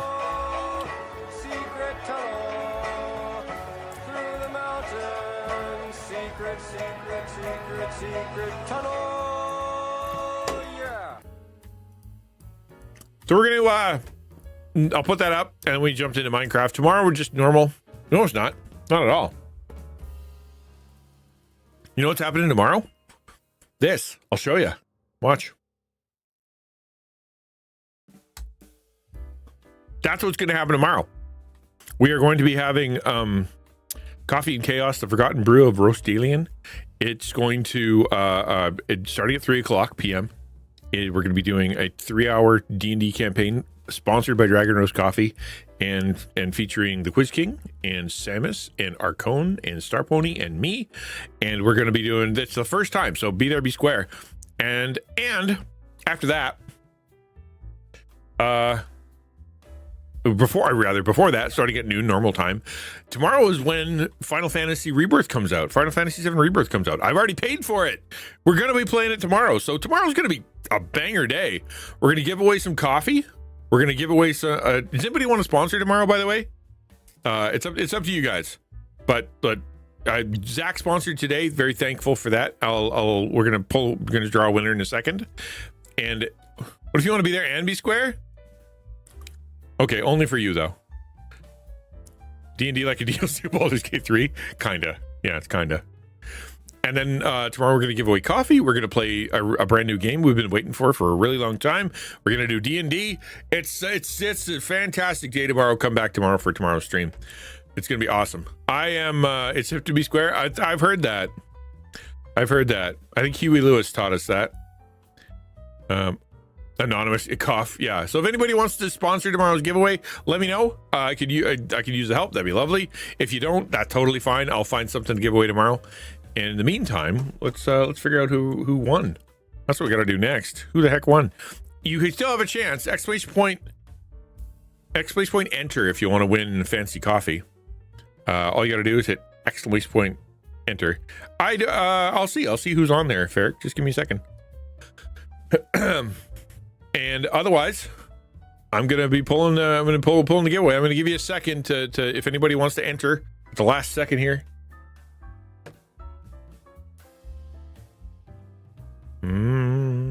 2, 1. Did I say exclamation point coffee? I meant exclamation point enter. Am I crazy?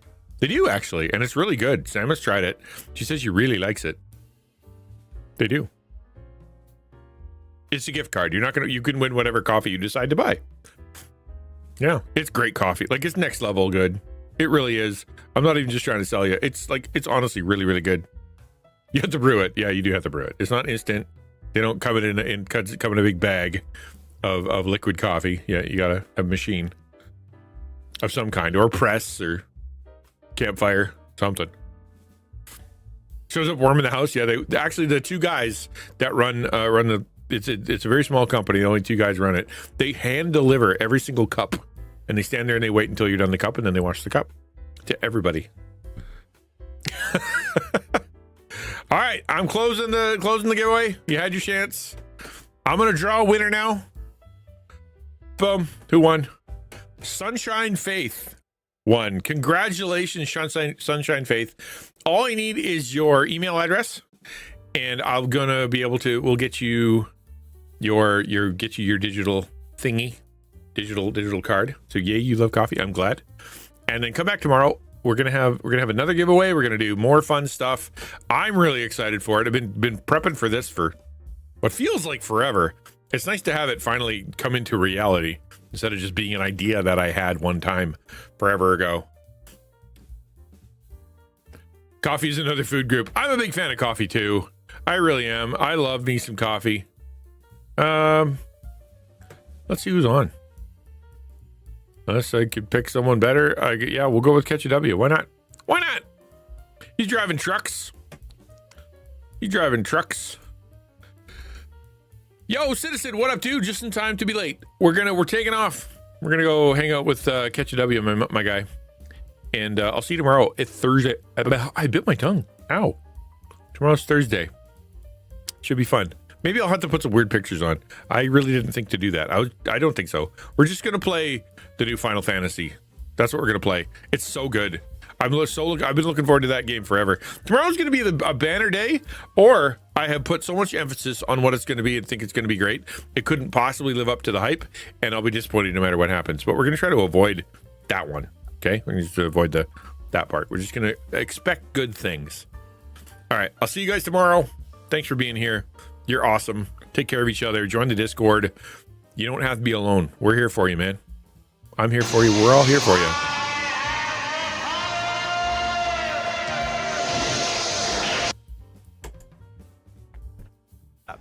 That first. Well, it wasn't pick over.